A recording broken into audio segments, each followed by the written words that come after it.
I was about to shoot my target when suddenly someone appeared from the shadows and snatched the apple away. It was the most popular guy in school, Travis, and lately he'd been flirting with me every chance he got. Let's play a game. If you miss the target, I'll have to kiss you. But if you hit it, then you'll have to kiss me. What do you say? Sure, why not? Everyone knew how good I was in archery, and as expected, it was a bullseye. Deal's a deal, cream puff. As he closed his eyes for the kiss, I called for the school cat Loki and whispered something to it. You can open your eyes now. Loki scratched his face like a wild animal as I walked away, in total satisfaction. Hi, my name is Bianca, and I'm incapable of falling in love. Well, that's what I thought. But before I continue, please like and subscribe. My mom owned a huge chain of hotels, and I was the sole heiress to the business empire. Our family name was well known already, but I'd really made us famous. Teen heiress seen kissing alleged gangster? Spoiled princess seen at archaeological site closed off for public? Princess Bianca announces to pay any amount to straighten the Leaning Tower of Pisa. Oh, each headline is worse than the one before. Alleged gangster, Mom. We broke up. And you know my keen interest in history. I had to see that site. And come on, am I the only one annoyed by that Leaning Tower? When will you ever get serious, Bianca? I have a private jet to catch, but we're not done with this conversation. Yes, go to your meeting, Mom. You didn't even remember to wish me a happy birthday, but I was still celebrating in style. I was having a huge birthday party at the newest club in town, but my night was ruined when I saw an uninvited guest, Travis, and he was approaching me and my BFF Carmen, as if he was God's gift to women, despite that scary face. Hey, sugar lips, wanna dance? Aren't you supposed to hate me for making you look like Frankenstein? What's love without a little pain? And I adore your feistiness. He was all over me the whole night. Eventually, I had to make Carmen distract him and try to escape, but he noticed and followed me like a madman. I'm not done with you, my love. I turned around a corner and opened a VIP door at the end of the hallway. There were some men in suits playing poker, and they all turned to me like I was an alien. Oopsie, wrong room. Thought it was the toilet. But may I say, sir, your jacket is really cool. Very vintage 90s. Michael Jackson kind of vibe. Okay, I won't bother you guys.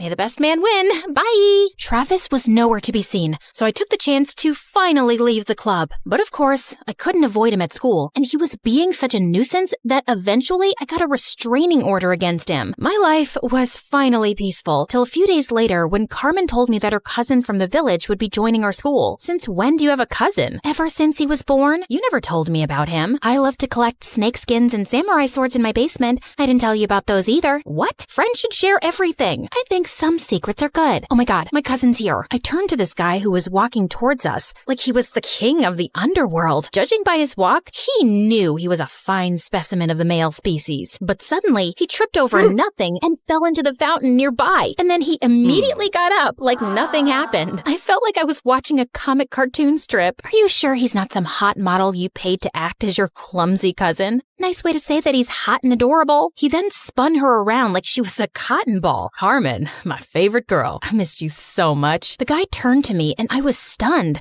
He was even more handsome up close and also really familiar. You must be Bianca, Carmen's best friend. I'm Slater. Nice to finally meet you. Did you just curtsy? And have we met before? No. Is this how city people greet each other? Excuse us a moment. Carmen pulled me out of Slater's earshot. What you doing? Talking to my best friend's cousin? Why does that require you to bring your face so close to his? I just thought he looked really familiar. What's your problem? I just think you're finding an excuse to flirt with him. Now listen up, Bianca. You're never serious about any boy, and you just play with their feelings and dump them. And you're not allowed to do that to my cousin. He's not even my type. Relax. Just don't get involved with him that way, or it's friendship over. Understood? Loud and clear, ma'am. Since then, the three of us started hanging out together, and I was having a hard time believing someone like Slater existed. Sheer perfection on the outside, but with the poorest balance a human could possibly have. He tripped, slipped, and stumbled everywhere. He even got a black eye while tying his shoelaces. But one night, while I was admiring one of the paintings at home, it hit me like a bolt of lightning. I remembered where I'd seen Slater before. You gotta trust me, Carmen. Your cousin's up to something shady. Mom and I attended this art exhibition downtown last month, and Slater was there. He was one of the artists. We even bought a painting from him. Only his hair and eye color was different, but it was him, and he wasn't clumsy. He must have been a look-alike. Slater has lived in the village his entire life and just got here last week, and he can't even draw a circle, trust me. I even showed Slater's picture to Mom, and she said it's him too. Now she's contacted the artist to buy more of his work,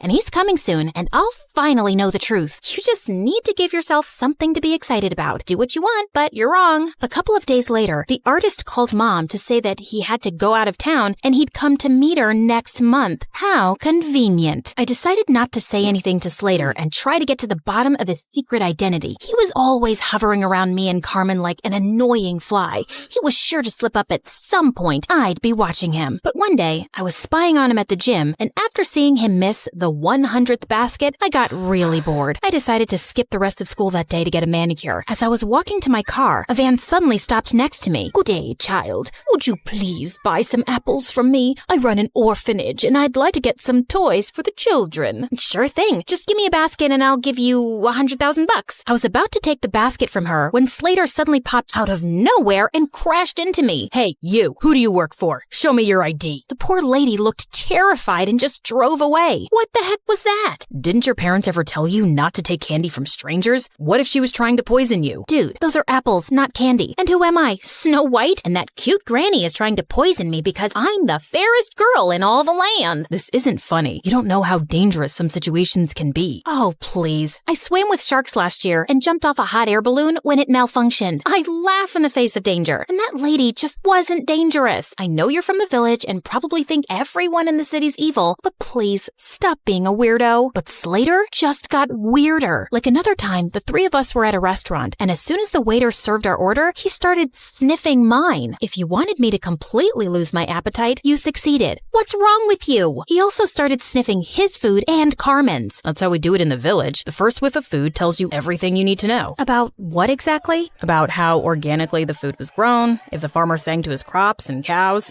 I ordered a giant brownie sundae with whipped cream and sprinkles. Are you insane? Just give me that. Just then, there was a loud crashing sound next to us, and Slater jumped towards me and brought me down to the floor, covering me like a human shield. He was looking down at me, and I was a little breathless. And then, I saw everyone else staring at us like we were mental. Apparently, a waiter had just dropped a tray full of glasses. Oh, my bad. I thought it was a gunshot and maybe some robbers had come in. I just acted on instinct.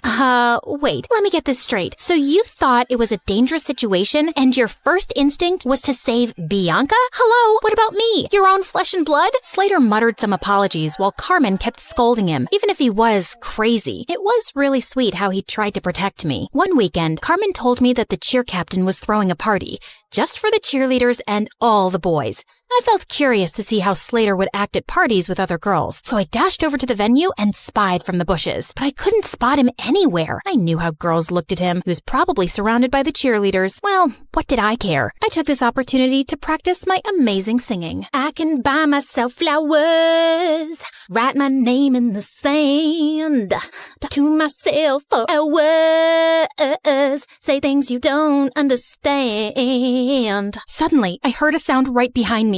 Slater, what are you doing here? Same question for you. I came here to sing flowers, 'cause there are flowers here, duh. What about you? It's too loud inside, and everyone was acting wild. It was scaring me. Just then, a huge bug came flying at our faces, and Slater tried to smack it away, but he ended up slapping me instead. Oh my god, I'm so sorry. My hand is so stupid. Bad hand. Gosh, Slater, why are you so freaking clumsy? I don't know, just born that way, but I get even clumsier around you, 'cause attractive girls make me nervous, and you're the most beautiful I've ever seen. What do you mean? You know what I mean, Bianca. It suddenly hit me. He was attracted to me, and that could make things complicated. I had to avoid him from now on before Carmen could misinterpret things and unfriend me. But the very next day, I caught him in the janitor's closet with his butt stuck in a mop bucket. Jesus, what have you done this time? Can you just help me, please? I think I got a cramp. As I pulled him up, our lips accidentally touched, and my tummy fluttered. Just then, someone gasped from the door. Carmen! Girl, it's not what you think. I followed her to an empty classroom and tried to explain. I swear, there's nothing romantic going on between us. He's too dumb and clumsy for me, and I'm certain he's a liar. Excuse me? That's my cousin you're insulting. And you say these things, but I feel like you're attracted to him. Just don't get attached to him, okay? He's not right for you. Of course, duh. I already knew that, but I was a bit bothered by what Carmen said. Why did she think he wasn't right for me? A few days later, I was practicing archery alone when suddenly an arrow came flying from somewhere and almost hit me. I turned around and saw someone behind a tree. I dashed over and found Slater. What are you doing here? Trying to kill me now? No, what? What just happened? You happened, Slater. You nearly sent an arrow straight into me. You're a hazard to society. Oh God, I'm so sorry. I didn't realize my arrow came your way. I mean, I didn't even know anyone was here. I would never hurt you, I swear. But let me make it up to you with an ice cream shake. Come on, let's go. I wasn't finding his act convincing. Why was he always around me? He was beginning to seem as obsessed with me as Travis. And what if he tried to hurt me on purpose with the arrow? By the way, are you free tonight? I want to talk to you about something. Just you and me, alone. Okay, sure. But we're alone right now. You can't tell me over ice cream shakes? What ice cream shakes? Oh, yeah, that. No, tonight's better. I'll send you the pin location. Driver, I'll get off here. Thanks. See you later, Bianca. And then he just jumped out of the car and walked away. This dude was so weird, but I was really curious about what he had to say. Later that night, I was surprised to learn where he was taking me. The rooftop of an old building. There was no elevator, so we had to climb 8 flights of stairs, and he was holding on to my shirt like a kid. Wait, what if he tried to push me down? Can you move away? I need some personal space. But what if I trip and fall down the stairs? You know how clumsy I get. Why would you invite me to a rooftop then, idiot? You'll see. When we finally reached the top, I was surprised to see a candlelit dinner. What's all this? Obviously a date. Were you expecting a crime scene? Didn't your cousin warn you about me? She did, but I just don't see why she's so against the idea of you being my girlfriend. You're beautiful and amazing. She was trying to protect you because I have a history of not being good with relationships. May I know why? And before I knew it, I just found myself opening up. Growing up, I saw how my dad broke my mom's heart and left her for another woman. Since then, mom's not even the same person. She just buries herself in work. And dad kind of broke my heart too. Leaving like that, I'm just afraid to let anyone come close. I know that you don't trust me, but I hope that someday you will, and I'll get to know you better. I feel like you're someone worth knowing. He looked at me earnestly and then started leaning in. I found myself closing my eyes, and when his lips touched mine, I felt something electric. Wait, that was a mistake, Slater. I care a lot about my friendship with Carmen. I can't. Okay, I understand. But later that night, all I could think about was Slater and that kiss. Maybe I could talk to Carmen and she'd come around, but I still couldn't shake off the idea that Slater was lying about himself. As luck would have it, Mom told me the next day that the artist was back in town and he was displaying his work at a gallery that night. Well, Slater wasn't going to be the only one in disguise. I went dressed up as someone completely different, and I was thrilled to see him. He might have a different style, but I was certain it was Slater. And as I was walking past him, I accidentally tripped and fell forward, scraping his arm with my pen. I'm so sorry. I'm not very good with the walking. Clumsy, like you people say. Oh, it bleeds. It's fine, miss. I'm okay. Excuse me. I need to use the bathroom. And the next day at school, Slater was wearing a full-sleeved shirt, just like I'd expected. So I spilled my juice all over him. Oh my God, you're wet. You'll have to change your shirt. It's fine. It'll dry up. No, you'll get sick. I won't. I'm as strong as a cow. I tried a few more tricks, but he was able to avoid all of them. I guess I just had to do it by force. After our classes, I followed him outside school, and just as I was ready to jump on him from behind, he turned around and pinned me to the wall. Bianca, why were you trying to attack me? How did you know, Spider-Man? And all I wanted to do was this. I pulled up his sleeve, and sure enough, he had a long cut on his arm. Ha! So you're really that artist. I've exposed you, you big fat... Suddenly, there was a growl behind me. I turned to see 2 guys holding 2 rabid dogs and pointing at us. Bianca, just run. Slater grabbed my hand and we ran like crazy from the dogs. After sprinting down several blocks, he pulled me into an old building and we ran up the stairs. We climbed all the way to the rooftop and we could hear those guys behind us. Okay, there's no other choice. We gotta jump. Excuse me? I must have heard you wrong. And what is going on? Questions later. And what's the matter? I thought you laughed in the face of danger. Ha. Now is not the time to be sarcastic. Just hold on to me and you'll be fine. Do you trust me? Of course I don't trust you. You're the clumsiest idiot I've ever met. Listen, Bianca, I'm not who you really think I am. I just need you to trust me right now, okay? I won't let anything happen to you. I promise. My instincts told me to trust him, and I did. And what happened next was the most thrilling thing ever. We went flying through the air, then landed straight in a garbage dump. Ew, fish heads. Come on, this isn't over yet. I needed answers about why I was currently running a marathon with my BFF's mystery cousin around the city. Slater, why are these people after us? Listen, something happened. He didn't get to finish because the gangsters finally cornered us. Slater pushed me inside one of the diners as he started fighting them expertly. What were these kung fu ninja moves? He was so hot. Just then, one of the guys came up behind him with a metal chair. I looked around for anything I could throw at that scumbag before he could hurt Slater. Bullseye. That's my girl. Just then, a bunch of policemen arrived and surrounded the men, and Slater pulled out a badge. You're under arrest. What? He was a detective? As those jerks were being taken away, Slater finally told me everything, starting with how I unknowingly got involved with an international mafia gang. You walked in on them one night at the dance club and saw something you weren't supposed to see. You've been in danger since then. Oh, those guys. But I swear I didn't even see anything. They couldn't be sure of that, so you've been their target since. I was already in town looking for this gang and posing as an undercover artist, but when we found out that they were looking for you, I joined your school to be closer. We also thought we could catch them using you. You mean using me as bait? I didn't mean use you like that. We just knew they'd come after you. So that date on the rooftop, was that also a ploy to get the gang members there? Well, yeah, we had police hidden all over that building, but I think the gang realized it was a trap. Everything made sense now. He was just pretending to be interested all along so he could be around me for my protection and to catch the bad guys. I was just a mission for him. You saved my life. Thank you. I just did my job. I'm glad you're safe now. I gotta report to headquarters soon, so... Yeah, great job. Goodbye then. As I walked away, I suddenly felt sad and empty, and the next day at school, Slater was gone. I demanded more answers from Carmen. Slater really is my cousin. He became a detective at a young age, and he doesn't tell us much about his job. But after that restaurant incident where he was clearly protecting you, I asked him what was going on, and he said it was something related to you, but it was confidential. So that's why you didn't want us to get closer. Yes, because he was just here for his job, and he doesn't form attachments. I didn't want you to get hurt. I'm sorry.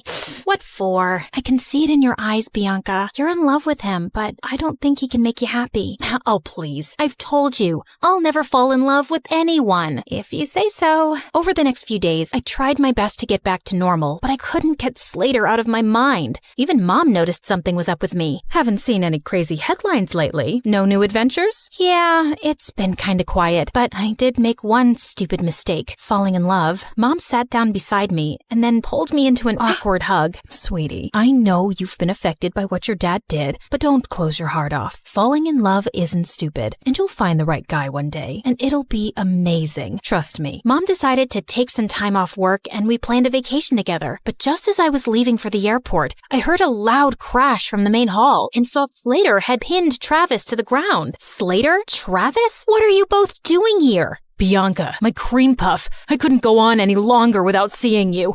I can't live like this. You really need to tighten security around here. Found him crawling through the dog door. As Slater handed over a screaming Travis to the guards, he turned to me. Why are you here, Slater? Same reason as Travis, actually. I really missed you. Wait, where are you going? Sorry, can't disclose the location. It's top secret, so whatever you want, make it fast. I got another mission. Okay, so what is it? I need you to fall in love with me and be my girl. Oh, well, that sounds like it's gonna be a very hard mission. I'm not afraid of challenging assignments. He pulled me in for a kiss and then hit his forehead against mine. So you're naturally clumsy.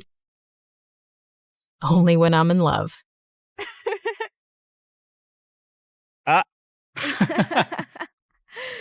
Hi, I'm Emma from Chile. Please like and subscribe to MSA. Show your love for MSA with their awesome bottles and notebooks. Peek at the collection in the description and pick your favorites. My childhood was tough. My parents were always fighting. But when I grew up, I met Clara, and my life started to become better. We met on the first day of high school, and I remember it like it was yesterday. Hi, is this seat taken? No? Great. I saw you sitting alone and thought you needed some company. Is that a choco chip muffin? I love them. You get the best muffins at this coffee house nearby, but if you eat too many, you might get gas or a sugar rush. Sorry, I'm blabbering a lot, right? Kind of.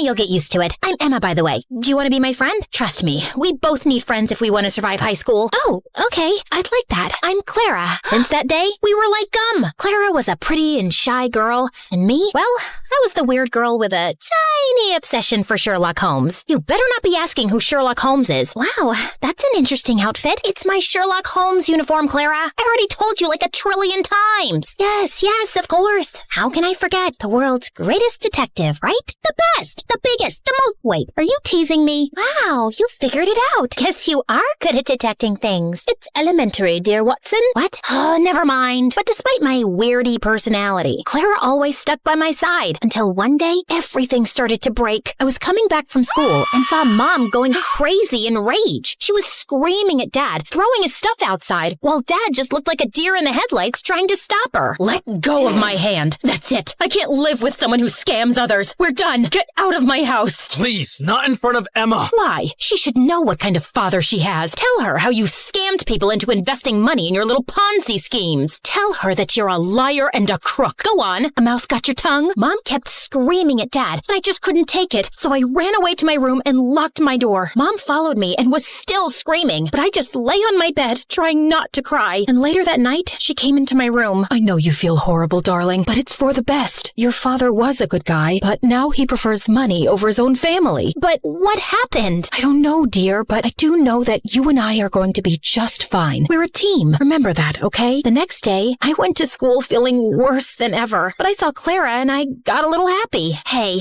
I had the most awful day yesterday. Can we skip classes and talk? I really need to vent. And why do you think I have the time to listen to you whine? Excuse me? Clara started to walk away from me, but I stopped her. No, wait, I don't understand. Did I do anything wrong? We can talk about it. Oh, God, if I have to listen to you talk one more time, I will kill myself. I don't even know how your parents tolerate you. You're so childish and annoying. I can't be around you anymore. But we're best friends. And now we're not. So please don't talk to me again. Clara left, and I felt completely broken. Did she always think of me like that? I tried to talk to Clara between breaks, but she ignored me, and she did so for the rest of the week. I had no other friends, so I just spent my time in the school library reading some Sherlock Holmes. At least the books were loyal. But one day, I was walking to my next class and saw a notebook by the lockers. I opened it out of curiosity, and what I saw blew my mind. The notebook was full of pictures of Clara. Clara going to class, Clara in the gym, Clara walking to her house. What kind of creep would do something like this? I was flipping through the pages when I noticed someone familiar in one of the photographs. It was this guy from our class, Gerardo, and he was holding a camera in a mirror reflection in the photograph. I'd seen Gerardo following Clara around in school, and I always felt that there was something off about him, but Clara would never let me chase him away. And now he was taking her pictures? This guy was a freak, and I had to do something before Clara was in some serious trouble. So I went to the principal and explained everything to her. I can't accuse any student without real proof, Emma. I mean, Gerardo is the official photographer for our yearbook. He could be taking pictures of anything else. But if you feel so strongly about this, I'll tell the teachers to be on the alert, okay? But nothing ever happened. Since telling the principal blew up in my face, I fell back on the one thing that I knew would work, my awesome detective skills. I spent the entire night stalking Gerardo on social media, but it was a dead end. The only possible solution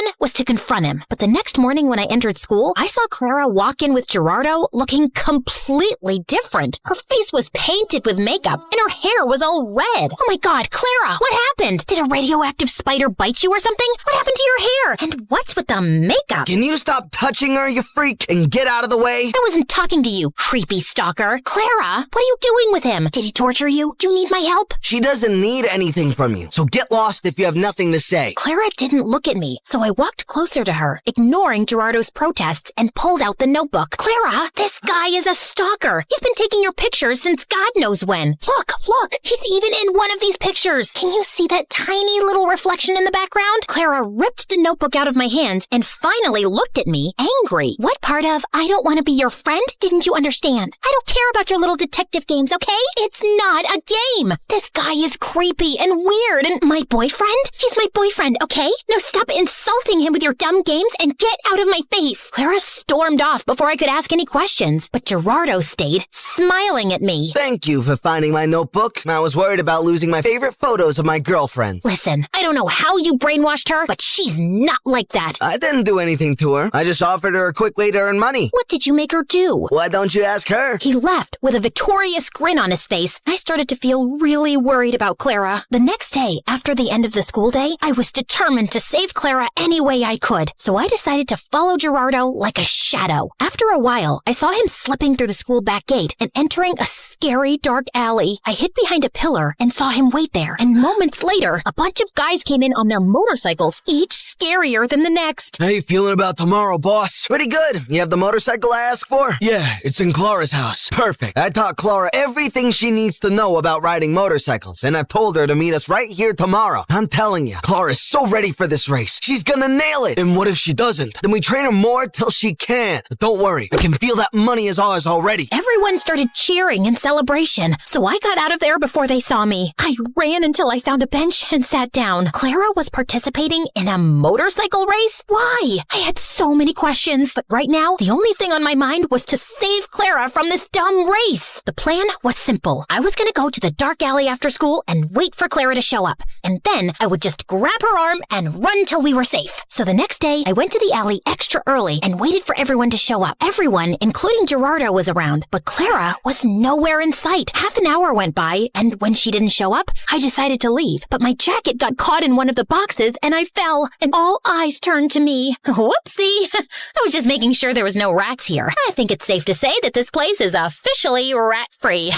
Okay, bye! I turned around to run for my life when suddenly Clara popped in front of me, looking like a raging bull. I thought I asked you to stay away. I just want to help you, Clara. This is too much. I don't know what's happening with you, but I can help. How? You didn't even know your father's a scamster till your mom told you. I know you think you're some great detective and you can help everyone, but no, Emma, you can't. You have to stay away from this. Get that in your thick skull and leave me alone. I know you're saying this to hurt me, and I am hurt, I won't lie. But Clara, this is too dangerous and— Okay, enough. My head's hurting listening to your annoying voice. Lock her up. Wait! Clara tried to protest, but someone dragged me into a room nearby, took off my backpack, threw me in, and shut the door. I could hear Clara almost crying, so I pressed my ear to the door, trying to hear outside. I know she's in trouble, but you can't leave her here. You need to focus right now. We'll come back for her later, I promise. Now get on the motorcycle. You've got a race to win. I tried to scream for help, but I gave up after a while and just sat down on the floor. Ugh, how did I let this happen? I spent hours walking in circles and knocking on the door, but then I suddenly came up with an idea. I'd read in the Sherlock Holmes books how to pick locks with a hairpin, so I took the one I had in my hair and started to try it. Something clicked, and all of a sudden, the door opened. Bullseye! I knew I had it in me.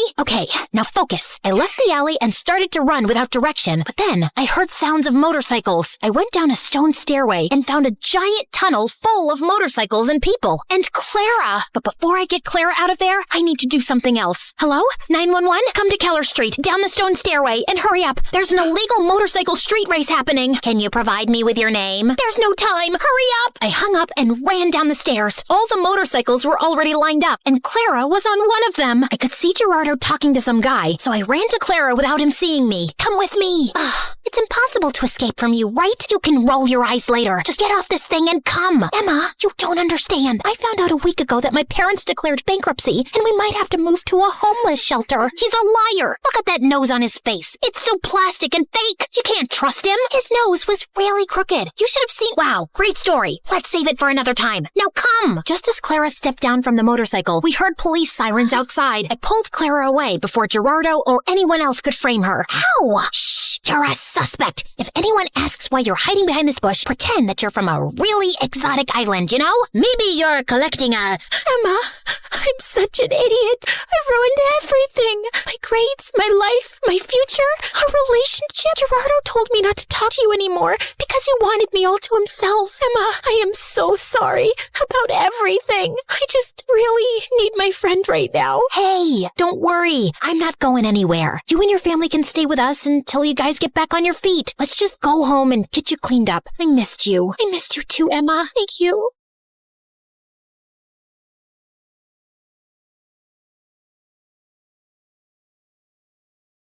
Contestant 9, please state your name. Sierra? Looks like a nightmare, right? Hi, I'm Sierra. And ever since I could talk, I've had a stutter. I didn't think much of it until I moved to a new town when I was 6. Welcome to the neighborhood. I'm Dean. This is my daughter, Kelsey. What's your name, sweetheart? Sierra. Why do you talk like that? It was the first time anyone had asked me that. It wouldn't be the last. My stutter happened frequently, but it got worse when I was nervous. My mom barely noticed or cared that I had a stutter, or that I really existed. She was always working. And my dad? Well, he left the picture a while ago. Most days, Mr. Dean would watch me after school, and Kelsey and I became fast friends. We did everything together. Played at the park, put on fashion shows, grabbed ice cream at Scoopy's. When we went out as a trio, I'd secretly pretend that Mr. Dean was my dad, and Kelsey was my older sister. In those moments, it felt like the family I'd always wanted. But things started to change when Kelsey's mom announced she wanted a divorce and moved out of state. After that, Kelsey started to change. She wasn't just upset. She was furious. She yelled at everyone, and once even smashed the living room furniture in a fit of rage. She lashed out in class and got held back a grade.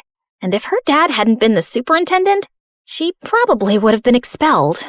By middle school, we ended up in the same class, and Mr. Dean dropped us off on the first day. Wow, your daughters are so beautiful. Aren't they? I'm a lucky dad. Kelsey looked like she was about to explode. I'm Kelsey. I'm his only daughter. My mistake. And what's your name? Sierra. Sierra? Why do you talk like that? Yeah, can you not speak properly? Or are you stupid? The class erupted into laughter, and I could feel my face burn. Since then, Kelsey wasn't my friend anymore. A real friend wouldn't do that. Through the years, Kelsey's hatred only grew. Anytime I had an accomplishment, she had to ruin it. Opening night of the school play, she stuffed worms in my costume. She threw her birthday party on the same day as mine every year and literally paid people to skip mine. At the science fair, she unplugged my volcano as the judges walked by, so it just looked like a sad pile of paper mache. And during my middle school graduation speech, she just had to make a scene. And so, I want to say how proud I am of our class. We did... What the glitch here is trying to say is we did it. Congratulations, grads. Party at my house tonight. Everyone's technically invited, but only cool people should show up. If it weren't for being her neighbor and still being close with Mr. Dean, I would have liked to never see Kelsey again. I'm sorry about my daughter. Ever since her mom left, she's been a different person. I just wish she wasn't so mean. You shouldn't be ashamed of something you can't control. At the end of the day, your stutter is something that makes you unique. I held on to that going into high school. My stutter didn't bother me much anymore. In fact, it was getting better with age. He was right. It did make me different. And I liked that. One Friday in English, we were doing a vocabulary spelling exercise, and I was totally killing it. ESOTERIC. Esoteric. QUERULOUS. Querulous. VACILLATE. Vacillate. Everyone was surprised at how well I was doing. And honestly, so was I. Who knew I was that good at spelling? Sierra, there's a regional spelling bee in a few weeks. You should join. Who knows, you may make it all the way to nationals. That night, as I sat in my room looking over the spelling bee brochure, loud music suddenly rattled my walls. Kelsey was throwing a party in her backyard. A few classmates waved me over. Fine, just for a little. The party was fun, but I couldn't stop thinking about the spelling bee, and I decided I would sign up. I was about to leave when, What's this? she snatched the brochure out of my hand. A spelling bee? Oh, please. Like you could ever win one of these. In case you didn't know, you trip over your words. Give that back. Not so fast. I'll help you practice for your big day. She pulled out her phone and turned the flashlight on as if it were a spotlight. Some other people gathered around and did the same. I felt blinded by all the lights in my face. Why don't you show us what you got? Nothing screams fun like watching you butcher the alphabet live on stage. Your word is quiberate. That's not even a word. Okay then, your word is pathetic. I'm sure you're quite familiar with that. IRRELEVANT. Irrelevant. I'll use it in a sentence. Kelsey is irrelevant. Now give me back my brochure. But she ripped it into pieces and threw it up like confetti. I took a small step in her direction. Kelsey took a step back and fell into the pool. Ugh! You pushed me! Yeah, right. I didn't push you. Your attitude just slipped. She climbed out and stormed over to me, and I bolted.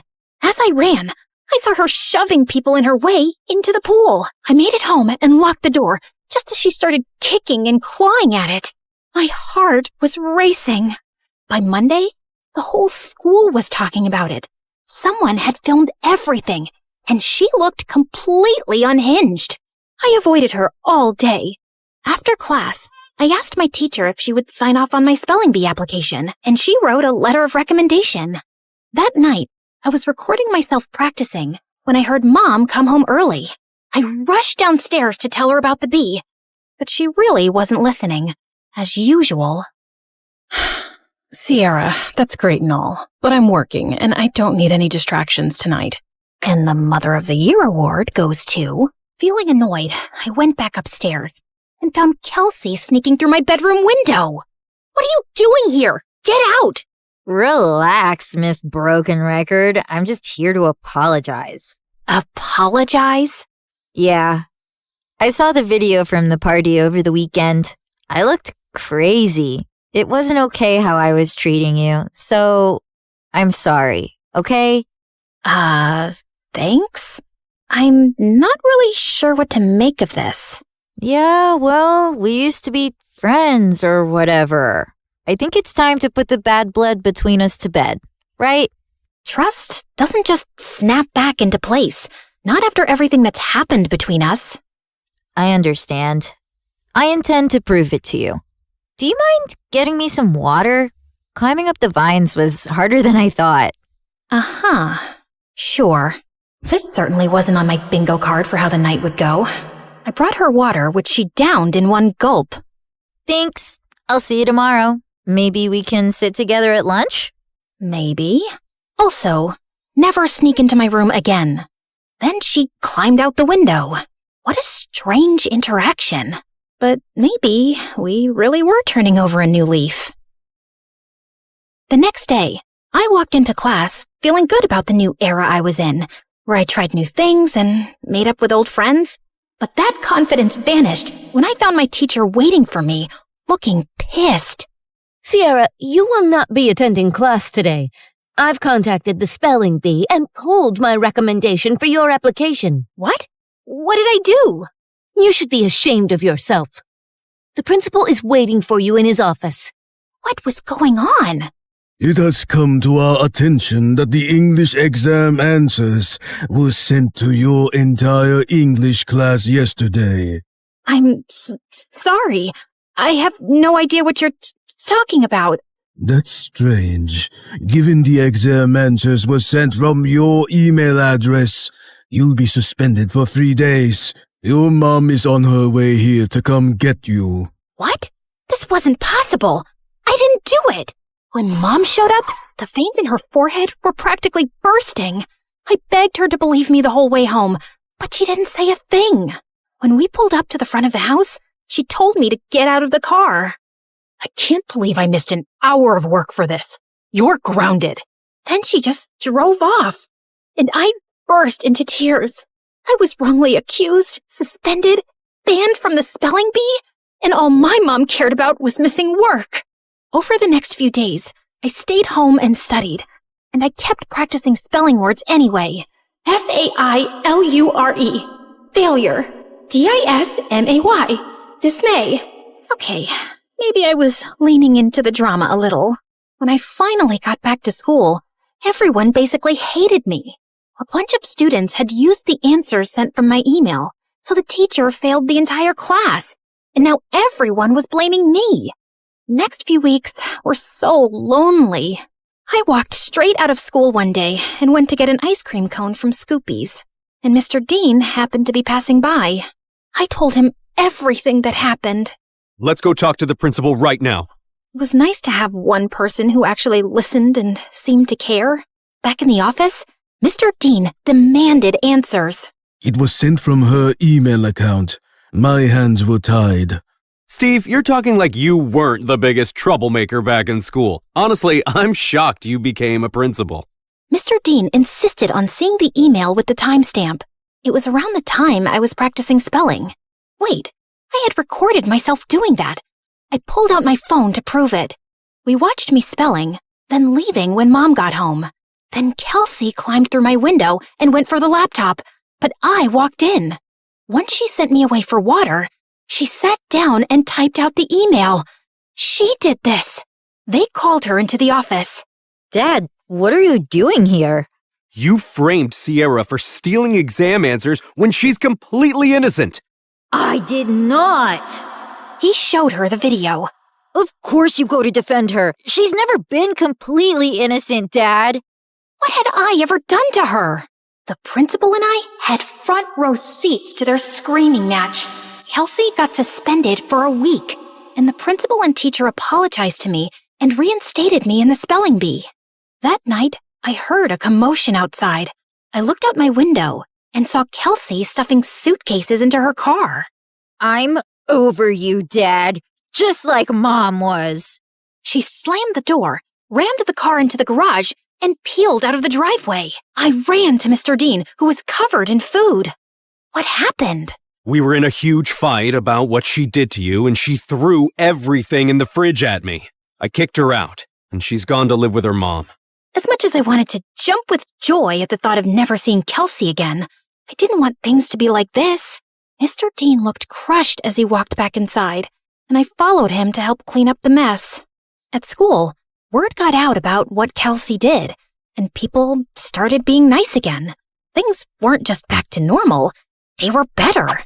I gave an incredible anti-bullying speech at a school assembly that got a standing ovation. I started a support club where victims of bullying could share their stories.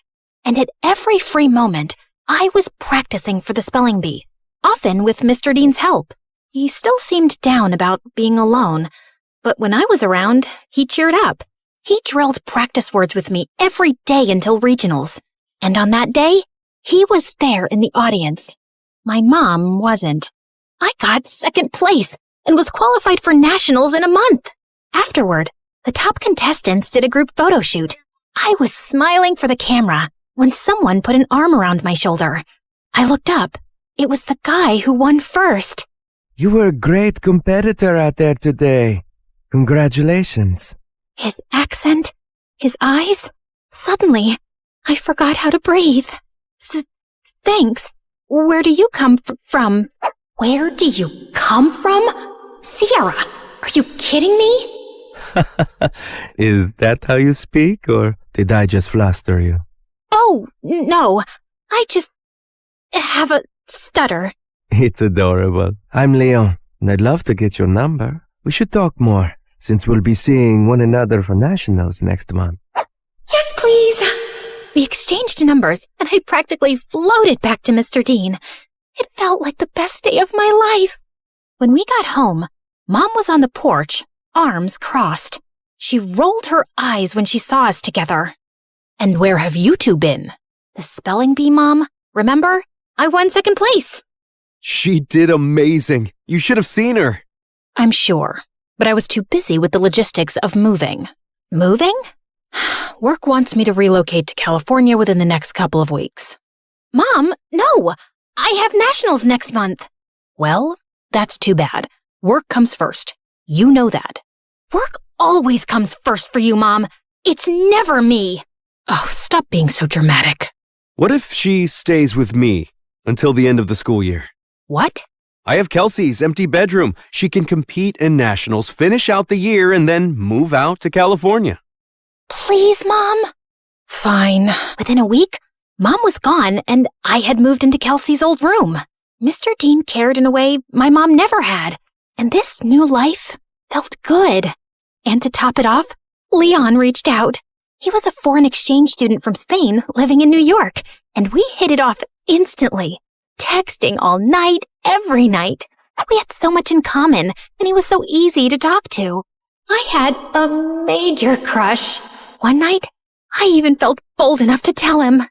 I was losing sleep, slipping in school, and didn't care. I had never felt like this about someone in my life.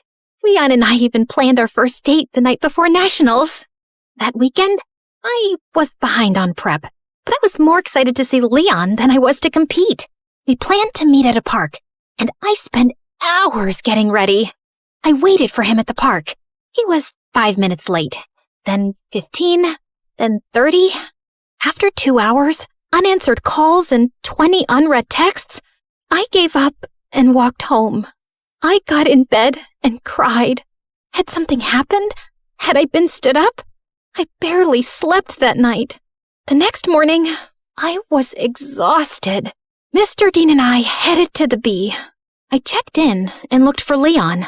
Nothing. When it was time to go on stage, I scanned the crowd. No Leon. But then backstage, I heard whispered voices. I turned and saw Leon talking to someone behind him. No, I can't keep doing this. Leon, come on. It's not that hard. He pulled away, and I gasped. Their heads snapped towards me. Kelsey laughed, while Leon froze like a deer in headlights. Was this all just a setup to mess with me? Sierra, wait! My ears started ringing, and I don't remember anything else that happened until... Contestant 9? Contestant 9, please step forward. A contestant sitting next to me tapped on my shoulder, and I walked up to the mic, trying to steady myself. Sierra? Why do you talk like that? Yeah, can you not speak? Are you stupid? You should be ashamed of yourself. Like you could ever win one of these. In case you didn't know, you trip over your words. Contestant 9, please state your name. Sierra? Your word is vicissitude. Vicissitude. VICISSITUDE. That is correct. And just like that, my first round was over. With every ring of the bell that told me I got the word correct, my confidence rose. I shut Kelsey and Leon out of my mind. Contestants were dropping like flies, but I stayed strong. Until it was just Leon and I. Your word is appoggiatura. Appoggiatura. A-P-P-O-G-I-A-T-U-R-A. Appoggiatura.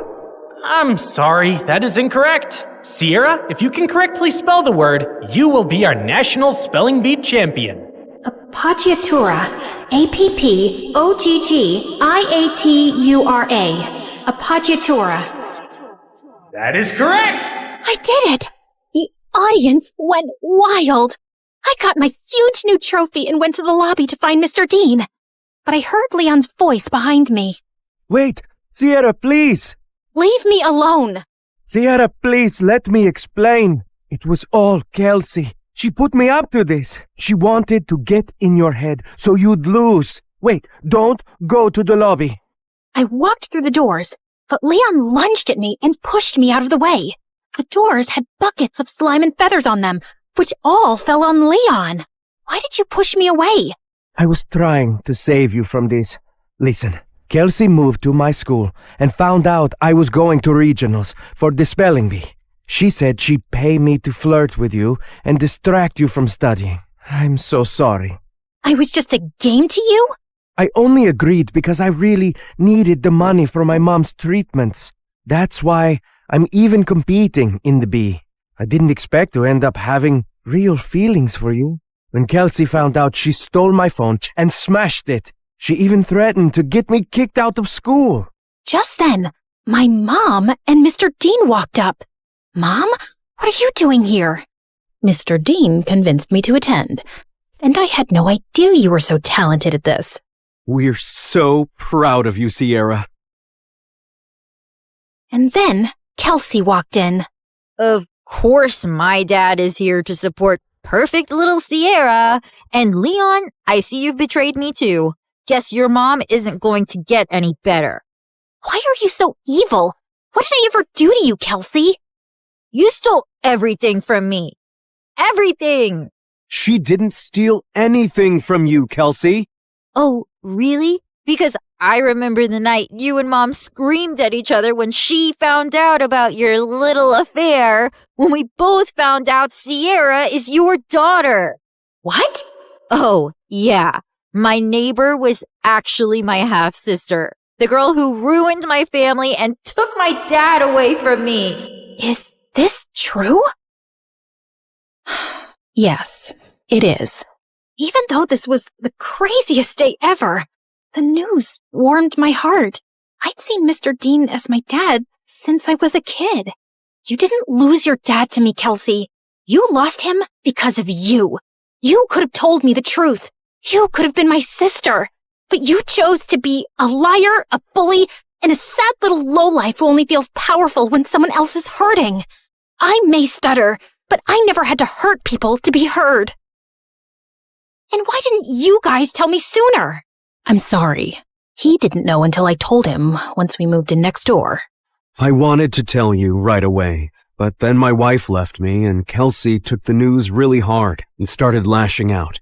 We thought it would be best for you to not know. For your sake, and Kelsey's. I was planning on telling you. I figured since we live together now, it was the right time. You live together now? She screamed, grabbed my trophy, and hurled it through the convention center's windows. She got arrested for property damage and spent some time in juvie before going to live with her mom. I told my mom I wanted to stay with Mr. Dean for the rest of high school, and thankfully, she allowed it. I gave the prize money to Leon to help his sick mom, but I refused to date him even after all his apologies. My self-worth wouldn't allow me to be with someone who thought it was okay to play with my feelings for any reason. I'm so proud of you, Sierra. Thanks, Dad.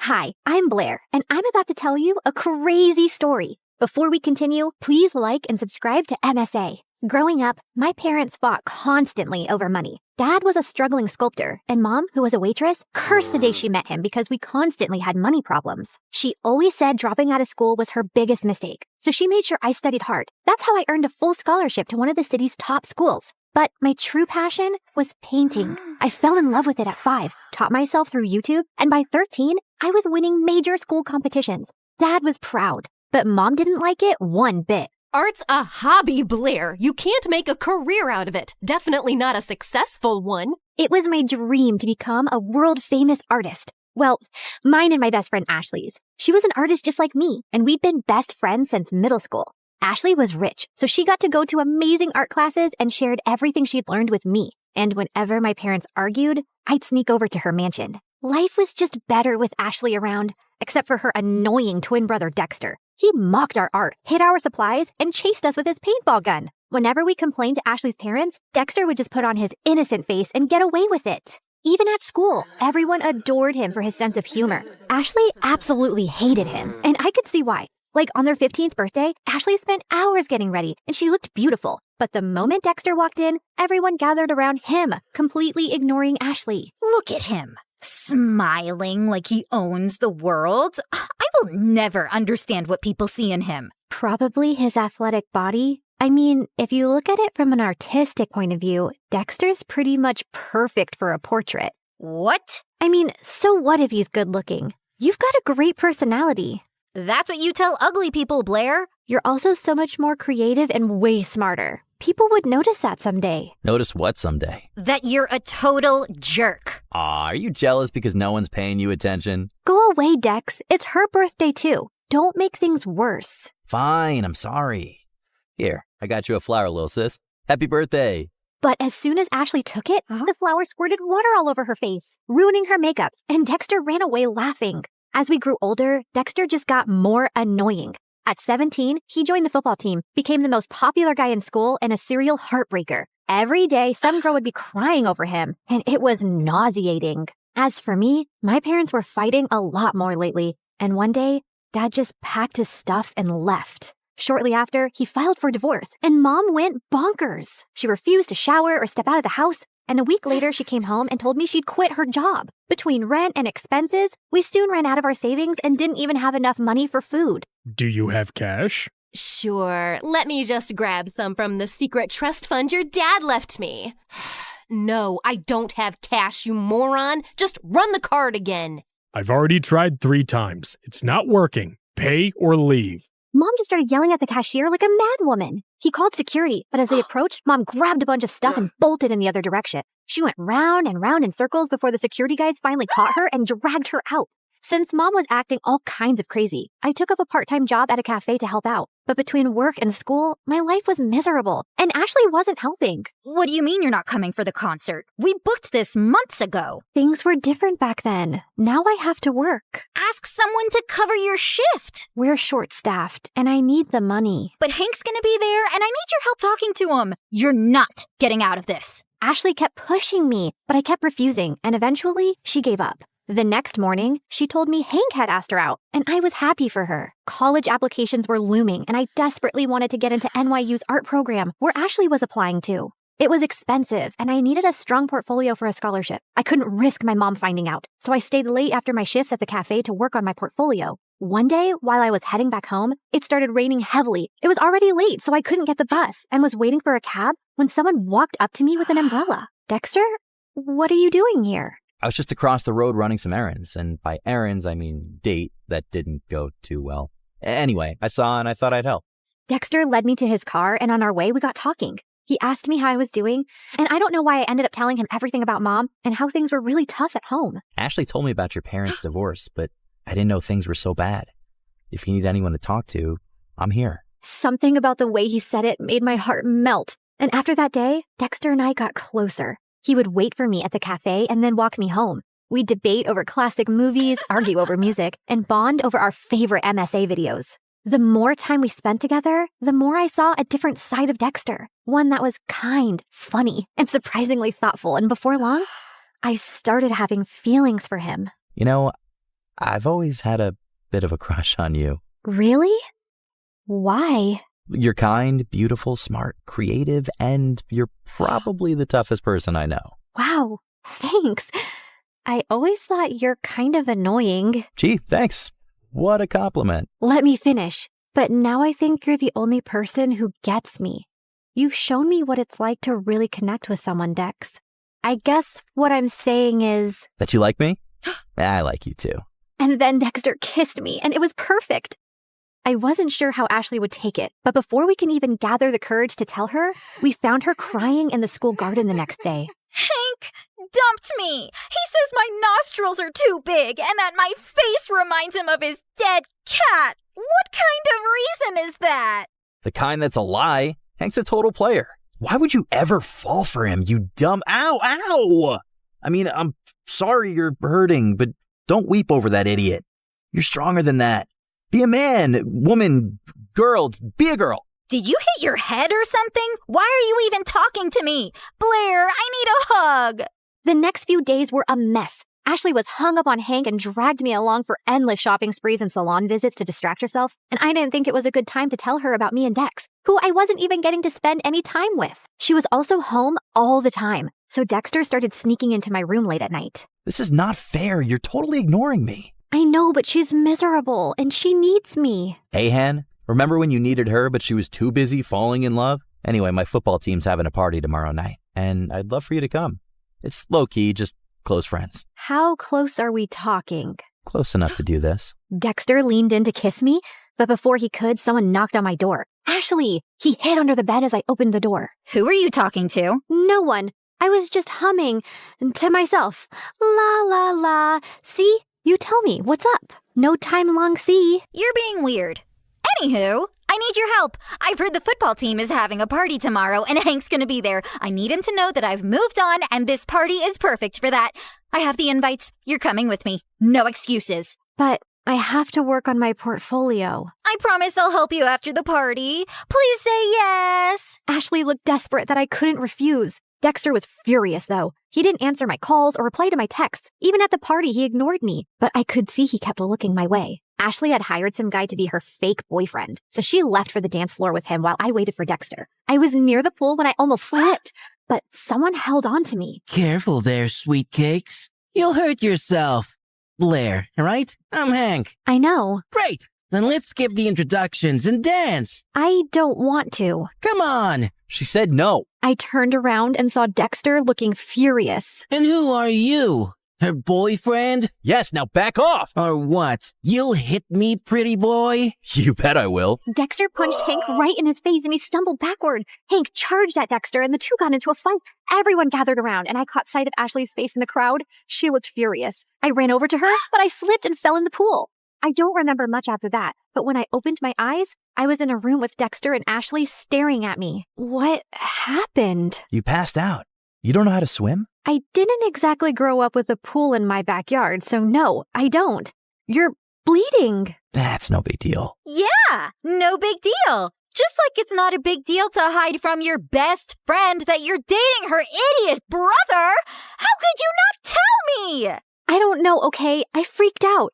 You've always hated Dexter, and then you'd just broken up with Hank, so I didn't want to rub my relationship in your face. You don't have to treat me like I'm a child who doesn't have a handle on her emotions. Anyway, you've chosen Dexter. Although I can't understand why him out of all the boys on the planet. But you did, and you're my best friend. So I'll accept it on one condition. Never, never make out in front of me, or I'll projectile vomit all over you. Deal? Deal. After that, things went smoothly. Dexter and I could now date openly, which made me really popular. One of his friends asked me to create a portrait for her dad. He loved it so much that he gave me a lot of commissioned work. Soon, I was making enough to quit my job at the cafe, and life became a lot easier. I even finished my art portfolio and was working on some last-minute changes one night when Mom barged in. You're applying to an art college? Why didn't you tell me? Who told you? Doesn't matter. Have you forgotten how much we've struggled because of Dad? And who will even pay for this college? I don't have that kind of money. I'll get a scholarship, Mom. I made a portfolio. Look. No, art school is too expensive and not worth it. You'll join a community college and stay close to me. Now give me that. Mom snatched the portfolio from me and left. I followed her, but she locked herself in her room. No matter how much I begged, she wouldn't open the door. Mom didn't get out of her room the whole day, and since submission was only 2 days away, I had no choice but to give up on my dream. I was talking to Ashley and Dexter about it when he came up with a brilliant idea. Dad knows the dean personally. How about I talk to him and get you a personal interview? And we can ask my friend whose dad bought paintings from you to let us borrow those. It could be your portfolio. That'll work. It should. I'm not letting you give up on your dreams, Blair. What about Mom? She just has to make peace with it. I know you love her, but what she's asking of you is not fair. She's acting like the kid in this relationship.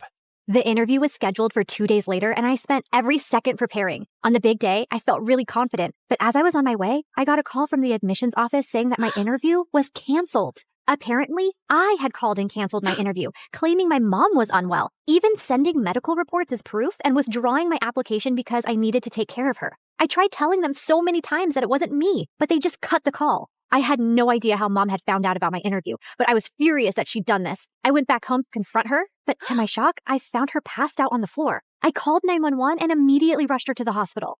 On my way, I messaged Dad, and by the time we reached, he was already there. And what he told me next shocked me. A month ago, your mom fainted at work and was diagnosed with a rare heart disease. She needs a transplant, but since she couldn't afford it, she turned to me for help. But why didn't you tell me? We're trying to arrange money, and we wanted to wait till then to tell you. She didn't want to worry you. And here I thought she was lying when she submitted those documents. What documents? I explained about NYU and my interview with the dean. I don't think your mom's behind this. She was skeptical, but after seeing your portfolio, she was impressed. She told me she was changing her mind about you pursuing an art degree. I thought she threw my portfolio away. No, sweetie. She was proud of you. But Dad, if Mom didn't call them, then who did? Does anyone else know that she's sick? Yeah, Ashley's dad knows. We needed money for tests, so I asked him for a loan and sent pictures of your mom's report to prove it. I told him to keep it a secret so you wouldn't find out. I immediately understood who might have done this. But just to be sure, I called the admissions office and asked them for the number they received the call and reports from. And when I saw who it was, my mind exploded with anger. I took a cab, reached Ashley's place, and barged into her house. You called the admission office and told them that my mom was sick and I won't be attending the interview? Don't even try to lie to me. I have proof. My mom was sick, Ashley. You could have told me that at least. Instead, you used that against me. Hold on, I think there's some confusion. Why would Ashley do that? Ask her. And suddenly, Ashley's face twisted into rage. Yes, ask me. Ask me why I'd go out of my way to make your life miserable, Blair. It's 'cause I hate you. There, I said it. I hate you. First, you were my best friend, and you chose to date the person I hate most, my doofus brother. It was bad enough my parents always chose him over me, but even you? Also, I couldn't stand how perfect your life was. You have a football jock boyfriend. Everybody loves your art. Everybody loves everything about you. Heck, even the boy I liked likes you more. I didn't want to go to college and be second to you again. So I told your mom about your art school plans, hoping she'd stop you. And when she failed, I used the pictures and did what I had to. I can't believe I trusted you. I thought you were my best friend. How can you do this to me? You've shattered everything we had. I never want to see you again. We're done. Don't think I'll cry over it. I'm going to NYU, Blair. I'll make new friends. You disgust me. Whatever. I never saw Ashley's face again, and Dexter told me that his parents heard her entire confession and ended up grounding her big time. She didn't even get through NYU, but I did, thanks to Dexter's dad who got me a second interview.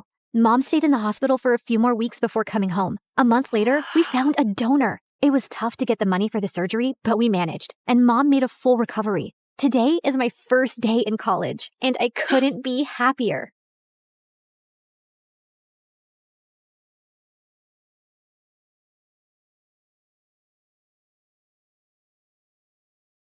Hi, I'm Carly. This is my crazy story. Before I continue, please like and subscribe. I was born to a single mom who worked very hard to raise me and my twin sister Blake. Blake was born with a rare condition that impacted her kidneys, and she was always sick. Since Mom was busy juggling things at home and work, it was my duty to look after Blake. You can't eat milk with your hands. Drink it. Blake, don't chew on your gross shoes. Even Mom was extra paranoid about Blake, and she hardly paid attention to me. Like this one time when I was 6, Mom had to leave for some urgent overnight office trip, and she dropped us off at the neighbor's place. These are Blake's medicines. You know she drinks chocolate milk before sleeping, and I've also packed her favorite pink night clothes. Wait, where's my stuff? The bag's too small to carry both your things, but hey, I packed your toothbrush. You'll be okay, right? I wanted to say no, but Mom already looked tense, so I nodded and she left. Everything was going great, but right before bedtime, I went to get milk for Blake, and I heard a huge thud. I rushed to see Blake crying on the floor with a bleeding nose. Apparently, Blake was jumping on the bed with the neighbor's son, and he thought it would be fun to push her off of it. Thankfully, the injury wasn't big, but when Mom found out, she went ballistic on me. Carly, I trusted you to look after her.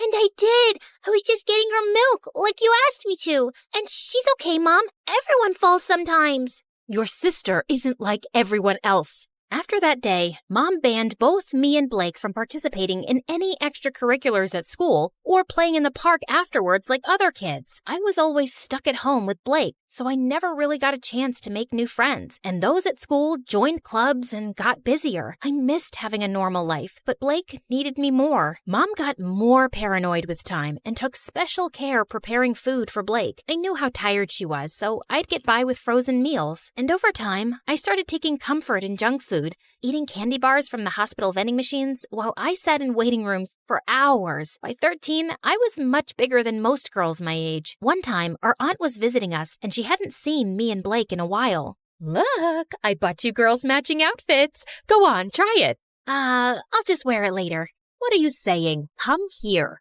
Aunt pulled me to her and tried her best to fit me into the dress, but it barely got past my neck. I was so embarrassed. I went to my room and didn't come out till Aunt left. Don't be so sad now. So what if you're a little bigger? Easy for you to say. You don't have to wear clothes 3 times your age. You're thinking too much. Here, I got you these. Blake's health improved as we got older, and by 16, she was much better and put on medication to manage her condition. Soon after, Mom got married, and a year later, she delivered my twin brothers, Jake and Jonah. I was happy for Mom, but I could tell Blake wasn't adjusting so well. I want to pluck out my ears, they cry so much. I know for a fact Jonah hates me. He farted and gave me the stink eye. That one's a devil. I knew Blake didn't mean that. She just missed Mom since she was busier than ever. And I tried my best to make Blake comfortable, but she was constantly throwing tantrums and hardly ever helped me take care of the boys. Oh, Jonah pooped his pants again. Quick, hand me a nappy. Right. What's that? Forget it. Can you just warm up the milk? Actually, I don't feel so well.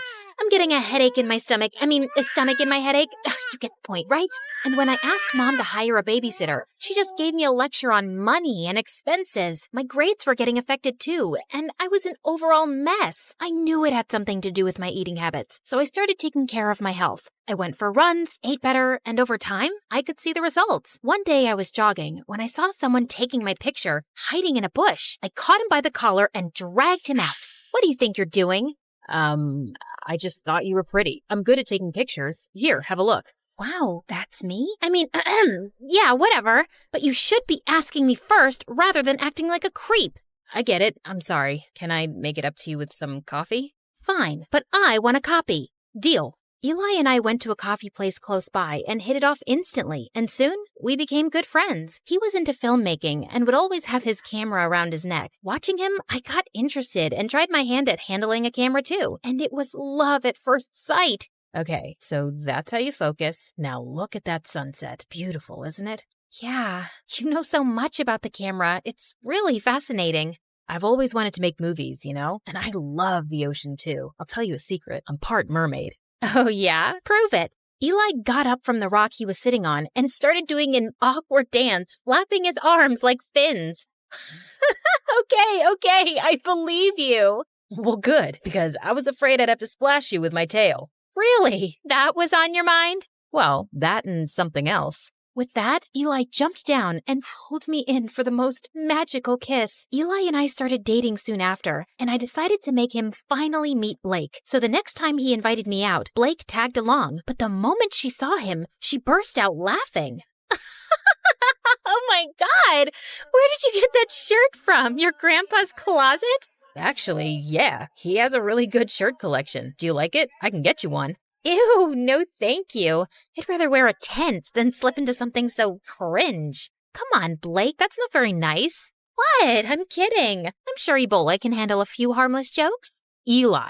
Blake made it painfully obvious that she didn't want Eli around, and even though Eli kept his cool, I knew she made him uncomfortable. Then one time, Eli invited me and Blake to the launch of his dad's new restaurant. I appreciated the effort he was making with her, and I hoped she would too. But I was so wrong, because minutes into the event, Blake threw a massive tantrum over pickles. What do you mean you're out of pickles? Pluck them from a tree or something.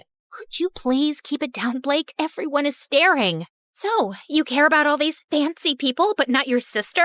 No one understands me. I just had a very big lobster, and I feel like throwing up. You know pickles calm me down. This is such bad customer service. Hey, you have pickles, and you, and you. And then she started taking pickles off of everyone's plate till Eli intervened and dragged us outside. What's the matter with you, Blake? What? It's not my fault your party sucks. At least I brought some entertainment to it. Blake, let me handle this. Eli, I'm really sorry for the mess, but what? Your sister's not normal. And you are? You're so boring, if someone stole your identity, they'd give it up because it sucks. You really need to watch your tongue. And you need to watch your hands around my sister. Guys, please. Before I could say another word, Blake started hyperventilating and fainted. We immediately took her to the hospital, where the doctors told me that she passed out from anxiety and high blood pressure. Thankfully, she was out of danger. I'm really sorry about Blake, but that girl's out of control. You've got to draw a line somewhere. You saw what happened, Eli.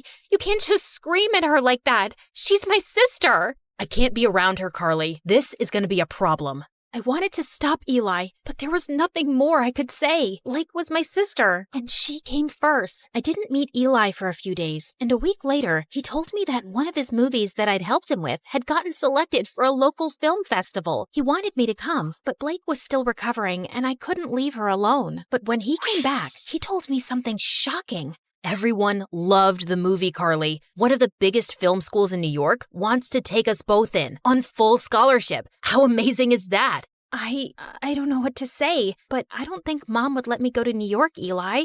You're a great filmmaker, Carly, and you should give it a fair shot. And think about it. You could finally live your life on your terms. God knows you need it. I was numb for a second, and then I felt like someone gave me new wings. It did sound like an amazing opportunity. All I had to do was convince Mom, but when I told her, she looked at me like I'd asked her for her kidneys. Have you gone crazy? You can't move to New York. Your life is here with me and Blake. I applied to this marine biology course on behalf of both of you, and you guys got in on scholarship. This was always the plan, and it's the right one. But that's not what I want to do. I want to make movies. I'm really good at this. Everyone says that. Everyone or Eli? Who's Eli? Just this dumb boy she's dating. I'm sure he's the one who's filled your head with this sawdust. How can you even think about leaving me? I just want to do what I want for once. Can't you give me a few years for my own life? Oh, stop being so dramatic. And not another word about this movie business, Carly. You'll stay here with us. Is that clear? Mom left and I turned to Blake angrily. You couldn't take my side for once? What did I do? Oh, you mean telling Mom about Eli? I don't think she even noticed. I left the room angrily and didn't speak to Mom or Blake for the next few days. I thought I could confide in Eli, but suddenly he was acting really cold. Every time I tried to talk to him, he would turn the other way, till one day I finally cornered him after class. Am I imagining things or are you ignoring me? Neither. I'm just busy. So, I told my mom I want to make movies and she went bonkers, but look, Carly, you and your family have issues and I don't want to get in the middle of it. Do whatever they say. But you told me to live my life. You said... Yeah, I did. And now I'm saying I don't care. You'd choose your clown sister over everything. I've seen that. So good luck, but I don't think I can be with you anymore. Eli, wait. Tell your sister she won. I felt frozen in my place as Eli walked away, and a week later, he left for New York. I couldn't believe he'd just dumped me like that. I felt so bummed out that I didn't come out of my room for days, and Blake was the biggest pain in the butt. Come on, we need to go shopping. It's painful to watch you in those pajamas. I'm not in the mood, but I am. Also, we'll have a nice lunch, watch a movie, just like old times. I said I'm not in the mood. Back off. Jeez, why are you so snappy? Because of that stupid boy? He wasn't stupid. I loved him, Blake, and now he's gone. Because I chose you over him, like always. And you don't care about my feelings, like always. Carly, just leave me alone. Blake left with a small face, and I felt kind of bad, but I was too mad to go after her. The next day, I calmed down a bit and was about to call Blake when her phone started buzzing like crazy. I picked it up, and I was shocked to see it was Eli. Before I could answer, the call got disconnected, and a text message appeared. I did what you wanted. Leave me alone. My mind went blank, and I opened the call logs on Blake's phone to see multiple calls to Eli. Suddenly, it all started making sense. Of course Blake must have driven Eli away. No one hated him more than her. What's this? You don't understand. Oh, I understand everything perfectly. You asked Eli to dump me so you and Mom could use me as your servant all my life, right? Before Blake could even say more, I pushed her out and slammed the door in her face. I started packing my bags and stormed downstairs, only to run into Mom. What's wrong? Is Blake okay? Yes, she's fine, but I'm not, and I haven't been fine for a while now. But you don't care, do you? Of course I do, sweetie. Why would you say that? Because you never have. Not since we were kids. Carly, I knew you could take care of yourself, and you were the healthy one, and Blake... No, Mom, I was eating my feelings, and you didn't even see that. I got back to being healthy on my own, and you've stunted both my growth and Blake's. Hers by over-coddling her, and mine by always holding me back to be her guardian. And now I'm done. I will go to New York because I want to get away from you and Blake, and you can't stop me.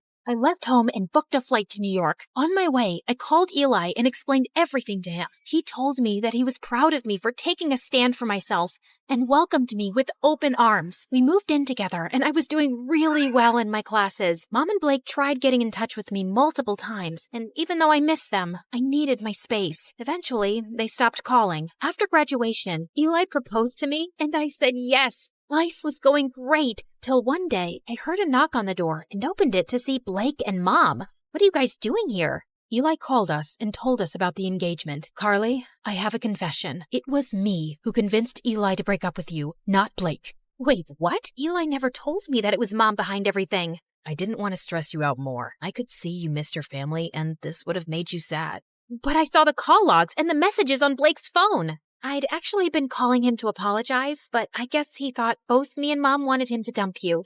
And I don't blame him. I was always awful to Eli. I guess I was just terrified of being on my own without you, but I drove you further away. I'm sorry too, my baby. I'd just become used to having you around, always taking care of everything. And the thought of you going away for college crushed me. I was selfish and always burdened you with too much. I hope you can find a way to forgive me. Thank you for finally acknowledging that. It might take me a while to really forgive you, but I'll get there. I won't lie. I have missed you guys. Then let's start with a hug.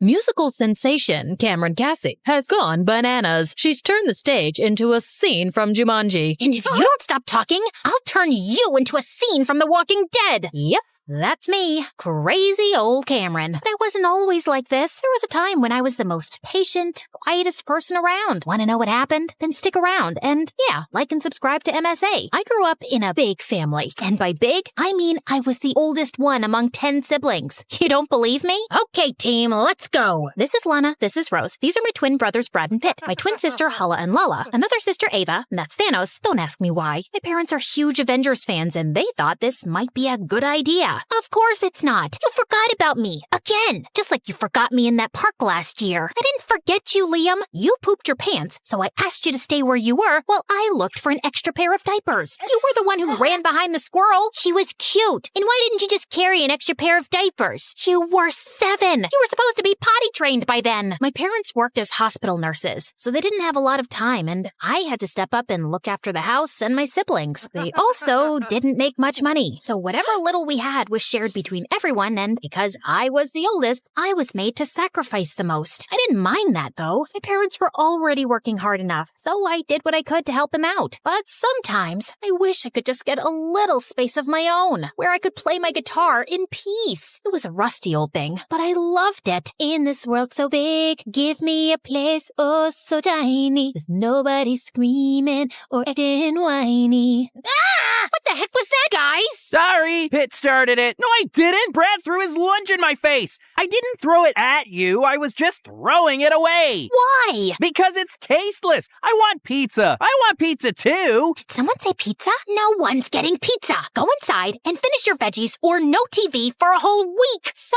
yeah, things weren't peachy at home, but school was worse. Between house chores and studies, I had no time to make friends and grew up to be an introvert, which somehow made me the perfect target for bullies like Bailey. We'd been classmates dictates all our lives. But ever since her family struck it rich, she became this mean, hostile person with a personal vendetta against me. It didn't make sense. She was the lead drummer of the school band, really popular, and even had her own YouTube channel where she did covers of famous songs. So I just never understood why she was so obsessed with me. Like this one time in high school, I was casually singing my favorite songs when Bailey barged in. Hi, everyone. So in this episode of Off-Key Talents, we have Cameron Cassie. She thinks she sings well, but she sounds like someone stepping on a squeaky toy. Maybe it's because she's always screaming at her horrible siblings. How many are there again? Can you get that off my face? I'm not comfortable, and I don't care. Anyway, I got what I wanted. You can go back to whiny singing now. You're not gonna post that, are you? Bailey just gave me an evil grin and left. I wanted to scream in her face, but I knew she'd only make my life more difficult, so I kept my head low and went on with my day. But the next morning, I was still in bed when my sister Lana came running into my room and told me that the video Bailey posted had gone viral. What? Why would she post that? That's it. I will bite Bailey's head off and then use her hair to mop floors. What are you talking about? People are loving you. You're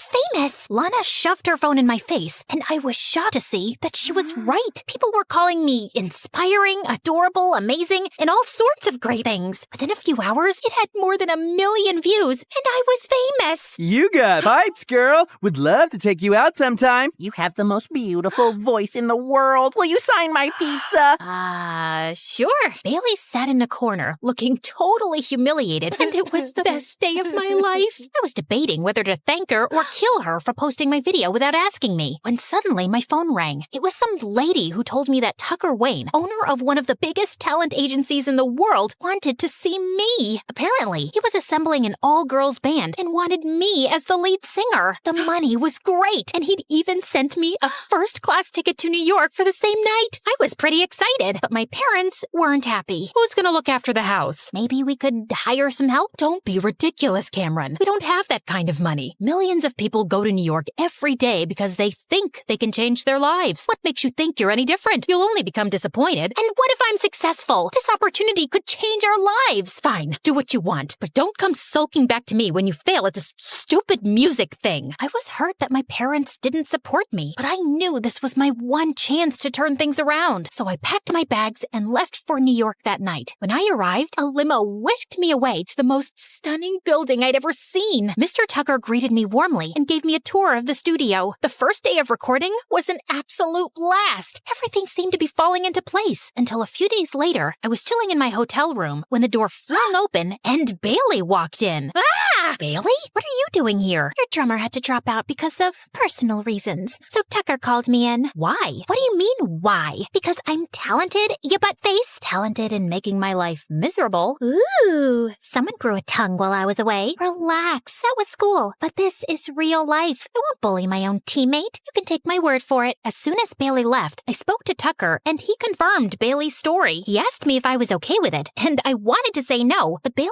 was insanely talented, so I let it slide. But the next day, I regretted every bit of my decision. Not only was Bailey somehow more annoying, she was also really controlling. She gave me notes on my singing and would stop the recording every 2 seconds because she wasn't feeling the music. Then one time, in the middle of a performance, she changed the notes to my solo on the spot. What are you doing? Improvising? No, you're messing up my solo. And what are you gonna do about it? Bailey just laughed, and at that moment, something snapped inside me. I closed my eyes, focused on the notes, and sang. When I opened my eyes, the crowd stood still, and then they burst into a massive applause. Everyone was chanting my name, and Bailey looked like someone had pulled her kidneys out. From that moment forward, my life was an absolute whirlwind. We were getting more live shows, doing interviews, talk shows, and I was truly famous. I even got the first ever call from my mom, but it wasn't what I expected. Hey, Mom, I'm so glad you called. Your sister plays the oboe, you know. Lana? Yeah, I know. So let her in your band. But I thought you hated the idea of getting into music. I do. But Lana will be going to college soon, and playing oboe professionally will look good on her application. Now, will you help her or not? I wanted to say no, but Mom was talking to me after weeks, and I didn't want to disappoint her. So I agreed, and a week later, Lana joined me. But I had no idea how to fit an oboe in the band, and Lana didn't seem too interested either. All she did was sleep or order room service all the time, and I barely had any cash left for myself. life. To make things worse, we were a month away from the album launch, and I still had a bunch of songs to write. In this world so big. Stop! This is not working out. We need something edgier. Could we try a different note? No! I want more emotion.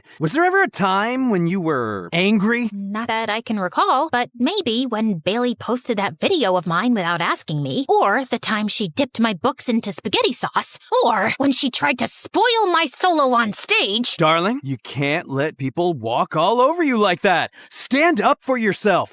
Dig into that rage and come to me tomorrow with a new song. I spent the entire night replaying the conversation with Mr. Tucker, and when I calmed down, I realized he was right. I was a pushover. Bailey had tormented me for years, and I'd never stood up for myself. My own parents had treated me like a pushover, but not once did they pay attention to what I wanted. And when I finally did something for myself, they tried to snuff that spark out too. Heavy with rage, I picked up the phone and dialed in. Bailey? Yeah, you're out. You're a bully, and no bullies are allowed in my band. And I cut the call before she had a chance to scream. On a high, I called my mom next. Hey mom, Lana doesn't want to be here, and oboe doesn't make sense in this band. I'm sending her home. Finally! I couldn't believe I just stood up to my mom, and to be honest, I felt pretty proud of myself. The next day, I walked up to Mr. Tucker and told him the conversation I had with Bailey. I thought he'd be mad, but instead, he smiled. Good for you, darling. And don't worry, we'll find a new drummer. Let me hear that new song. I poured my heart into my song, and Mr. Tucker was so impressed, he sent it straight for recording. He even set up auditions, and within no time, we had a new drummer in our band. A week later, when the song was released, it got more popular than all our live shows combined. We rose to the top of every chart, got invitations to every celebrity show, and Mr. Tucker even extended my contract. I was making more money than ever, and life was pretty good. But the more I leaned into my emotions, the angrier I got, and pretty soon, I was lashing out at everyone. I ordered this salad with ranch. This is blue cheese. What are you doing? Trying to make me fat? I'm sorry, ma'am. I forgot. Did you forget to brush your teeth? Did you forget to take a bath? Did you forget to sleep? No? Then how can you forget to follow simple instructions? The waiter ran away crying, and I felt a bit bad. But with the amount of money I was spending, I deserved better service. But the next day, I was making waves on social media for being rude and mean. Apparently, someone from the restaurant posted a video of me screaming at the waiter, and now everyone was out there to get me, including the paparazzi. Have you always been this spoiled, or has success gotten to your head? Have you always been this stupid, or did you fall on your way here and damage your brain? That's inappropriate. Your face is inappropriate, Jane. You are a terrible interviewer. You should switch jobs because I don't think this one's gonna last that long. I was mad with power, and no matter how much people called me out for it, I just didn't care. I partied like there was no tomorrow, shopped like a crazy person. I was finally living my life the way I wanted to. I didn't even care about showing up at work, and my bandmates tried to warn me, but I was the star of the show. No one would replace me. I thought I was untouchable until one day I walked into the studio and saw Bailey in the recording room. What is she doing here? Oh no, this is awkward. I was gonna tell you, but you're off the band, Cameron. Since when and why? Because you're a loose cannon, and I can't let you tarnish my reputation anymore. But I did what you asked me to do, and now you're kicking me out? I'm the star of the band. You can't replace me. Honey, everyone is replaceable in showbiz. Now, bye-bye. Have a nice life. I was stunned. Just like Bailey and my mom, Tucker had manipulated and used me. I felt betrayed, but I had no time to sulk. I wanted to show these suckers what I was made of. So I tapped into my network to find a new label, but no one was ready to take me on, thanks to my negative image. And while I struggled to find work, Bailey rose to fame. She was having her first ever solo concert, and it was completely sold out. I couldn't let her win this time, so I crashed her concert, sneaked my way to the stage, and right before Bailey was about to sit down for her performance, I pushed her away. What are you doing? Stealing your thunder, just like you stole mine for years. Cameron's back, baby! I kicked over her drums, and in a moment of pure rage, I grabbed the guitar and smashed it to pieces. Some of the things went flying into the crowd, and everyone started panicking. Show was canceled, security was called in, and I was thrown out of the venue. Tucker even threw me out of the hotel, and thanks to my crazy party expenses, I couldn't afford another place. Eventually, I had to move back home, but I was so messed up in the head, I hardly ever came out of my room. All day, I would watch TV and see Bailey's rise to fame, and it only made me realize the things I'd lost. Then one day, I was sitting in my room when Mom walked in. You know you can't stay cooped up up in here all day, right? I don't know what else to do. It's not like anyone needs me anymore. That's not true, Cameron. I was angry at you for moving out and then sending Lana back home. Then I realized that we'd been really tough on you. You were just a teenager, and you deserved to have a life of your own. So you're not angry at me now? Of course not, sweetie. We love you. We always will. My mom hugged me tight, and I felt better than I had in days. With my family by my side, I slowly started picking up my life again. I got back to music and even joined my old high school again. I had to repeat a year, but that was okay. At least I had something to look forward to. One day, while playing in the backyard, one of my sisters recorded a video of me and posted it on YouTube. It went viral again. People were amazed by my transformation and started requesting my old songs. So I played them. Soon, I started getting calls from agencies. One of them asked me if I could perform my singles at their show. The pay was good, the venue was close to home, so I agreed. As I got ready backstage, someone tapped on my shoulder. Mr. Tucker. Great to see you, kid. You've been doing well. Ever thought about coming back? Aren't you working with Bailey now? Yes, but she's boring. You're so much better. I will double your pay if you want. Think about it. As tempting as it was, there was one thing I'd learned in my time in New York. Never let anyone walk over you. So I immediately called Bailey and gave her a rundown of what had happened. Why should I believe you? Because Tucker is a manipulative worm, and I don't want him to ruin your career like you ruined mine. You don't have to believe me, but just watch your back. Wait, thanks for letting me know. It's no excuse, but I'm an only child, you know? And my parents put this insane amount of pressure on me, and your family just seems so big and fun, and I was just jealous. Life's not always as it seems, but we can be a bit kinder to each other. Anyway, glad we had this talk. Same. You know, I really did like your new album. Bailey and I never stayed in touch after that, but I heard she quit and started her own band. As for me, I'm still singing in the backyard and making my own music. That's the best kind.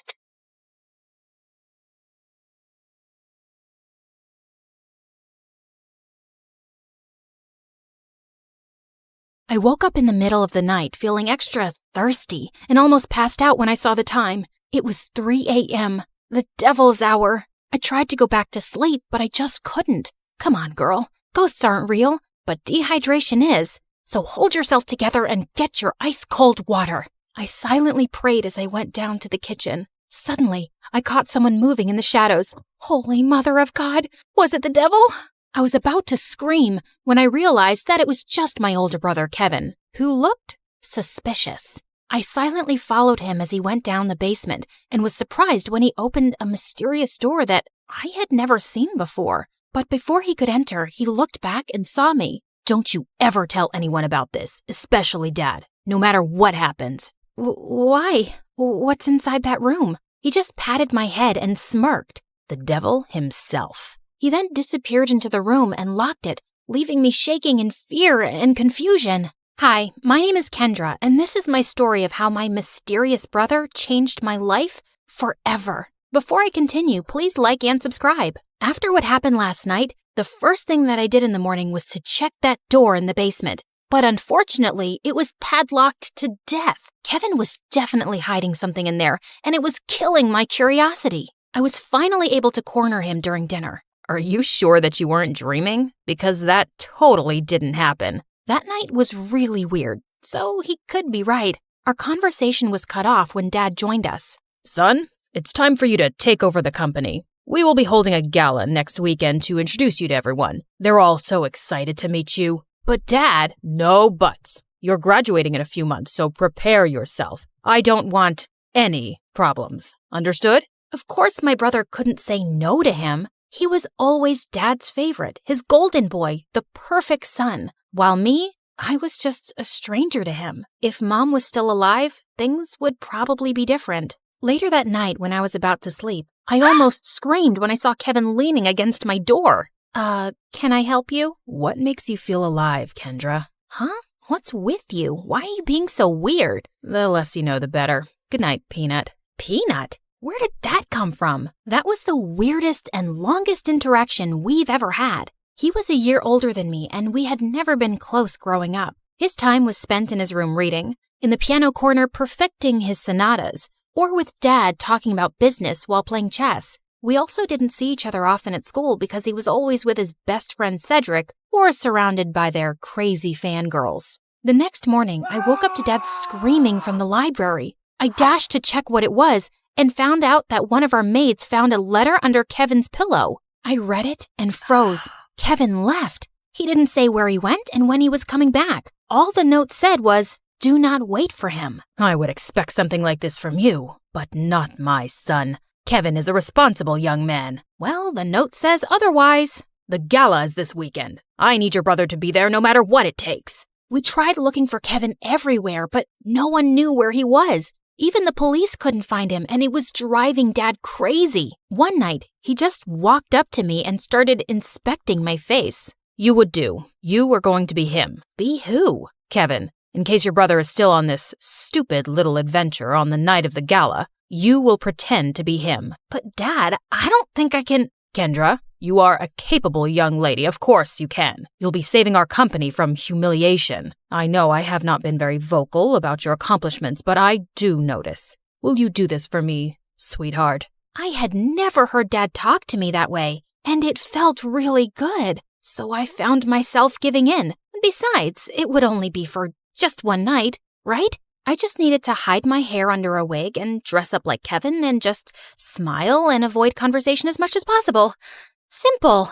When the big day finally came, I was a nervous wreck. There were too many important people, and Dad kept reminding me not to mess up. Luckily, the party was a success, and I thought my little mission was finally over until Dad came up to me. You did well. Now we just have to make sure that your brother will not fail his classes so he could graduate. You'll need to attend school as him. But how about me as Kendra and my grades? I'll call the school and tell them that I sent you out of the country for an emergency. Anything you fail, you can take for a summer class. But no buts. This was already decided. And remember, no one should ever know about this. But Kevin and I were just too different. After carefully thinking about it, I finally decided to do it. It was my chance to impress Dad. I just needed to do one little thing, which was to learn everything about my brother to make it believable. I checked his room, but I didn't find anything useful. I had to ask for help from the person closest to him,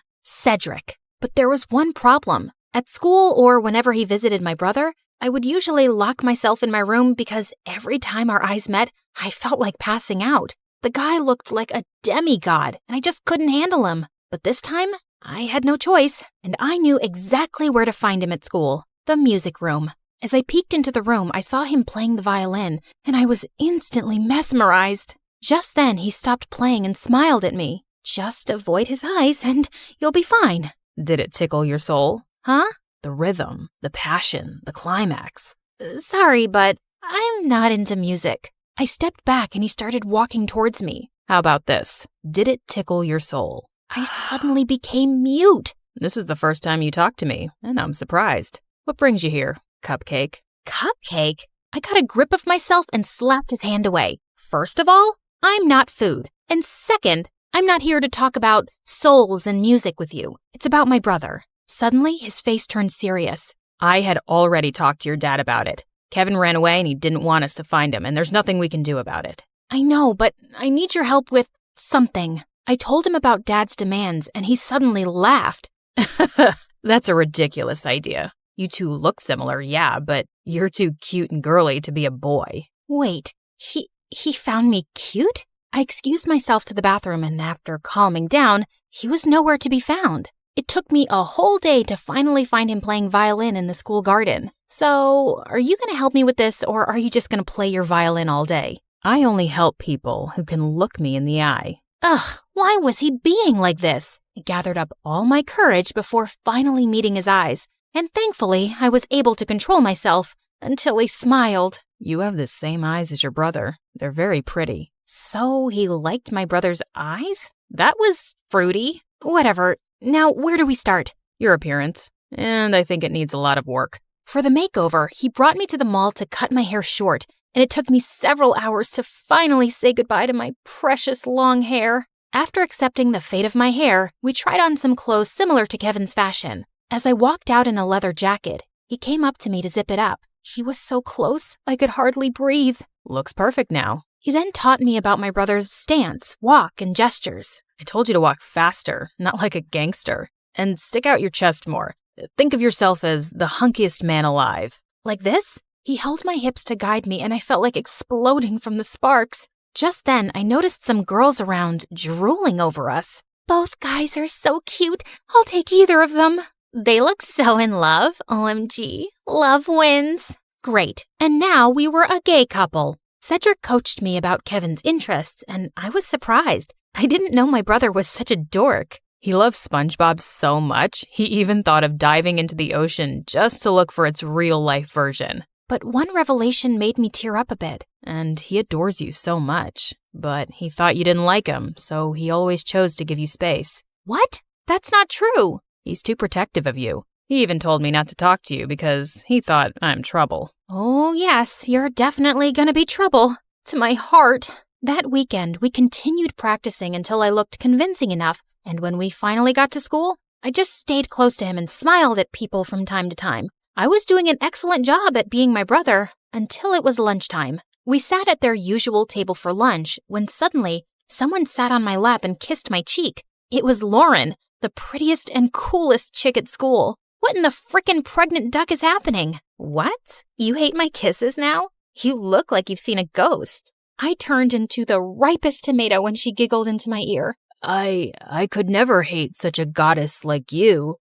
Wow. Since when did you become this cheesy? I gave Cedric a panicked look, but the jerk was trying his best not to burst out laughing. I kicked his leg under the table and his wince was satisfying. I then excused myself in the bathroom and dragged him with me. There, he revealed that Kevin had been dating Lauren for a while now, and I had no idea about it. Lauren had been all over me for the next several days. This was totally normal, of course, except for the little detail that I was not her actual boyfriend. And through all of this, Cedric remained an unhelpful idiot who was clearly enjoying my discomfort. We were walking to our last class when someone suddenly grabbed and pushed me against the wall. You're acting weird lately, and I like it. Before she could kiss me, I acted like there was a bug inside my shirt and ran away. I needed to talk to Cedric. As usual, I found him in the music room. We need to tell Lauren. Suddenly, Lauren appeared from behind me. Tell me what? Wait a minute. Don't tell me that you guys are dating? What? Cedric finally stopped playing the violin and grinned at me. I'm straight, but I don't know about your boyfriend. Aw, baby. You know I would accept you however you identify, right? Well, that's good to hear. Lauren looked like she bought it, and I just found myself exploding. I'm not Kevin. I'm not your boyfriend. I'm his sister Kendra pretending to be him. I then explained everything to her. Oh, okay. Explains why you look and act differently. That's it? No violent reaction whatsoever? I'm used to Kevin's quirks. So, anything I can do to help with this mission? Just don't tell anyone about this.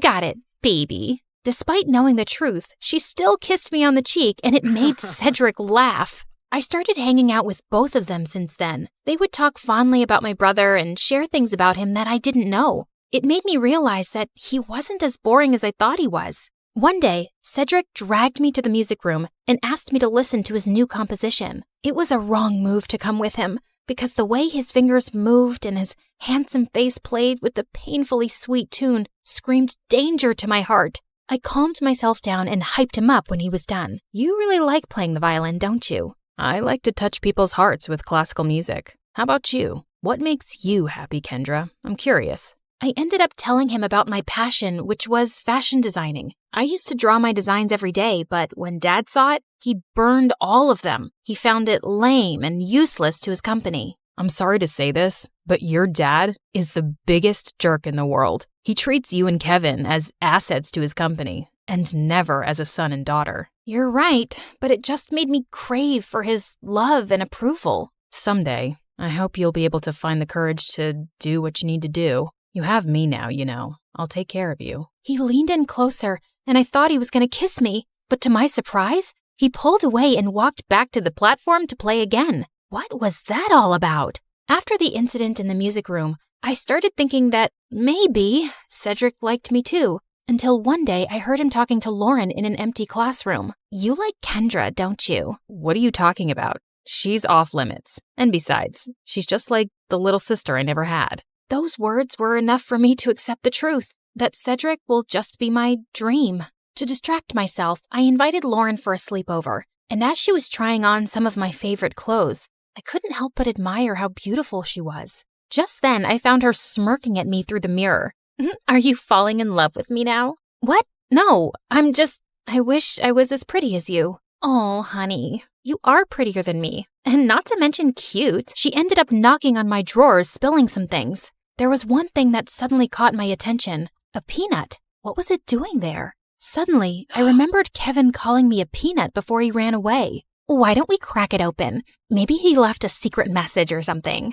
And he actually did. I'm finally alive. Wait a minute. That night before he left, he asked me what makes me feel alive. Lauren and I then came up with a mission to find the answer to that question. Your brother is too mysterious sometimes. Maybe Cedric knows something. But unfortunately, he was useless. One day, Dad suddenly called me and started asking about Lauren. I learned that she's dating your brother. Her parents and I are talking about a very important business deal. We will have dinner with them tomorrow night. Make sure to be extra attentive to her. I thought it wouldn't be much of a problem until they suddenly decided to marry us off with Dad knowing that I was Kendra. He was crazier than I thought. Do you think Kevin will be home by then?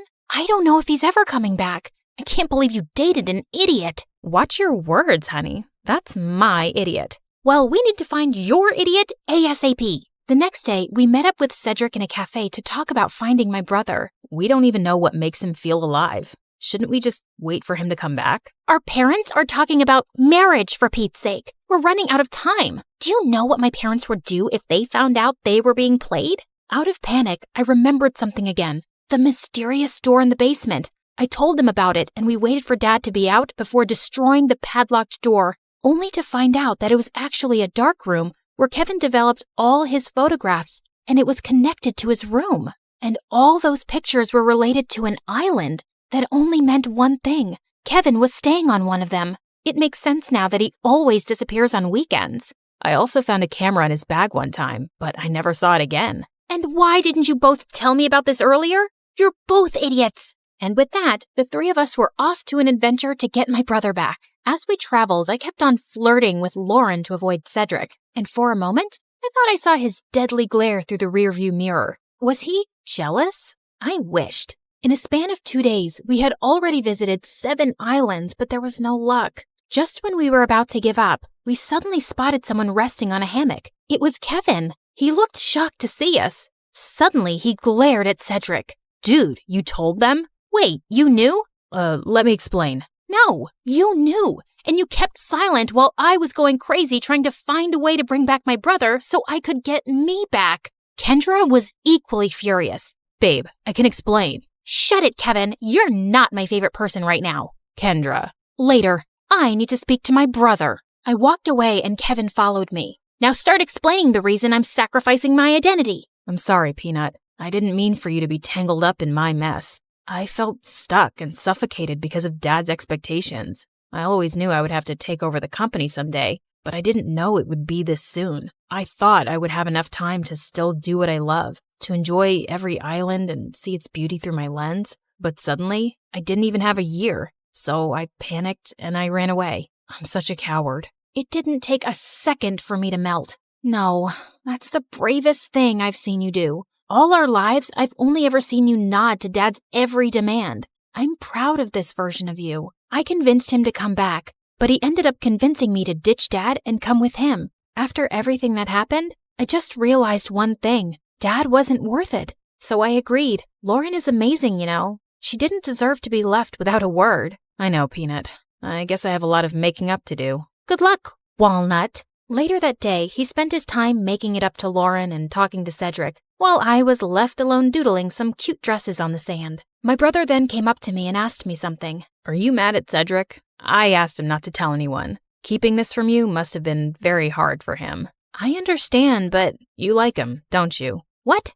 No, I mean... Don't worry. I finally gave him the go signal. You two can kiss or whatever. As soon as he left, Cedric walked up to me with an earth-shattering smile. Can we talk? I couldn't look at him in the eye again. About us. I've always fancied you, you know. More than violins. I felt like melting at his confession. I told him about the reason why I'd been avoiding him all these years, and he responded to it by finally kissing me on the lips. Thank God I didn't pass out. So, did it tickle your soul this time? Yes. Finally.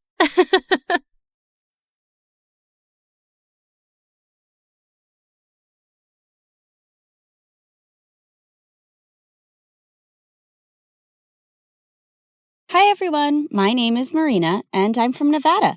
Please like and subscribe. I was raised in a small town by my aunt who owned a small bakery and loved me to bits. Aw, honey, today's your first day at school, so I packed muffins for all your classmates so you can make a lot of new friends. You're awesome, Aunt June. She wasn't super rich, but she was the richest person at heart, and that's why everyone loved her so much, including me. I always wanted to be just like her, so I'd help her out at the bakery. Marina, I'm going to go out for a bit. Can you put the pink icing on the cupcakes? Sure thing. Later, when the customer came to pick up her order, it turned out I'd caused a disaster. This was supposed to be for a gender reveal party, but you put yellow icing on the cake. Ugh! That wasn't the first time I mixed up colors. My aunt knew something was wrong with me. Turned out I had color blindness, and I couldn't differentiate between certain colors. Is it going to be like this forever, Aunt June? I'm afraid so, honey. But cheer up, because I've got a brilliant idea. The next day, everything in the house and all the ingredients in the bakery were labeled along with their colors. Aunt June made things so easy for me, and our life was just perfect. Until one day when I was in second grade, an old man walked into our bakery and offered to buy it. This bakery has been passed down from generations in our family, and there's no way I'm going to sell it. But the man's tone just got more rude. You should have signed these papers while I asked you nicely, but now you're just going to pay for your stupidity. If you don't leave now, I'm going to smash your car, and then you'll have to pay for your stupidity, sir. The old man left at my warning, but the next week, another man was back with some papers that claimed that the bakery didn't belong to my aunt because her parents never signed the deal in her name. And now we had to move out. My aunt looked around for help, but the legalities were too complicated and no one was ready to help. So eventually we had to give away our bakery and move to the city. Thankfully, Aunt had enough savings to rent a small place and she started working in a small grocery store. And while I was trying to adjust to this new life, I saw a kid my age in the front yard one day choking on something. I immediately ran to help him, but the moment the food stuck in his throat came out, I was shocked. Why were you eating a doll's head? I wasn't. He pushed me back and ran into his house next to ours. Turns out he was the landlady's kid, Timmy, and he was so weird. Whenever I'd try to go close to him, he'd just run away. Even when I joined school, I saw some kids throwing popcorn at him, but he wouldn't budge. Hey, why won't you say anything? Why do you let those kids bully you? But instead of answering me, he just ran out of there, and I decided I wasn't going to bother with this guy anymore. But later that night, I was in my room when I heard someone crying. I looked out of my window and saw it was Timmy crying in his room. So I climbed onto the tree outside my window and jumped into his room. And he freaked out. What are you doing here? Look, I don't know the deal with you, but if there's some issue, you really need to talk about it. At first he hesitated, but then he broke down. I miss my dad. Ever since Mom and he got divorced, I haven't seen him, and the kids at school always make fun of me because of that. I hate it here. Hey, it's gonna be all right. I told him things were gonna be easy only if he fought back and didn't let those kids get to him. And it seemed like my advice worked. The next day, I saw Timmy was surrounded by a bunch of kids. I heard the cupcakes we gave you last time had Barbie heads in them. We're so sorry for that. Here, take these. They have cockroaches. And to my shock, Timmy pushed the bad guy away. Get away from me. And don't trouble me anymore or I'm going to tell the principal about you. The other kids ran away scared, and Tim turned to me with a bright smile. Did you see that? I wasn't scared and what you said worked. After that day, we started getting along and became the bestest of friends. And Tim grew up to be really protective of me. He'd keep me away from all the bad guys and trouble in school. Then on my 16th birthday, I told him I was going to start working to support my aunt. But he had a weird reaction. No, you can't do that. Your aunt wants you to study and make a life for yourself. You shouldn't be waiting tables. And if you need money, you can always tell me. Tim was a genuine friend, and I loved how he always cared for me. But now I really wanted to support my aunt, so I took the job without telling anyone. But the very first week of my shift, something weird happened. I ended up making a mistake because of my color blindness, and the customer went bonkers on me. I want to see the manager right now and get you fired. But I told you it was a genuine mistake. but he kept shouting and started pulling my hand when one of his friends got up and stopped him. Let go of her hand and apologize to her right now. Dude, you want me to apologize to this low-life waitress? As soon as he said that, the guy landed a punch on the bad guy's face and my jaw dropped. Holy jeez! The manager immediately threw all of them out, but after my shift was over, I saw the guy who stood up for me was still sitting in the alleyway and his hands were bruised. I immediately got some ice for him. Excuse me, sir, you can use this. But for some reason, he looked really mad at me. Who do you think you are trying to act all nice, huh? Just leave me alone. I could see his eyes were red, like he'd been crying, and I thought it was best to leave him alone. But to my complete shock, I saw the same guy in my class the next day. The teacher introduced him as a new student, James. While the girls were drooling over his handsome looks, he kept staring at me the entire time, and the moment class was over, he came up to me. I don't want you spreading any rumors about me from last night. Do you get that? Before I could even reply, he just stormed away, and Timmy came running to me. What happened? Was that guy bothering you? I didn't want Timmy knowing about my job or anything about how I knew James, so I brushed it off and went ahead to prepare for my chemistry practicals. But turns out, James was already there. Minutes into the practical, I realized some of the labels on the chemicals were missing, so I asked James to help me differentiate, but he didn't even look at me. That jerk. I continued guessing and mixing the chemicals, but suddenly they caught fire, and I almost got hurt when James jumped in and pushed me out of the way. I quickly got up and put out the fire. What are you, nuts? Did you want to die? Suddenly, my eyes went to the burn on his hand, and I rushed him to the nurse's room and gave him first aid myself. Seems like you're always helping people who are hurt. Yeah, especially those who get hurt because of me, and with you, it's every single time. And that's when this tough guy finally let out a smile. You don't look so bad when you smile. I know. I don't want the chicks going crazy over me, so I keep it under check. This guy had multiple personalities. As time went by, we started spending more time together because we had similar projects, and James turned out to be a really fun person to hang out with. He'd often walk me to my work after school, and we'd enjoy all sorts of treats on our way. And even though he was a little mysterious, he was growing on me by the day. But there was someone who just hated our closeness. What's going on between you and that new guy? He's bad news. Stay away from him, Marina. What are you talking about? And how do you know he's bad? Oh, come on. Haven't you seen? He's always covered in bruises. Just stay away from him, okay? Well, I could understand Tim's concern, and there were things I wanted to know about James, too. A few days later, we were at a friend's party playing Truth or Dare when I was given a dare to kiss James. My heart raced with excitement, but I saw Timmy looking at me with furious eyes. I wanted to run out of there, but thankfully, James got up and left first, and I let out a loud sigh. But later, when I went out, he was waiting for me. Was it that bad, huh? The idea of kissing me so you sighed with such relief when I left? No, it's not like that. It's just that there's only so much I know about you, and I didn't... Suddenly, he pulled me close and looked deep into my eyes. What do you want to know about me, Marina? Well, why did you cry that night in the alleyway? And is there something that you keep from me? My mom is really sick, and she was admitted to the ICU that day, and I couldn't help but... Shh, it's okay. You don't have to say anymore. With that, I pulled him in for a kiss, and he whispered into my ears, I love you, Marina. Gosh, I loved him too. But the very next day at school, my fairy tale came to an end when I received a message from James's phone. Here's my parting gift to you, Marina. There were several pictures of me kissing him and me working as a waitress with ugly captions, and he shared them with everyone in the school. What in the world? I tried to call James about what was going on, but he wouldn't answer it. And I felt so embarrassed and furious about everything, but then Timmy came to me. Hey, are you all right?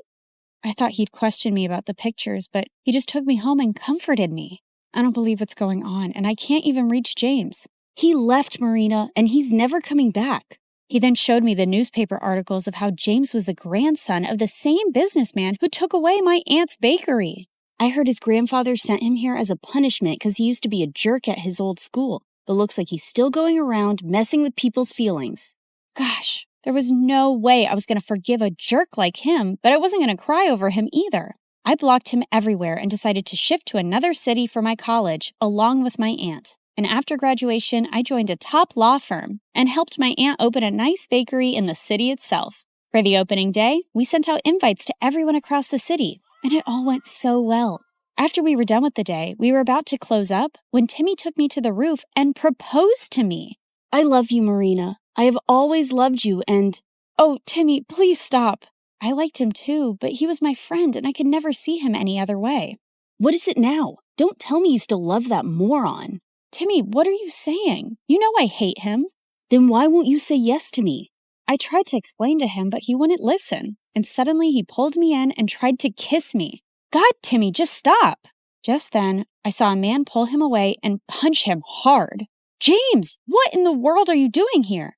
How dare you touch her, you filthy. I pulled him away before he could hurt Timmy anymore and slapped him hard in the face. Who do you think you are walking into my life again? Didn't you already mess around enough last time? Marina, what are you saying? I never messed around with you. Oh, really? Then why did you leave? And what about those texts and pictures? What? I have no idea what you're saying. I know it was my fault to leave you like that, but I told Timmy everything. What? What do you mean? That night after you left the party, I received a call that my mom had passed away. My grandfather wanted me to return home. Timmy was right there, and I asked him to inform you. What? I even tried to contact you, but you had me blocked everywhere. And when I called Timmy, he said you hated me and you were with him now. Timmy, what is he saying? Did you hide this from me and lie to him? Yeah, I hid the truth. I didn't want you to be with a jerk like him when I've loved you all my life. So I lied. For you. But those messages from your phone and those posts. I have no idea, Marina. I lost my phone the same night. You didn't lose it, moron. I stole it and sent those messages and those pictures. Timmy, I can't believe you. You son of a witch. No, James, just let him go. He's a jerk and doesn't even deserve that. Oh, Marina, please don't cry. I'm here. I'm here for you now.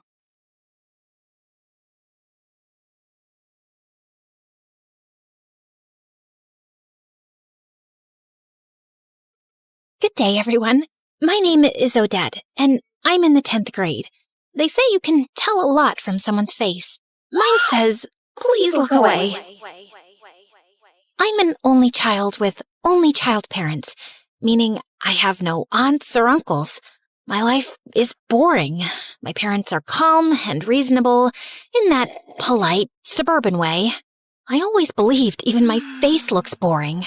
You know, Odette, it's time to have some purpose in your life. Well, I'm just waiting for the tragic twist in my life arc, because you guys didn't give me a dramatic backstory to work with. Okay, maybe start with a job? Yeah, Sharon, lead with that next time. Don't make it sound philosophical. You just want another income stream. Whatever. I'm going to my room. Where did we go wrong with our one and only? A few days later, I started babysitting. It was the worst decision of my life. I got an email from a woman saying she had a disabled daughter and needed someone to start immediately. She'd already left for work, but there was a note on the fridge with a list of instructions and $300 on the kitchen table. The daughter was quiet, sweet even. I gave her food, helped her to the bathroom, and for a few hours, everything was fine. Then I started noticing things. Shadows in the hallway, footsteps behind me. You know, classic horror movie nonsense. Long story short, she wasn't disabled. She was just pretending, for fun. People are weird. Yeah, I think my purpose in life can wait. Maybe my purpose was to find a boy instead. I saw my classmates getting boyfriends and having cute relationships. Except me. I have this friend in particular. Her name is Lila, and she genuinely loves boys. God created Adam and noticed he was bored. Imagine being in heaven and still feeling bored. So Eve was made to entertain him. Can't you see it? We girls are men's heaven. All you have to do is just smile and entertain them. But Odette, you're a frowny, boring little creature. Smile so you attract good energy. And by that, I mean boys. But I didn't know how to smile to attract boys. I didn't have it in me. Whenever I saw a boy, I'd just frown and keep my head down and walk away. I once tried with the new boy. He was wearing sunglasses indoors. I don't know if he thought he was famous or had an eye infection. Either way, I decided to smile. Are you sneezing or threatening me with your face? I stared at him, frozen. Okay, I'm calling you Snarly, like Charlie, but with a snarl. People laughed, even me. That was Rafe. He went from being the new student to the popular one instantly. He had this annoying way of making fun of you and still making you laugh. From that moment on, he kept showing up in my life. Unfortunately, so did the name Snarly. Every girl tried to be his girlfriend, especially Lila. Oh, the heck she tried. He said he was waiting for someone special to have a relationship with. What does that even mean? He's a teenager, a popular, cool one. Just hang out with the prettiest girl in the school, which is me. But seriously, what's wrong with him? Maybe romantic guys do exist. Ugh, you're so naive. Anyway, what did your mom cook today? I smelled meatloaf, so that. Again? Hey, beggars can't be choosers. Hey, you. First of all, I really don't want to stay with that ugly stepmom of mine. Second of all, I'm doing you a favor. It's not like you found a better friend. The heck, you only have me. So shut up and get me some meatloaf. Lila didn't exactly have a calm life. Her dad was a useless, handsome man who somehow got tricked into divorcing her goddess of a mom, thanks to a stepmom so ugly she could curdle milk. Her real mom either ran away or fell into depression. We don't know. What we do know is that Lila never saw her again. Then one day, Rafe was playing in the final, super important basketball game of the year. Everyone was cheering for him. Some girls were even crying. If they lose, I'll spit on their faces. Except Rafe. He can spit on mine if it helps him release some of that frustration. Do you not have even a shred of self-respect? Everyone glared at me. Apparently, I was the fun killer. And an idiot. Why are you like this? You don't have to take life so seriously. Just chill and enjoy the vibe. Then Rafe scored the final shot, and our school won. The crowd went feral. People were chanting his name. They lifted him up on their shoulders like he was a national hero. But then Rafe asked them to put him down. His face was weirdly serious. He turned and looked directly at me. Then he started walking toward me. Everyone fell silent, even me.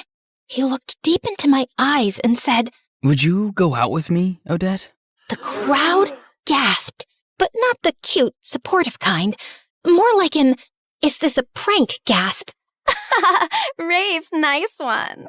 But Rafe didn't laugh. He just kept looking at me with this soft, serious expression. I wanted to laugh it off. I really did. But something about the way he looked at me made my stomach flip. Some girls laughed nervously and touched his shoulder. A few boys joined in, filming the whole thing. One guy grabbed Lila's hand. "Will you be my girlfriend?" Oh no, wait, what did Rafe say? Oh yeah, "Would you go out with me, Lila?" Then, out of nowhere, Rafe shoved him hard. The laughter died instantly. Then he just turned back to me, calm as ever. So... Just say yes for now. Let's see where this goes. Yeah, I'll go out with you, Rafe. He grinned from ear to ear, picked me up on his shoulder, and carried me away. Everyone just stood there, blinking, whispering, filming, trying to figure out what had just happened. And from that day on, my life changed forever. For a while, everything felt perfect. Rafe and I became that couple, walking the halls hand in hand, skipping class to sit behind the gym and share terrible vending machine snacks. My parents were totally against me dating Rafe. I don't get it. He's handsome, funny, and successful. Yeah, but something's off. Like how he just sat in our living room with his feet on the coffee table. Little things like that say a lot. Oh, come on, Daddy. Listen to your old man, daughter. He's no good news. For God's sake, last time I checked, you're an accountant living a boring life with dead parents, no siblings, and 0 friends. Since when are you a psychologist, David? Oh, Dad, come on, honey. It's his vibe, his aura. Are you a psychologist? No. Do you read psychology books, human behavior? Facebook posts don't count. No. Then please, just let me have this one. Finally someone notices me, and he's not just anyone. He's the most popular boy in the entire school, maybe the whole city. That's what makes it even more fishy. Why would he choose you? Honey, that's not how we agreed to phrase. Aha! So it is because he chose me, not his aura or his feet on the coffee table. Why am I not even surprised? Can we please never talk about this again? Lila was the happiest for me. Look, I know most besties would be super jealous if their average, boring-looking friend got the hottest guy in school, especially when that bestie is as pretty and fun as me. But trust me, I'm proud of you. Thanks. But why are you spraying that pink stuff on your feet? Oh, I've got a date with this rich guy. He's a couple years older than us. Well, maybe a couple years on top of those couple years. He's 5 years older, okay? But love doesn't care about age. I just want everything to be perfect, including my feet. So you're gonna tell him nice to feet you? Ha ha. You're actually so stupid sometimes. I love it. So, how's everything with Rafe? It's fine, I guess. But there's this nagging feeling. Like something's off. I don't know. I know that feeling. It's called insecurity. Just live in the moment, babe. Stop overthinking. Oh, and I just had meatloaf. But brace yourself. It was actually good today. Like, edible. Anyway, I gotta go. Love ya. Mwah. Maybe Lila was right. Maybe it was all in my head. Maybe I just needed to loosen up. Until things took a different turn. I started spending more and more time with Rafe. He was sweet and generous, but he never invited me to his house. I kept asking. Then I started nagging. Finally, he agreed to take me there. I was surprised by how old and worn down the house looked. The front porch creaked under her feet. Just as Rafe opened the door, a glass flew past us and shattered onto the street. Rafe yanked me back. Where did you put the money, you useless witch? I bought food with it. What, you want me to leave money here so you can waste it on more cigarettes, you junkie? Well, welcome to my house. We stepped inside. The place was a mess. Dark, musty, with dishes piled up and clothes tossed over furniture.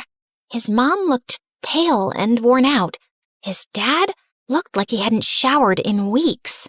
Mom, Dad, this is Odette, my girlfriend. Oh, so now it's Mom, Dad, and not Dad, Mom. Why is she first, huh? You stinking little disappointment. You can't tell me how to speak. I said what I said. What are you gonna do? Hit me? Burn me? Go ahead. What do you even want from us? Why are you still alive? Oh, trying to show off in front of your girlfriend? Like you're the man of the house? Joke's on you. She's not even pretty. Don't listen to him, sweetheart. Don't talk about her like that. Fine, let's talk about you then. Hey, bimbo, this kid you're dating still wets the bed. His mom dragged him to every doctor in town, but some people are just born failures. How dare you! She grabbed a rolled-up newspaper and smacked him across the head. I stood there, frozen. Rafe took my hand without saying a word, and we walked out. Well, I guess I'll never complain about the boring life my parents gave me again. Yeah, I get it.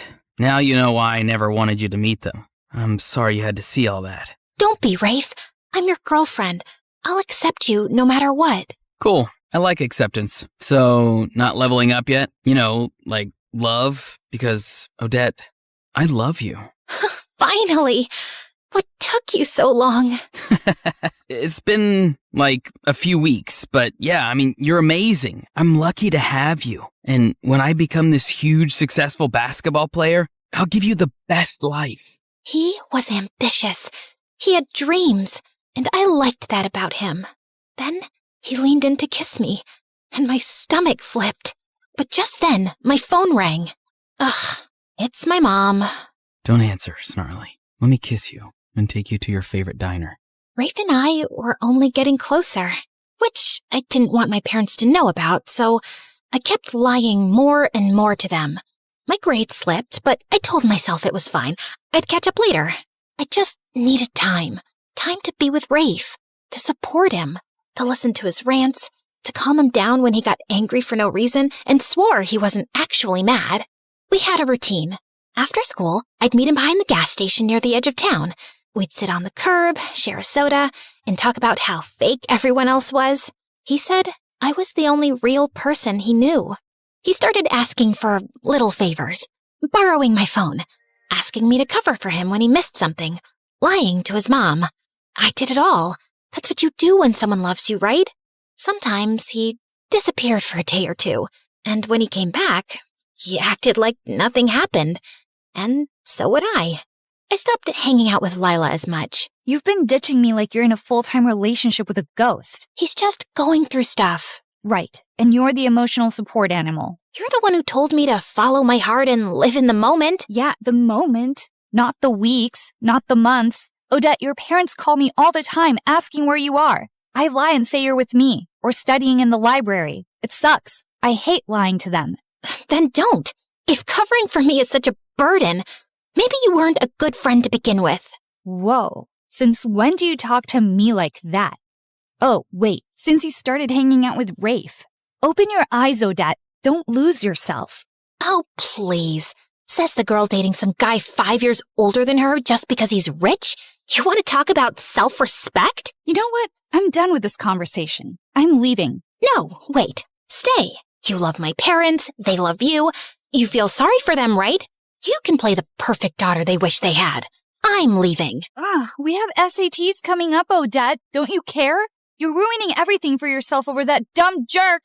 Surprisingly, Lila got a good score on the SATs.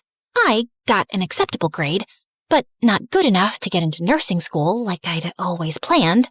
Rafe didn't even take the test. He overslept that day. I can't believe Lila scored higher than me. I mean, yeah, she's not dumb, but I've always been the one with the better grades. Now I can't even apply to nursing school. I should have studied more. I told you we didn't need to go to the movies every single night, Rafe. Oh, so now it's my fault, Snarly? Babe, what's done is done, okay? Don't beat yourself up. Come on, I'll get you some pancakes. That always cheers you up. Rafe, where do you even get all this money from? I mean, yeah, I lend you some sometimes, but it's not enough to cover everything we do. Wow. So you think I can't survive without your little charity coins? First of all, they're not little coins. Oh, come on, I'm joking. You know I don't mind helping. I was just asking. No, you weren't. You were judging me, belittling me. Why do you care where the money comes from? I take care of you, don't I? I feed you, I spoil you. Isn't that enough? I'm sorry, babe. You're right. I didn't mean it like that.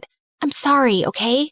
Tell me what I can do to make it up to you. You can come with me on a country tour. I got this RV from my uncle. We'll travel, see the world, hit every state. Just you and me. But what about college? And my parents? What about them? I'm sure your parents don't mind you having fun and taking a break from all the stress. And in college, you said yourself, you're not doing nursing anymore. Take an online course, finance or something. That's a good career too, babe. I told my parents I needed time to think about my future. They begged me to stay, but I'd already made up my mind. 2 weeks later, I was packing my bags and climbing into the RV, ready for my freedom. At least, that's what I thought it was. It was amazing. We went to places I'd only seen on TV. Nevada desert, Hollywood, coastal cities with overpriced ice cream, and strangers who looked at us like we didn't match. People stared, sometimes whispered, like they couldn't believe a guy like Rafe would be with someone like me. Once, a pretty girl asked for his number. He smiled and shook his head. Already got the best girl in the world. She scoffed and walked off. He never saw me watching, but for the rest of the day, I couldn't stop smiling. I once posted a picture of us eating instant noodles on the RV steps. The caption said, "Love in the little things." It got a lot of likes. My parents still called. Sometimes I answered, and sometimes they were just yelling, begging me to come back. Eventually, I stopped picking up. Once, in Wyoming, there wasn't much to do. I went to sleep early. When I woke up, Rafe wasn't next to me. I called him many times, and it went straight to voicemail. Evening came, and still nothing. I decided to look around for him. Just as I stepped out of the RV, a police officer, a woman, was walking up, about to knock. Miss Odette, you're under arrest. Anything you say or do can be used against you in court. What the actual heck? She flipped me around and cuffed me. I tried to resist, tried to ask what was happening. She didn't answer, just shoved me in the car. The RV is stolen. I mean, what else do you think we deal with out here? The Wall Street crash? What? It's not even mine! No kidding. That's exactly the problem. The guy who actually owns it just reported it stolen, and he says you were the one driving it around. Can I make a phone call? I'm allowed one, right? Ugh, these movies. Everyone thinks they get one call. Fine, go ahead. Call the president if you want. I called my parents, and I prayed they come to help me out.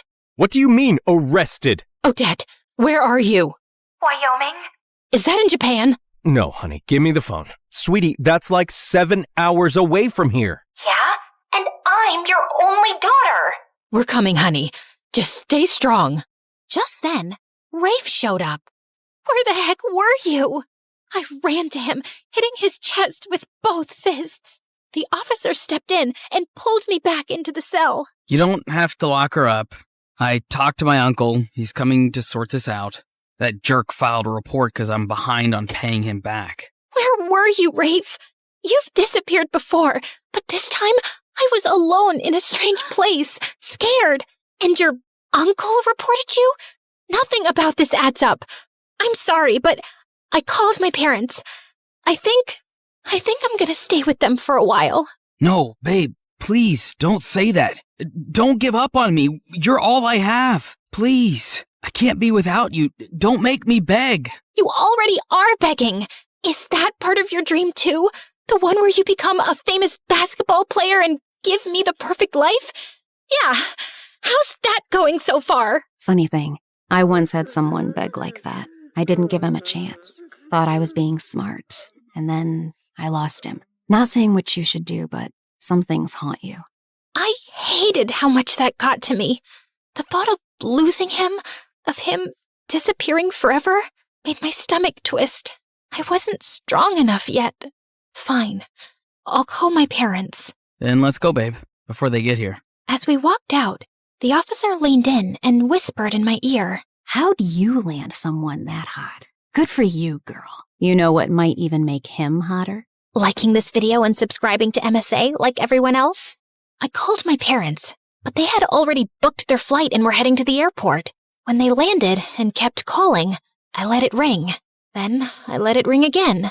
And then I stopped checking. 2 months went by, and the fun life I'd been living started to feel dull. My parents barely called anymore. I opened Instagram and saw that Lila had gotten into the nursing school I always wanted. She even posted a picture of her engagement to that rich, successful guy. Funny how I used to be the one with the bright future, while she came from a messy home and had this weird obsession with impressing men. That night, someone knocked on our door.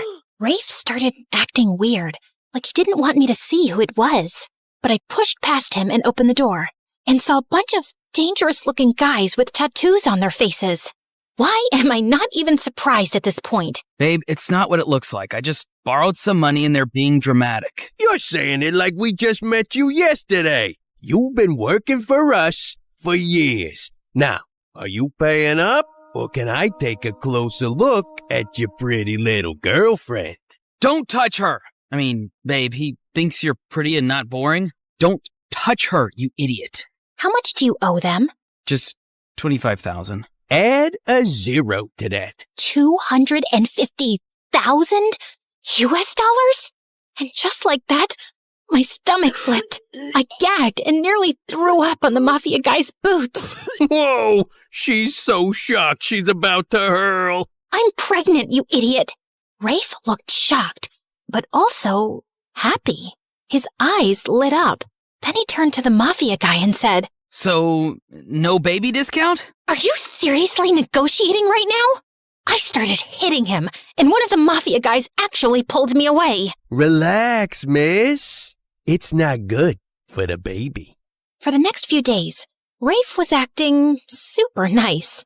It was almost humiliating how hard he tried to please me, cutting my toenails, kissing my feet, and deep down, I felt sorry for him. With that dysfunctional family and the belittling jerk dad he had, I was sure it all made him the way he is.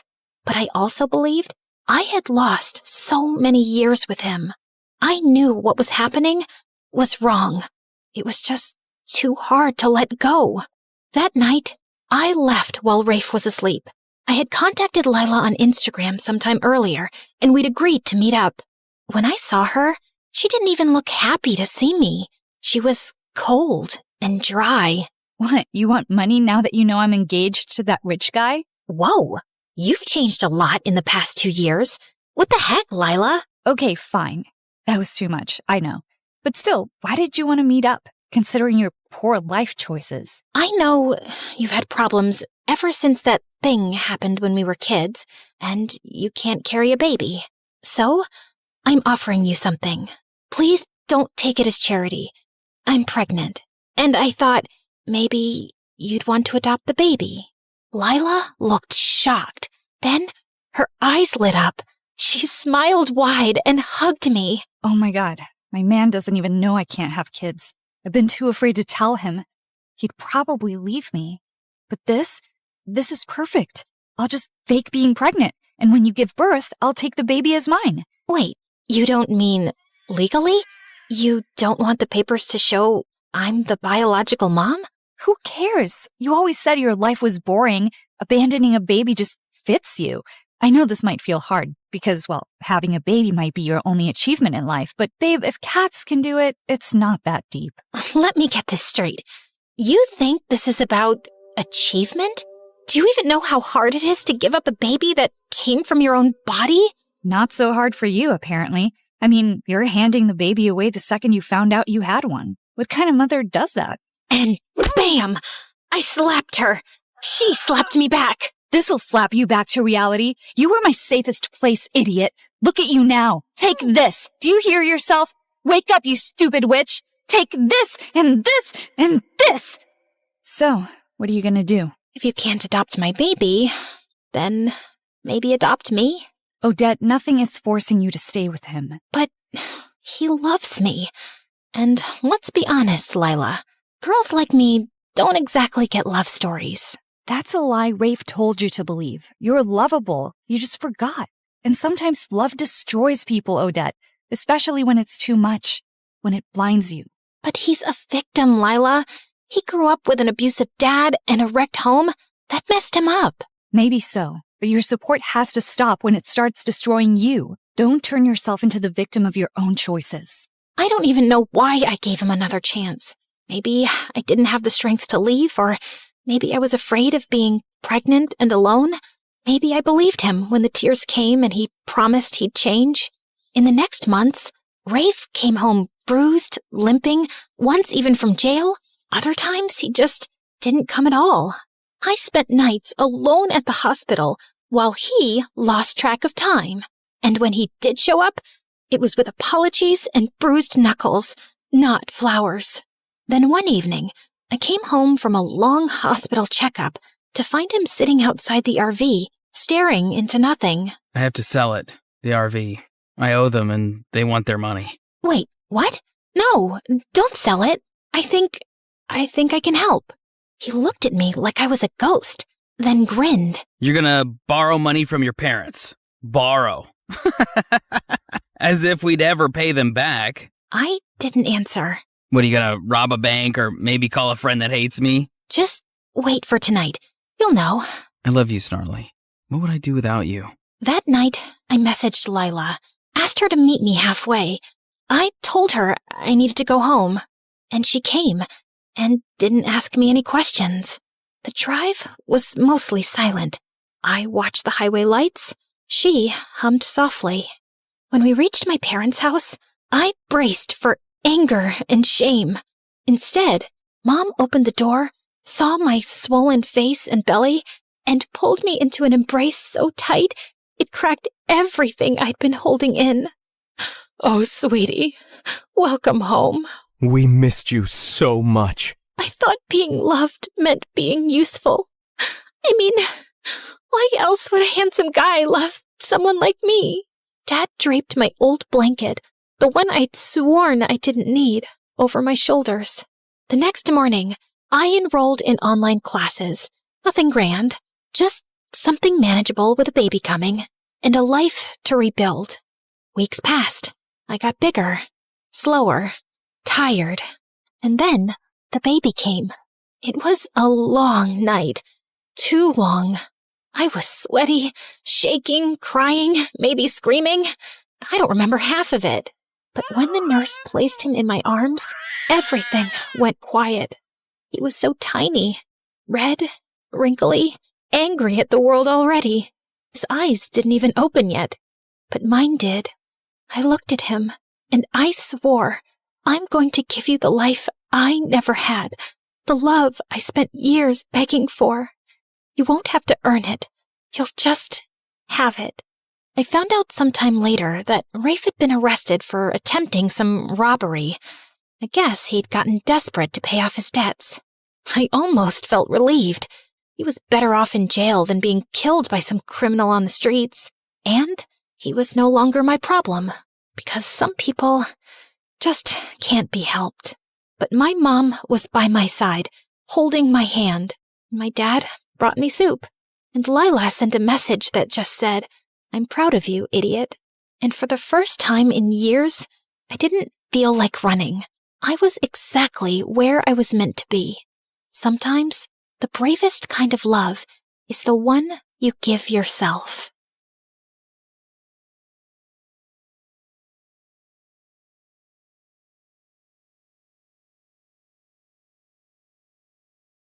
Hi, I'm Jessica from Napa Valley, and I have a weird story to tell you today. But first, please like and subscribe because MSA will give $1,000 to one lucky person in the coming 7 days. I lived in a beautiful house surrounded by trees. I had a good life, but growing up, I didn't get along too well with my family. For starters, my mom was like a 5-year-old trapped in an adult body. All she wanted to do was run around and play. Mom's idea of having fun was a water balloon fight with me and my older brother Dylan, and I found her childish behavior so annoying. I could never study in peace without hearing Mom sing show tunes around the house. Come on, you little bookworm. Let's bake some cupcakes. Don't you know how to have any fun, you nerd? Ugh, see what I mean? But the only person worse than Mom was Dad. He was barely home since he was a fancy businessman who traveled a lot. And when he was home, he treated us like servants. Bring Daddy some juice, will ya? My toes hurt and I can't move. There's not a lot left and we're saving it for tomorrow morning. Oh, so maybe you should be the one who goes on 5-hour flights to earn money for us. I kinda hated being around all of them, so I spent most of my time alone reading and practicing my violin. But when I got to 11th grade, things took a crazy turn. Mom told me one morning that we were taking in an exchange student. She's from Tokyo. She'll go to your school and live with us for 4 months. Isn't that exciting?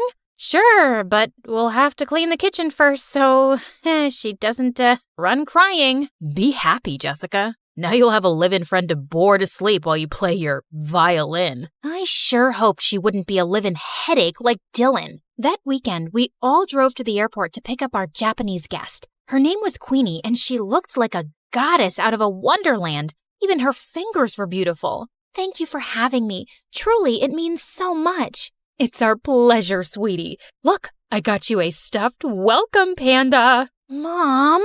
Hi, I'm Jessica, and I'm the normal one in the family. Please, don't judge me based on them. Oh my goodness, this is so sweet. Can one of you help me with my bags? They're heavy because of all the books I brought. Wait, Queenie was into books? I loved this girl already. She and I were talking about our favorite authors on the way home, and after that, we really started to bond. It was nice finally having someone I had stuff in common with. Queenie was also super helpful around the house, so both of my parents adored her, especially Dad. Aren't you amazing? How about I buy a present to thank you for all your hard work? Maybe new shoes or gold earrings? I would have bought some for Jessica, but all she cares about is school and homework. That's very kind, but you guys have already done enough, really. Then one night, Queenie and I decided to go on a walk, and she grabbed a jacket from the coat closet. Oh, that's actually Dylan's. But it's so comfortable, and I don't have any warm jackets. Can't Dylan lend clothes to his guest? You can't just take someone's jacket without permission. Give it back. I don't want you wearing it. Fine, here you go. I'll just freeze to death then. Come on, Jessica. Dylan looked really mad, and suddenly he pulled me aside. What's her deal? After all we're doing for her, she gets this worked up over a jacket? I don't get why you can't just lend it to her for 10 minutes. Because there's something about that girl I just don't like. You mean 'cause she's actually sophisticated and has manners? Makes sense why you wouldn't like her. Dylan just looked angry and stormed off. Jeez, what a drama king. He probably was just jealous that Mom loved Queenie so much. He'd always been Mom's favorite. The next day at school, I was studying for exams in the library when Queenie came in and sat next to me. Hey, girl, listen, I just want to apologize about Dylan being so mean to you. He must have forgotten to take his meds. Don't worry about it. Actually, I was wondering if you could help me with my English assignment later. I'm still not fully comfortable with the language. Yeah, of course. Thank you so much, Jessica. I'm really grateful for you. Queenie hugged me super tight, and I realized I was her only real friend here. I could just feel how sad and lonely she was. I waited for Queenie at her house for several hours, but she didn't show up, even though I called and texted her 100 times. Then finally, Queenie arrived carrying a small box. Sorry I'm late. I was buying you a present. Here, open it. Aw, Queenie, you didn't have to get me. At that second, I saw a hissing rat and I started to scream. Jessica, calm down. This is a pet rat. I have one just like him at home. He's so sweet. Just hold him. Queenie let the rat crawl on my arm, but he bit me. Minutes later, I had to go to the emergency room, and Queenie burst into tears. I swear, I had no idea that rat bites were poisonous. I have the exact same one at home, and he's such good company. It's okay, Queenie. The doctor said I'll be fine. Just don't go around giving people pet rats in the future. Queenie just kept apologizing and hugging me. I felt bad for her, but man, it had been an exhausting day. And for some reason, things kinda went downhill after that. Queenie wanted to be around me 24/7 and do everything together. I was thinking I could come with you to your violin lesson today. I've always wanted to play an instrument. I have a recital tomorrow, Queenie, and don't take this the wrong way, but I need a little space. We already go to school together and live in the same house. Of course, I totally understand. Your mom wants me to make dinner anyway. I was relieved that Queenie wasn't upset, but when I knocked on my violin teacher's door, I saw he looked mad. What is it now, Jessica? Haven't you caused me enough stress today? Caused you stress? What are you talking about? Your mother called in to tell me you wanted to quit the violin for good. The recital is tomorrow night. I have 24 hours to find a replacement. My teacher slammed the door angrily, and I was so confused. Why would Mom tell him I was quitting the violin? I went home to confront her when I saw Queenie standing by the kitchen, smiling at me. How was your violin lesson? Was your teacher disappointed that you quit? How did you know about that? Wait, unless you were the one who said I quit. Yeah, I was a little hurt that you didn't let me observe your lesson. So I thought a good punishment would be taking the violin away from you for a while. I'm sorry, punishment? Queenie, you're not my mom. How could you do that? Playing the violin is one of the only things that gives me joy. Like you already don't have enough joy in your life? You don't appreciate anything your family does for you, especially your mom. You make it so obvious that you think she's dumb. You're just an ungrateful witch. That made me so mad that I slapped Queenie hard across the face, and then I stormed off to my room. I refused to speak to Queenie that whole morning and didn't even say thank you when she made me breakfast. I suppose all sisters fight once in a while. Honey, Queenie's going to come to school late today. We have to renew her passport. Good. Get it renewed ASAP so she can go back to Japan. And she's not my sister. Jessica, what's gotten into you? Queenie just smirked at me and I left. I tried to forget about her at school, but around lunchtime, I got a text from her. Jessica, where's your mom? I haven't seen her all morning. Is she okay? What was she talking about? Hadn't they gone to the passport office together? I called and texted Queenie to find out more, but she didn't answer. And when I called Mom, her phone went right to voicemail. I started panicking and went home as fast as I could to see what was going on. And I found Dylan on the porch looking super upset. I just got a text from Queenie asking where Mom is and if she's okay. What is she talking about? Neither her or Mom are answering their phones. Why would Queenie send a text like that? Something's going on. We have to call the police. Okay, but go tell Dad first. I found Dad in his office and told him everything, but he shrugged like it was nothing. What's the big deal? She'll turn up soon enough. So you're not worried at all if Mom's okay? You don't think those texts were weird or... Quit bothering me, Jessica. I could use a break from your mom. Get a little peace from her morning singing. What? What kind of monster was my dad, not caring if Mom was safe? I would have to take matters into my own hands. But just then, I heard yelling coming from Dylan's room, and I opened his door to find Queenie sitting on his bed, while Dylan looked furious. What is going on? Queenie, you've been home this whole time? Do you know how many times we tried calling you? What is going on with our mom? Sorry, that's not a question I can answer. Jessica, this girl's a creep, and I know she had something to do with Mom being missing. Look, Queenie, I know we had a fight yesterday, but we really need your help. Queenie didn't answer me. She just walked towards the door with her arms crossed. You two won't find your mom anytime soon. I'm making sure of it. You're making sure? Queenie, tell me right now where Mom is, or what? You'll go to the police? You'll accuse a poor, helpless exchange student of making your mom go missing with no proof? I don't see that working out, and I'm not done with you guys yet. In fact, I've just started. With that, Queenie pushed me off of her and walked out of the room. Dylan and I immediately went to the police station and reported everything. They sent out a search team to look for Mom and then did an investigation on Queenie. And to our shock, they discovered Queenie wasn't an exchange student at all. She'd faked her application. She wasn't even from Japan. She lived in LA. So she's just this stranger who came into our lives and made Mom go missing? Who is this girl and what does she want from us? I don't know, but that chick gave me weird vibes from the start.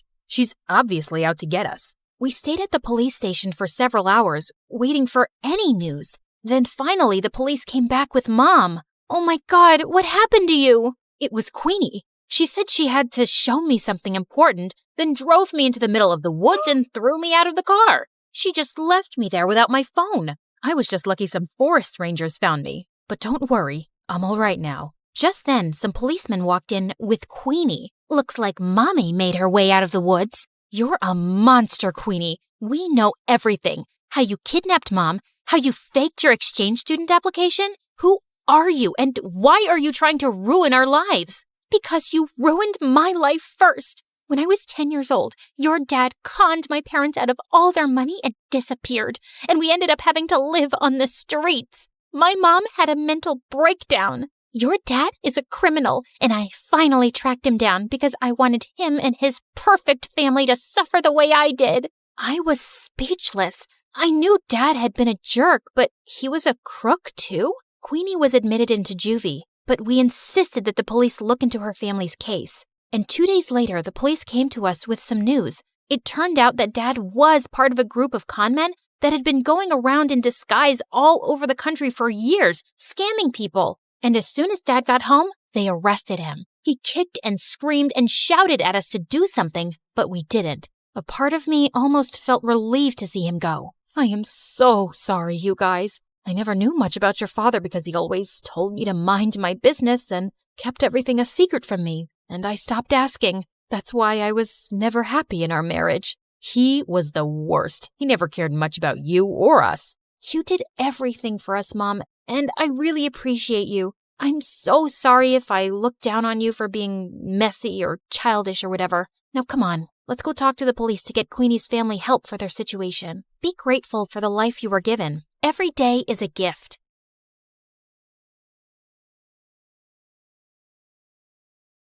Hi everyone, I'm Alba from Hollywood. I knew some girls who had fame, kind and supportive parents, or cute boyfriends. But I was the only girl I knew who had all three. My boyfriend was the best. We met on the set of my first big role. I was an actress, and I was nervous to act in front of these amazing people who were also talented and experienced. The first person I met that day wasn't nice at all. This super pretty girl walked up to me and immediately started yelling at me. I recognized her from TV and magazine covers. She was an actress named Jamie Hart. Where are the rest of the vegan options? I've told you guys I don't know how many times I'm not eating this stuff. Sorry, I'm not the caterer. I'm an actress, like you. Oh, sweetie, there's no one like me. I'm one of a kind. Good luck, though. I didn't know what to say. When she left, I felt even more scared. Was this what it was going to be like working on a big show? Rude people treating me like I'm their servant? But then right after that, this random guy approached me. He must have noticed how anxious I was, because he pretended to trip into the craft service table to cheer me up.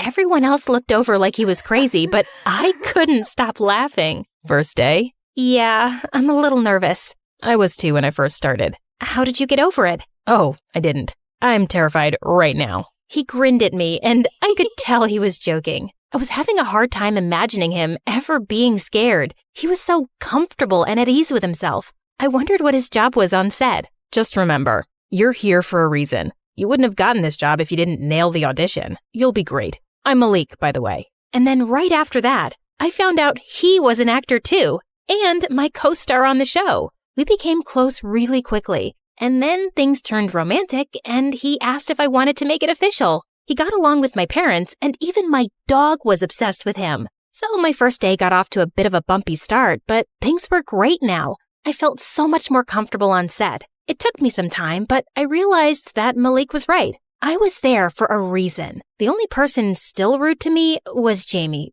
but whatever, I didn't care. She was clearly just insecure and felt threatened by my success. Even though I didn't get nervous about my job anymore, there was still one thing that really scared me. My family's curse. Okay, curses aren't real, but I couldn't help worrying anyway. When my mom and grandma were my age, they both ran into some really bad luck. My grandma got into a car accident, and my mom almost got trapped in a house fire. Besides, I'd been lucky for so long. No one could have a perfect life forever. Malik and I got dinner at my favorite restaurant for my birthday. Malik gave me this gorgeous diamond necklace, and the food was amazing. But I couldn't fully enjoy my meal because I was thinking about this stupid curse. Babe, you know there's nothing to worry about, right? What happened to your mom and grandma was a coincidence. Besides, they're both still here. They got through it. I know, you're right. I just get anxious sometimes, even when my brain tells me it makes no sense. You know what I do when I'm feeling anxious? Before I could ask, there was a loud bang as Malik slammed his knee against the table, pretending to hurt himself. Our plates and silverware jumped, and half the restaurant turned to stare at us. I started laughing. I loved that Malik was willing to make a fool of himself just to make me smile. The table started to shake again. Okay, Malik, you should probably stop before they kick us out. That isn't me. All of a sudden, the walls started to shake too. I heard glass shattering, and people were getting up from their tables. Everyone was scared. Don't panic. It's an earthquake. Come on. We ran for the exit. Just before we got to the door, I remembered I forgot my necklace. I started to turn back for it, but before I could move, a big chandelier ripped from the ceiling and fell right on top of me. Then everything went dark. There was a strange beeping sound. What was that? When I opened my eyes, I was in a hospital bed. My parents were looking down at me with worried faces, and there was someone else there too, a boy who I didn't recognize. Alba, we are so glad you're awake. You scared us. What happened? There was an earthquake. You had an accident at the restaurant where you and Malik were having dinner. I guess the boy's name was Malik, but why was I having dinner with him? Oh, my head was pounding. I must have hit it pretty hard. What's the last thing you remember? I just got the call back letting me know I got the role, and I was on my way to the studio to start my first day. Oh no, I hoped I hadn't missed my first day.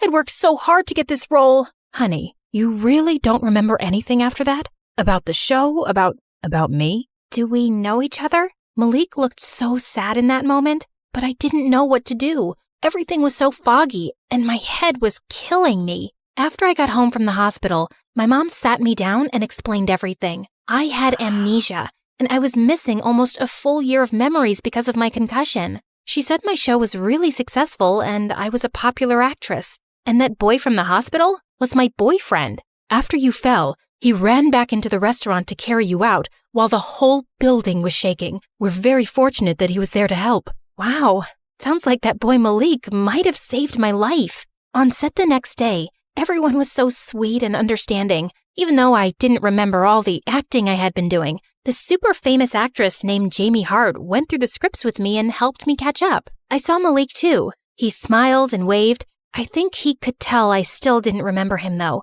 because he turned sad and didn't come over to talk. The strangest thing happened. When the director called action, I didn't feel nervous at all. I had been so scared to start my first day, and I barely slept at all the night before, but here I was, nailing it. Then I remembered, this wasn't my first day. It just felt like it was because of my injury. It was all so strange. After a while, though, I got back into my routine. Things were going really well with the show. Jamie and I became great friends. We'd go on shopping sprees and have spa days and everything. I was surprised one day at the studio when Malik approached me. I felt like he had been avoiding me. He was always sweet when we spoke, but it was usually just small talk, and that sad look never left his eyes. Hey, I wanted to ask you something. I know everything's messed up and weird since the accident, but you're someone really special to me. And I know you don't remember, but I was someone special to you too. Maybe we could start over. What did you have in mind?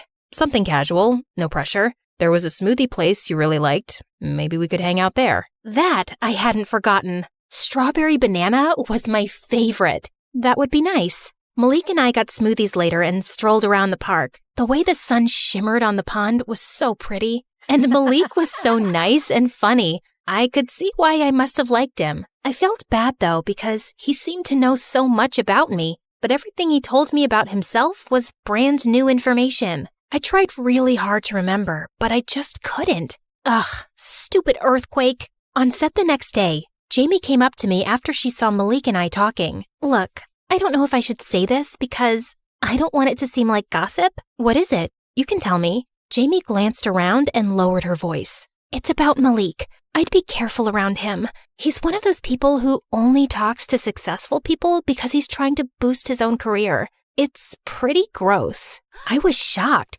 That wasn't the vibe I got from Malik at all. But Jamie knew him much better than I did, and she'd been such a good friend to me since my accident. We were best friends before that too. At least, that's what she told me. Malik and I were supposed to hang out again that day after we finished filming, but I told him I wasn't feeling very well. I could tell he was disappointed. It made me doubt myself for a second. Was this really the right decision? We had fun getting smoothies, and my mom said he saved my life. But then I remembered what Jamie told me. Hollywood was full of fake people. You had to be on guard to protect yourself. What if he had lied to my mom about saving me? Jamie came over one night so we could practice lines. I had a huge monologue the next day, and I wanted it to be perfect. Jamie was so generous with all the time she put into helping me. Suddenly, my dog Rocco started to growl at her. Rocco!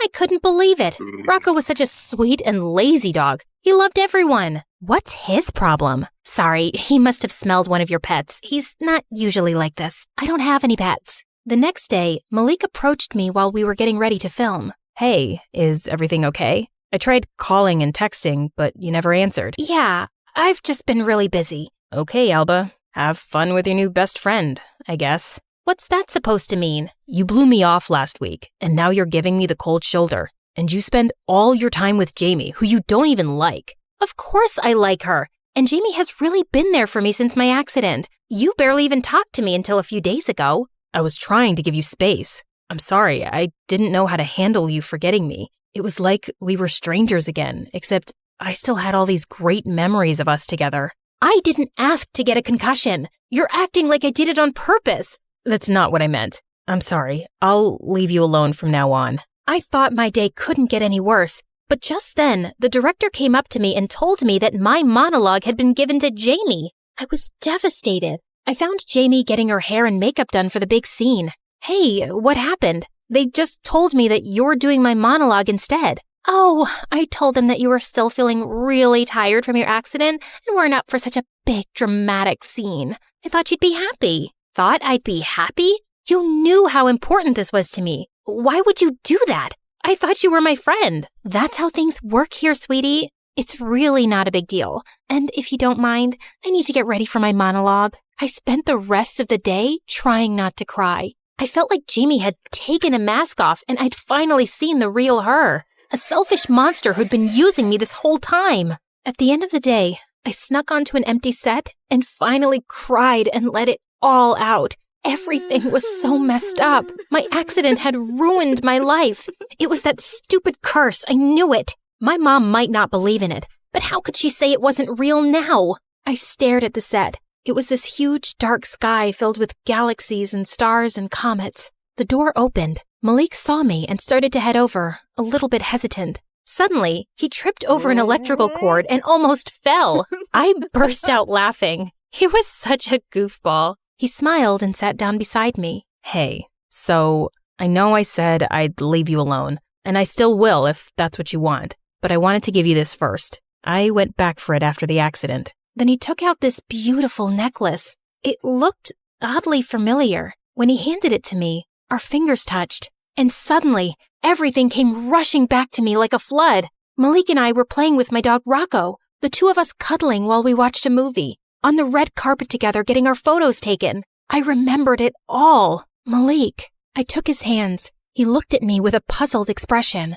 and then he saw it in my eyes. That I remembered him. That I remembered us. He leaned in and kissed me in front of the galaxies and stars. A moment later, a security guard came in. Hey, you guys can't be in here. Malik and I laughed and then raced off the set holding hands. The next day, I found out that Jamie had been fired. It turned out that she was only acting like my best friend because she had heard a rumor that her character was being written off the show. I would have tried to help her if she'd just been honest with me, but now it was too late. Anyway, things went back to normal. Eventually, I stopped thinking about the curse. It wasn't real anyway. The only real thing was life's ups and downs, and I couldn't control that. All I could do was be here in the moment. In this moment, I was enjoying a strawberry banana smoothie with my boyfriend, and it was perfect. Malik grinned at me. You know what would make this moment even more perfect? If more people liked and subscribed to MSA, he said with a knowing wink. I couldn't help but laugh at his suggestion.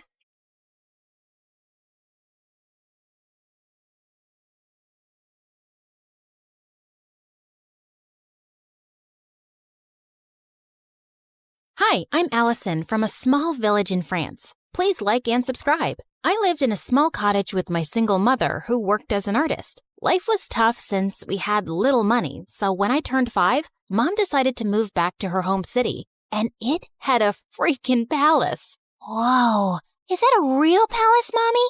I want to see what it looks like from the inside. I want to meet the king. The king doesn't live there, Allie. Only his sister, the Duchess, does. And only those who work in the palace can go there. Soon after, Mom got a job as a royal portrait artist, and I would beg her to take me along someday. But she always said I was too clumsy, and the palace was full of delicate things. I'll be careful, I promise. Oh, I forgot to tell you. There's also a ghost who has lived in this palace for decades. Was the ghost there when you were a kid? Yep. Then it must be old by now. I can easily outrun it. Of course, I didn't believe her. If anything, it made me more curious about the palace. When I was 9, Mom was called by the Duchess to make her portrait, and this time, I followed her. Somehow, I managed to sneak inside without getting noticed. And boy, was it pretty! As I wandered around, I slipped into a nearby room full of toys and blingy things. I'd never seen anything like that before, and it was so fascinating that I grabbed a few of them. But when I reached home, I felt guilty and scared. If anyone at the palace found out, Mom could lose her job, and this was stealing. I'll bring you guys back someday when I work at the palace. Till then, you can hide here. My passion for working in the palace grew stronger as time passed. I begged Mom to teach me how to paint so I could become a royal painter just like her. And by the time I was 17, I was better than her. One day while I was painting, Mom came home with some big news. The king is coming to town after 17 years,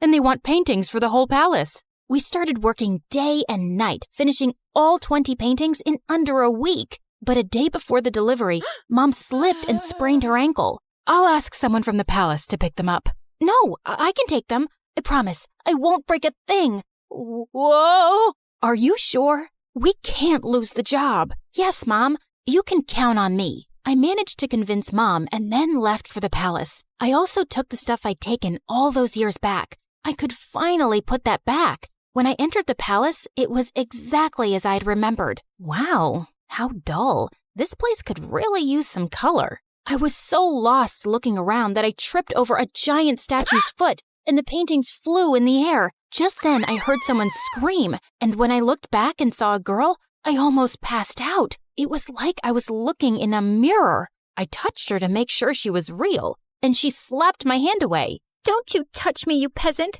Don't you know who I am? My doppelganger?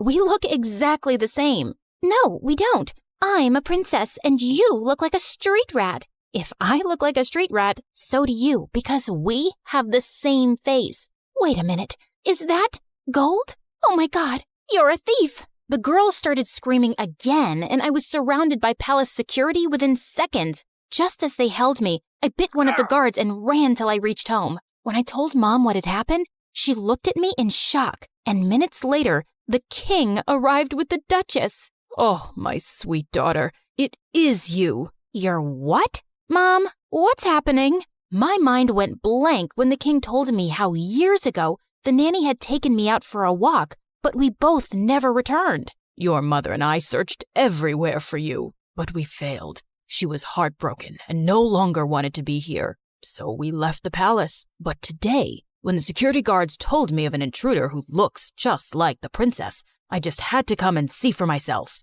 Mom, is that true? I'm not your daughter? It's true, Allie. I found you on my doorstep with a note and some money, but I had no idea you were a princess. Why didn't you ever tell me I'm not yours? Because I fell in love with you the moment I saw you. Now you were my daughter. I am so sorry, Allie. It was just all too much to process, and I ran off. I was a princess, and I had a twin sister. I was living a lie for 17 years? I was walking along the road trying to clear my head when a big sports car pulled up next to me, and a handsome guy got out. Cherry, what are you doing here? It's not safe. Cherry? Do I look like a stupid fruit? Leave me alone. I called you pumpkin before, but you hated that too. What the heck's your problem, dude? This is not a good time. I was saving this as a surprise. But here, will this make you come with me? Holy moly! That diamond was bigger than my fist! Calm down, Allie. Okay, you've got the wrong girl. Whoa! Sorry, I'll have to carry you back home if you don't listen. I punched him in the nose as the guy screamed like a little boy and then ran for my life. This was officially the worst day ever. The next day, the royal staff packed all my stuff and I was moved to the castle. My royal chambers were bigger than my whole house, and everything was beautiful, except it didn't feel like home. Mom wasn't there, and even though I was mad at her,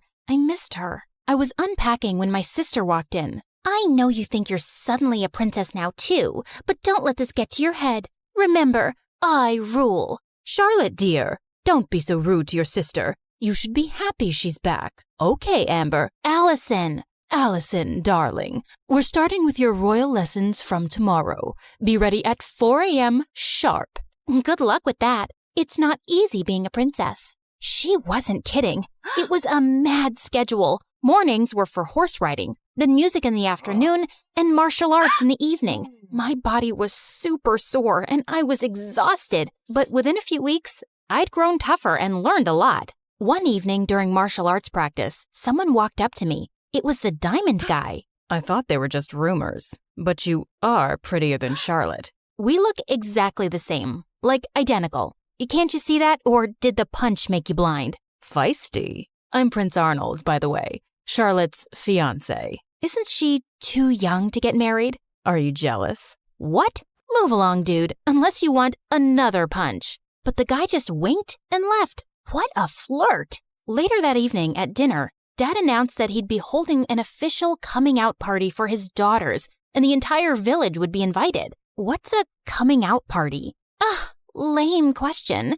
It's your official introduction. So why are you having one? Don't people know you already? That's when Dad told me that Charlotte had always been sick all her life. She had a rare genetic heart condition that didn't allow her to roam around too much. It was only recently that she'd gotten better. But I'm still better than you. What's your problem? My problem is that you're here to take my crown away from me, and I won't let that happen. Enough. That's for me to decide. Now eat your dinner. I'd root for you. I kicked that butt-face under the table, and he turned red. Much deserved. The coming out party had sent the whole town into a frenzy, and Mom was called to make our official portraits. Seeing her made me feel so much better. So, how do I look? Like a princess. Have you forgiven me? Maybe. I mean, you're still my mom. Of course I am. The party was a huge success, and I could see the king's pride in introducing his daughters. You should see Allison fight. She's a natural. Her paintings are so good. I think I should send her to Paris to become a professional. Dad, I wanted to become a chef and you didn't allow that. That's because you weren't well, Charlotte. Now, don't interrupt me while I'm talking, darling. I was a little embarrassed with all the praise, and it clearly bothered Charlotte, so I excused myself and went out for some fresh air, only to find that jerk, Arnold, making out with a maid. What the heck, dude? Oh, hey, Allie. Don't worry, this isn't serious. And you're next. I felt furious and turned around to leave, but he blocked me.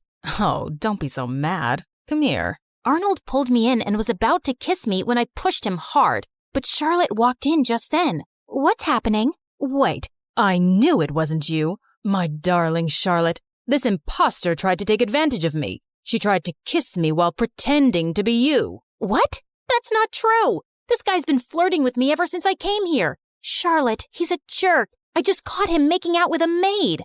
Enough. First, you try to steal my life, then my dad, and now you have your eyes on my fiancé?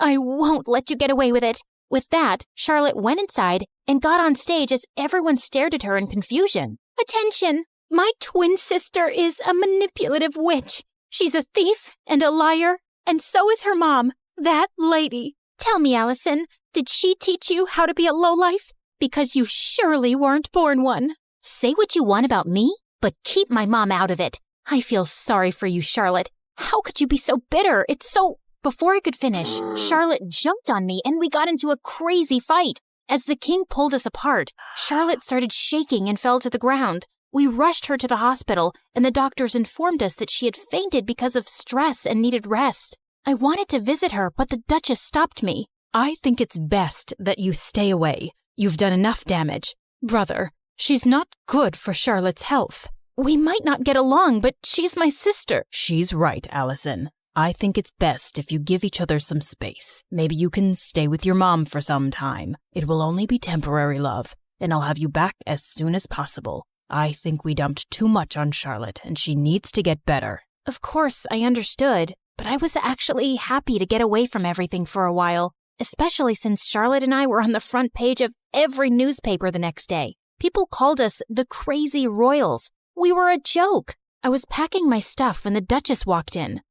You're finally going back to where you belong. I knew you'd never fit in here, and it was a mistake to bring filth into the palace. I know I didn't grow up here, but I'm still a princess by birth. So please, mind your manners and never talk to me this way again. Don't forget your place. That's exactly what I'm doing. I pushed her aside and left for my old home. Mom was ecstatic to see me, and to be honest, I felt happier than I'd been in weeks. A few days later, once Charlotte was better, the king announced her engagement to Arnold to give people something else to talk about. Dad invited me, but I decided not to go to the ceremony. I just wanted to stay away and avoid any more drama. On the engagement day, Mom had gone out for something when Charlotte came over. What are you doing here? Don't you have an engagement to get to? I can't marry him, Allison. He's a snake. I should have trusted you. Good time to say I told you so. But what do you want from me? After our fight, we can't have another media blowout. Dad will never allow me to call off the engagement at the last minute. Please, come with me.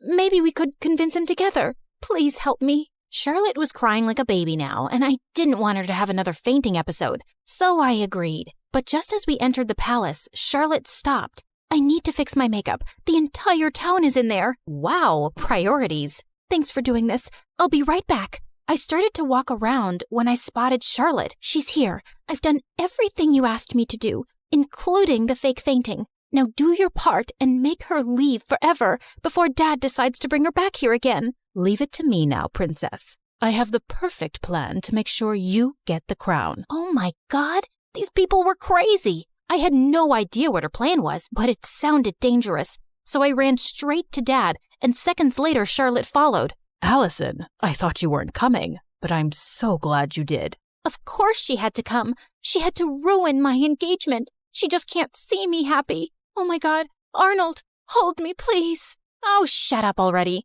Don't you guys get tired of manipulating? King, Dad, whatever, you should see this. I played the video for the entire hall to see, and Charlotte turned pale. Charlotte? Dad, I'm sorry, but you seem to like her more because she's tougher than me.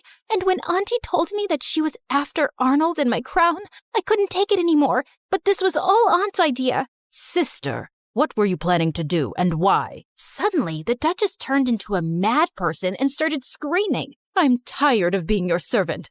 I'm the older sister and the crown was mine, but these girls took that away from me, and I would have gotten away with everything if this one hadn't shown up. What do you mean? You knew she was alive? Whoopsie, you did a boo-boo. The Duchess confessed how she'd paid the nanny to take me away and drop me in the jungle, but the nanny had dropped me at Mom's doorstep instead. Charlotte was so sick as a kid, I didn't think she'd survive for so long. With both of you gone, I'd be a queen, but Karma's a witch. The king gave orders to take the Duchess away to the dungeons for treason, and Charlotte turned to me. I was horrible to you, and I probably don't deserve your forgiveness. But could you try? It might take some time, but I'll get there. What about me? You can chew your shoes and get lost. Yeah, I always knew you were a jerk. I was called back to the palace, and I took Mom along this time. Charlotte and I changed history by taking over the crown together. We were both queens in our own way. And I learned that those who love you will always stick by your side.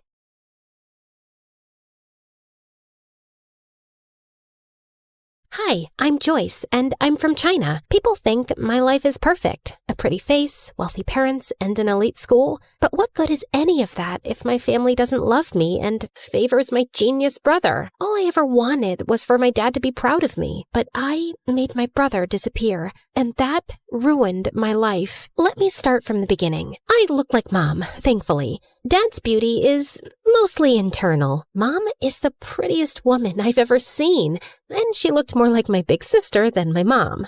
She looks like you, but I hope she doesn't have your brain, or she'll turn out useless like you. Well,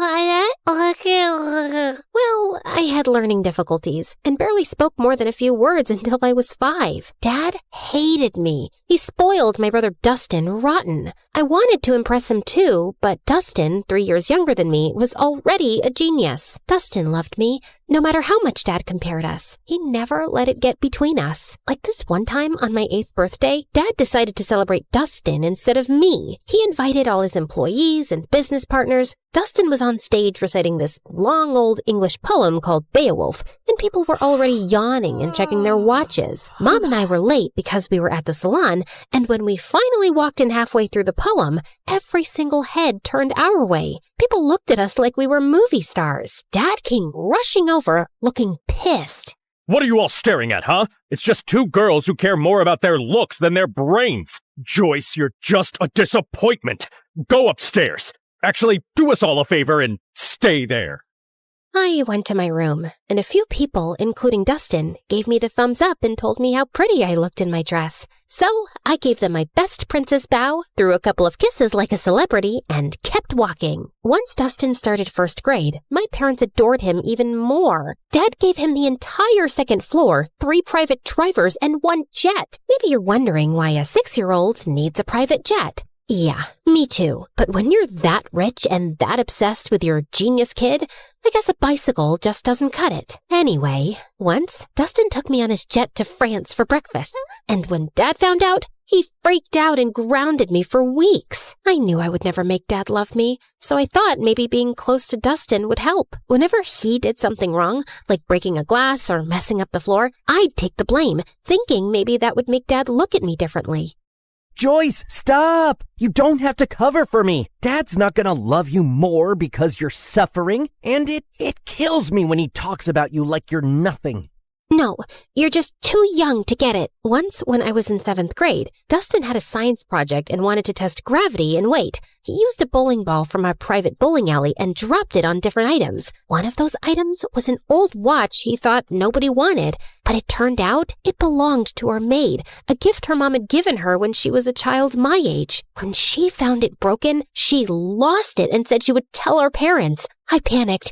I couldn't let them think their perfect kid could be this careless. So I did something I'm not proud of. I knew our maid had a sick mother, so I called her. This is Joyce. I I'm sure you know who I am. Your daughter is threatening me and my brother, and I don't like that. I know you're sick and you need monthly medications, and your husband is useless and your son steals from you. And your only provider is our maid. So I advise you to talk to your daughter and tell her to back off, or I'll talk Daddy into firing her. Do it before it's too late. Then I hung up with a tight feeling in my chest. The maid didn't say anything after that. She just kept working quietly for days, and I felt terrible. I kept giving her money from my pocket anonymously for years. Then 9th grade arrived, and something completely unexpected happened. One afternoon, I was humming in the school bathroom when the music teacher happened to be hiding in one of the stalls trying to catch girls who were vaping. She heard me, asked me to sing, and ended up loving my voice. She even said I could be the lead singer for the Christmas choir.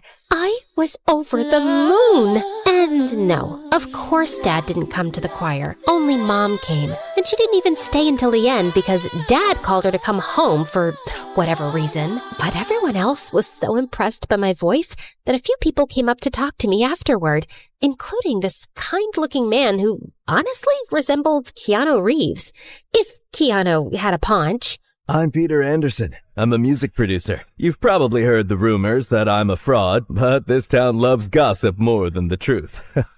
Anyway, I see real talent in you, and if you're interested, I'd love to help you become a singer. Here's my card, and maybe we can talk more in my office. I was so happy that someone finally noticed something in me and wanted to help me shine, even if it was this half-fraud kind of a mess person. Of course I kept his card with me, and I didn't tell anyone except Dustin. So I guess you're the child who'll make our family proud after all. What is that supposed to mean? I mean, Joy, people think the perfect favored child is the lucky one, but it's actually the ugly, stupid, neglected one. Like, how would you discover your voice if you lived in a cage chasing someone else's dream? Okay, wow, this is getting deep. Don't worry, I won't go that deep. I know your IQ. Anyway, I need a favor. I know you're going to that Halloween party this weekend, and Dad would never let me go. So maybe you could sneak me out with you? I really, really want to go. They're bringing Chicago-style pizza, and if Dad finds out I snuck out, at least he'll know I was with you. Which will make things even worse. Come on! I'll do your assignments for the whole next semester. For the next 2 years. Fine. Shake on it. Wait, did you like this video and subscribe to MSA? Obviously. Why do you think I turned out so emotionally intelligent?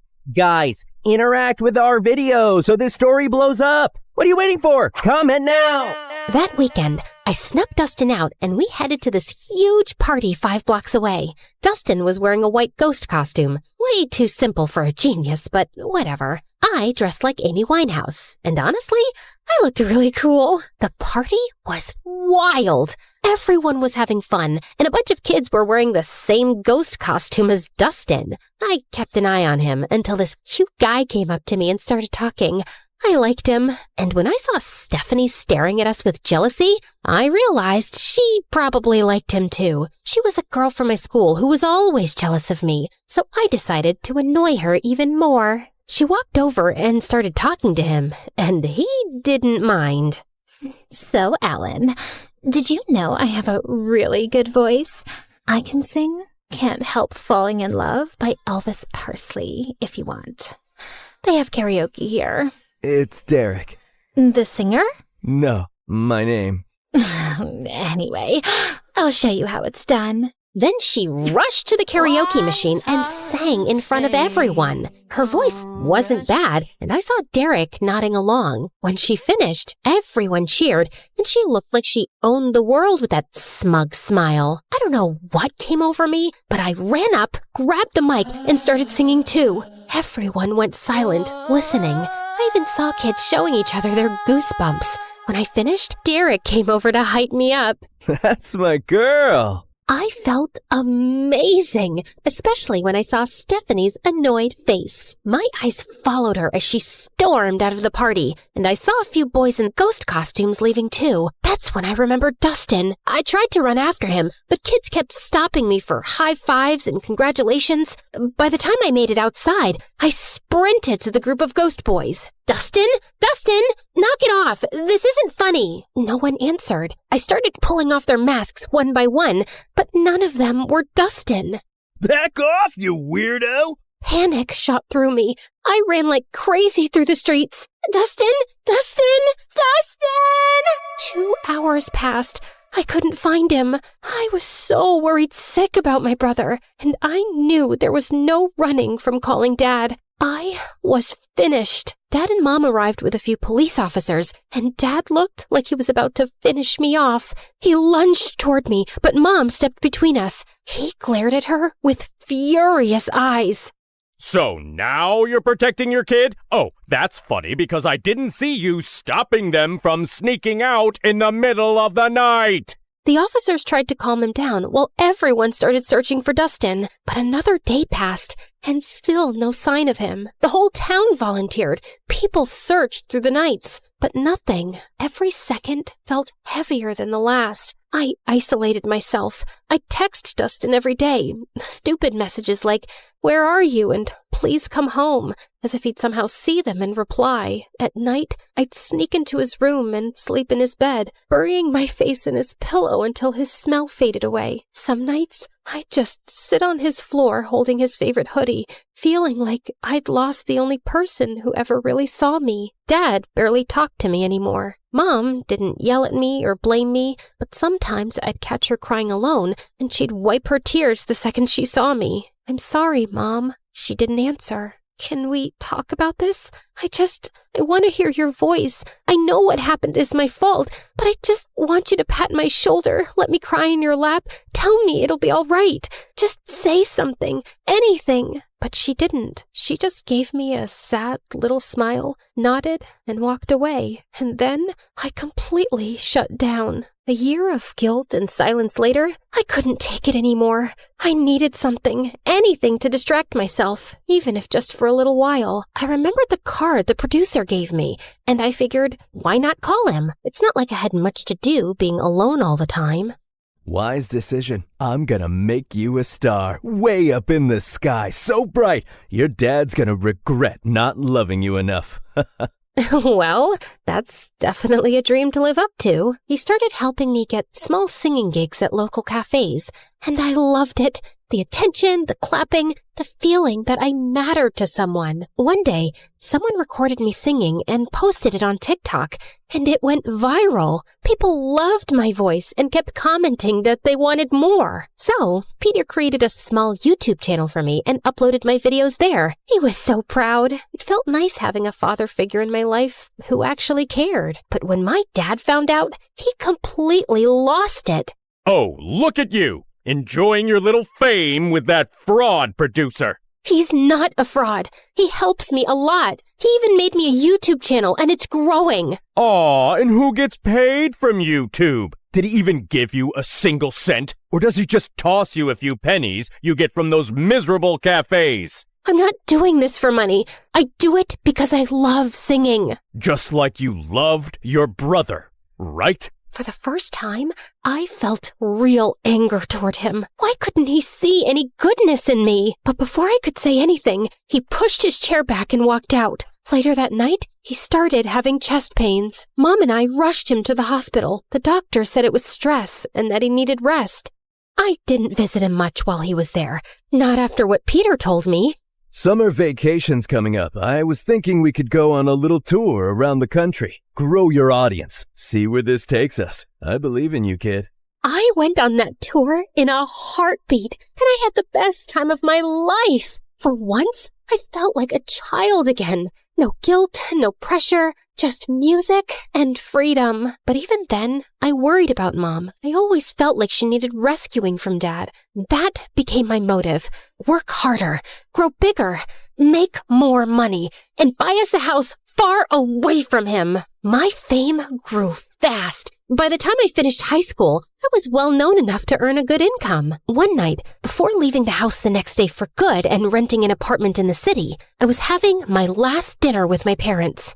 You know, Joy, now that you're getting into business and success, you should know it comes with stress. You might even end up in the hospital since you're so fragile. So I was thinking, I don't trust that knucklehead producer of yours. I should be your manager. I have a pretty good feeling I'll finally be proud of you, especially once we start making real money off your little talent. I paused. The moment I thought would never come had finally arrived. Sure, my dad wasn't nice to me, but maybe this was my chance to make him proud. Maybe I could make up for everything that happened years ago. I looked at Mom for a reaction. She gave the slightest shake of her head, but I convinced myself she didn't mean anything by it. I'll think about it. That night, I told my producer I was choosing my father as my manager. Kid, I can't force you or tell you what to do. You're grown up. If you think your dad's the right man for the job, then go ahead. And just remember, I'm still here for you. I canceled my move to the city, and Dad became responsible for all my finances, all my schedules, and everything. Everything was fine for the first few months, but then I started noticing that my finances didn't make sense. I was earning more back when Peter managed me, and I was working twice as hard now. Still, I gave my dad the benefit of the doubt until one day I checked my bank account and it was at zero, completely empty. I freaked out and went to confront him in his office, but he wasn't there. That's when Mom walked in, pale and shaking. She turned on the TV. William Clark, the billionaire owner of Clark Investment Companies, has been exposed as the center of a massive Ponzi scheme. Authorities estimate he conned thousands of people out of nearly $300 million. Records show the fraud began in the early 2000s, and officials confirm he fled the country this morning. The FBI is now searching for him. Back to you, James. I stared at the screen, frozen. My dad, the man who made me feel small, unworthy, and desperate to impress him, built his entire empire by scamming people. It was my biggest regret, choosing the wrong man to trust. I ran to my mom and hugged her. He stole from me, Mom. He hurt me, and he always made me feel incomplete. All I ever wanted was for him to be proud of me. Where did I go wrong? Mom wrapped her arms around me. You were focused on the wrong parent, honey. Every time I tried to hold you, I could feel myself breaking. And I didn't want you to see that. I didn't want you to carry my pain on top of your own. Words were never my thing, but I always loved having you around. After Dustin, everything fell apart. You shut yourself away, and I didn't know how to reach you. But your father's gone now. Good riddance. It's just us. I've saved some money. Let's start over. I hugged her tighter. Her words came late, and in the hardest moment of my life, but somehow I felt happy. I never knew you could feel so happy and so sad at the same time. After that, everything happened in a blur. The FBI seized our mansion, our cars, and everything inside. Mom and I moved into a tiny apartment and hardly left it. Then one day, someone knocked on the door. It was Peter. Didn't I tell you? I'll always be here when you need me. But who's gonna listen to my music after what my dad did? Joyce, what defines Joyce is what Joyce does, not her father. It's time to rock again. Remember your YouTube channel? I've been saving everything we earned from it for something big, and today's the day. No, I can't. I just want a quiet life with Mom. I'm sorry. Actually, I gave an interview this morning. I told everyone what your father did, including how he stole from you. People are sympathetic. I've read the comments. They love you, Joyce. They want you back. Wait, you did an actual interview? For me? Wow. Peter helped me restart my career, and people were happy to have me back. And soon enough, I was a huge success and making good money too. One day, before one of my biggest concerts, Mom told me that Dad had been arrested and was facing decades in prison. She said he wasn't feeling well and wanted to see me. I decided to see him one last time before closing his chapter for good. I know you probably think I was stupid, Joyce. No, you committed every sin in the book, but stupidity wasn't one of them. You know what? I actually feel sorry for you. You spent your whole life putting down an innocent little girl without a shred of guilt. Well, you weren't like Dustin. For Christ's sake, he was the only one who made me proud, and you had to take that away from me. I guess it was for his own good. Otherwise, he would have grown up to be a miserable little fraud like his father. I finally get it. You were never capable of being proud of me. Not because of who I am, but because of who you are. A fraud, in business and as a father. Now, if you'll excuse me, I have a crowd of 200,000 proud people waiting for me. And with that, I spit on him and left. The moment I stepped on stage, the entire arena erupted. I looked out at all those excited faces, at Mom's proud smile, at Peter beaming at me like his daughter had made it. And then I closed my eyes and I saw him, Dustin, with that same cute, confident little smile he always had when he believed in me more than anyone else. I keep running, running, running, like I'm trying to outrun time. I can't stop, I can't slow down. These ghosts still in my mind, and it hits me when it's quiet. Nowhere left for me to hide, so I keep on moving, moving, moving, just to feel alive. But as I sang, the crowd grew louder, louder than I'd ever heard. I opened my eyes. There was a guy being lifted by the crowd, riding toward the stage, and for a second, I stepped back in fear. But then, my heart stopped. Dustin?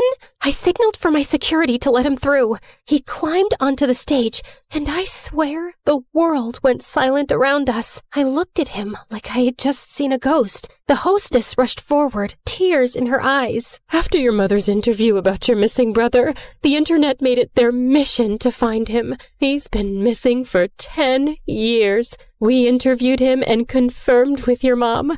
He is your long-lost brother. My knees almost buckled. I couldn't breathe. But Dustin spoke first. I was taken by some shady people. They asked Dad for ransom, but he ignored them. They took me to Mexico. We got into a car accident. I lost my memory. A kind Mexican couple adopted me. I didn't know who I was, but I always felt like someone out there loved me. I just didn't know it was you. My heart shattered and healed all at once. I dreamt about this moment every day, always imagining myself as the stupid, reckless sister who failed you. I never pictured meeting you like this, as a woman with a life and strength and dreams of her own. Welcome home, brother. I threw my arms around him, and he broke too. And when I looked up, the whole arena was crying with us. I turned back to the microphone, wiping my tears. Thank you, everyone.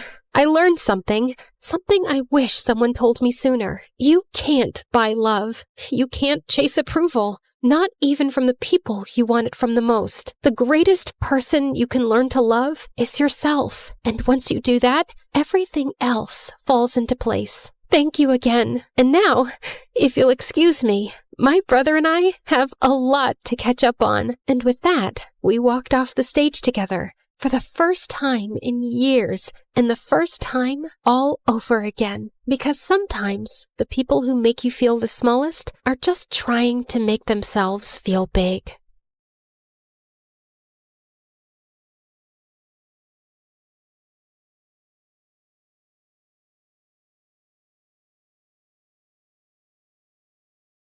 Bonjour, my name is Andrea from Paris. Please like and... Nah, I'm just kidding, guys. It's me again. Gotcha. You didn't know I spoke multiple languages, Verdado. So, where were we? Oh yeah, my band almost broke up. My manager tried to take control of my life. My father was in an accident. My boyfriend was keeping a huge secret from me. And my mom had come back into my life after almost 10 years. Am I forgetting some other misery? Yeah, I'm also really hungry. Oh, right. I hadn't eaten anything since before the concert. But at that time, we had more important things on our plate. Alice, I told you to get away from him. Who does she think she is to tell me what to do? No. First, you owe me an explanation. Why have you left? Where have you been all these 10 years? Why have you never called? Why are you coming back now? Why? Well, I guess she owed more than one explanation. Maybe we should leave. And miss the showdown? Yeah, let's give them some privacy. Yes, better. What are you even doing here in the first place? We'll wait outside. No, nobody leaves. And you better start talking before we start improvising a bad cop, good cop scene. And no, Luke, you can't be the good cop. But Alice, no excuses. Just spill the beans. My mom took a seat and a deep breath, then remained in silence for a few minutes. I couldn't wait to know the truth. I was impatient, nervous, stressed, and hungry too. But most of all, I was tired. Then she started talking about her life, blah, blah, blah, some really revealing stuff and other things, and then the end. I'm sorry, guys. I'm just exhausted. It's not that easy to narrate 4 parts in a row. The life of an MSA star is harder than it looks. You know what, guys? Let's mix things up a little. I know you're probably tired of hearing my voice. At least I am. So let's hear my mom's story told by herself. See you later, alligators. Hi, kids. I'm Carrie, Alice's mom. I know most of you must hate me, but hold off until you hear my side of the story. If you still hate me later, well, don't put it in the comments. I don't think I can handle having my own haters. Let's start from the beginning. After I got married and had Alice, my life was practically perfect. Lovely family, a career climbing. Life was looking up. When Alice was finishing elementary school, my big shot arrived. Carrie, we want you to lead the case against the Siri clan. Oh, yes, I'll do it. Their time has come. Justice will be served. The Siri clan was one of the largest and most dangerous criminal groups in the country. They were the worst of the worst, fixing sports events, moving narcotics, blackmailing politicians, and even kidnapping kittens in their spare time. You name it, they did it. Get ready. This is gonna change your life. And boy, it did. I couldn't imagine at the time how much it would cost me. I couldn't tell anyone about my involvement with the case, not even my family. Still, the clan found out pretty much everything about me. I soon started receiving threatening phone calls, menacing letters, and gifts of dubious taste. The prosecution put security on us. The suit guys followed us all around without Alice and her father knowing. But that didn't stop the Siri clan. Oh no. A few days before the trial, I received an envelope in my office. Inside, there were pictures of Alice at school, in the park, coming in and out of the house, everywhere. I thought about calling the police, but it was too dangerous. I had to do something. So I went to see the head of the clan, ready to put my career aside and my principles in exchange for the safety of my family. But he was a tough negotiator. I have a counteroffer. They not only forced me to sabotage the lawsuit against them, but also made me work for them as their legal counsel for years. They never stopped following Alice. I had no choice but to stay and help them grow their criminal empire even further. So that's why I left, because now I'm a criminal and I can't even look at you in the eyes knowing everything I did. And why did you come back? After I left, I blocked your numbers, but I never changed mine. The hospital called me saying there had been an accident and I had to come and make sure you were okay. I guess I'm still your emergency contact. Of course. There's no other person I want to see in an emergency. He's such a flirt. Is that so? It is, and not only in emergencies. I think Alice's dad has the hots for Alice's mom. You don't say. I'm just glad I get to see you again. Oh my God, Dad, stop flirting with her. Have you forgotten that she abandoned us for like 10 years? Are you sure you don't have a concussion? Let's call the doctors to do more tests. I'm fine, Alice. I guess old habits die hard. He smiled at me, and even after all these years, just like the first time I saw him playing in the subway, I felt fireworks inside. How could I help it? Look at him. He is as attractive as he was 10 years ago, maybe even more. You can tell he's been hitting the gym. Check out his arms, his shoulders, his... Okay, that's enough. This is still a family channel. I'll take it from here. As you can imagine, my mom's story was like a roller coaster for me. And by the end, I was pretty dizzy. I didn't know what to say. But at the same time, I had hundreds of questions to ask. At first, I needed some air. Like, a lot of air. And something to eat. So I walked out of the hospital. And then I saw it. That was really love at first sight. Thank God. I ran to it, and I ordered half a dozen hot dogs. What? Lady has to eat too, you know. Besides, can't think with an empty stomach, right? Bon appetit. Note from the MSA producers. Due to the disgusting nature of the following images, we have decided to censor the next part. Ugh, I so needed that. Now I can think straight. Let's get this over with. I walked back to the hospital, but stopped dead in my tracks when I saw Mom and Camillo talking at the entrance. We should try to be friends. After all, we are family. You don't scare me. And why should he? Oh, let me guess. He probably is the son of the boss of that clan, and he's just dating me because he has a secret agenda, right? No, not at all. So why should I get away from him? Maybe I got carried away. To be honest, I don't think you guys are really a match. I mean, you are a Cancer and he is a Capricorn. Those are the least compatible signs in the horoscope. I'm actually a Scorpio. Oh, then it's okay.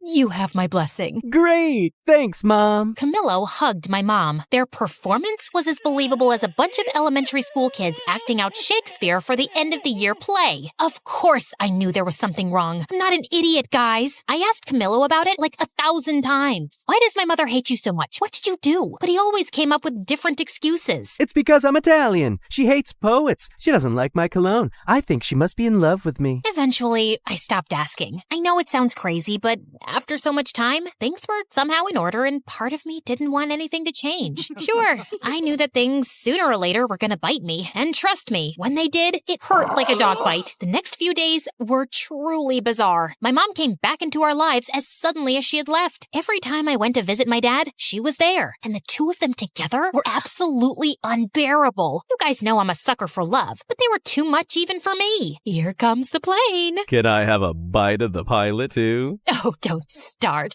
Last time things got out of hand. Yikes! When my dad was discharged, she took care of him at home. They even urged me to come back and live with them so we could be a happy family. Before saying no, I actually considered it for like half a millisecond. But Mom was determined to get back into my life, by hook or by crook. Like some regular mom and her teenage daughter, we spent all of our time together fighting. The thing was that I was not a teenager anymore, and she wasn't like a regular mom, which made things really weird. Where are you going? With whom? What time will you be back? I want my lawyer here. I am your lawyer. Talk. To a club with Moon and Luke around 2. That's too late. You can go till 12. But Mom! No buts, Missy. It was kind of fun to make up for lost time. You're so mean. I hate you. I always wanted to yell at my mom that I hate her for some stupid thing, like a normal teenager. Although I would never admit it then, having Mom back was amazing. But still, she really had it in for Camillo. And it wasn't, of course, just because of our zodiac signs. She started playing detective, attempting to sabotage our relationship. She tailed us in secret to our dates. Remind you of anyone? I guess the apple doesn't fall that far from the tree. Of course, she didn't know about my successful career as a matchmaker. Table 5 said you would take care of their check. Since when is bread so expensive? After that, she sent me flowers and gifts from a mysterious secret admirer. Free chocolate. But that was nothing. It got to the point where she tried to kill Camillo. I didn't know he was allergic to nuts. I told you like yesterday. Oh, it must have slipped my mind. Then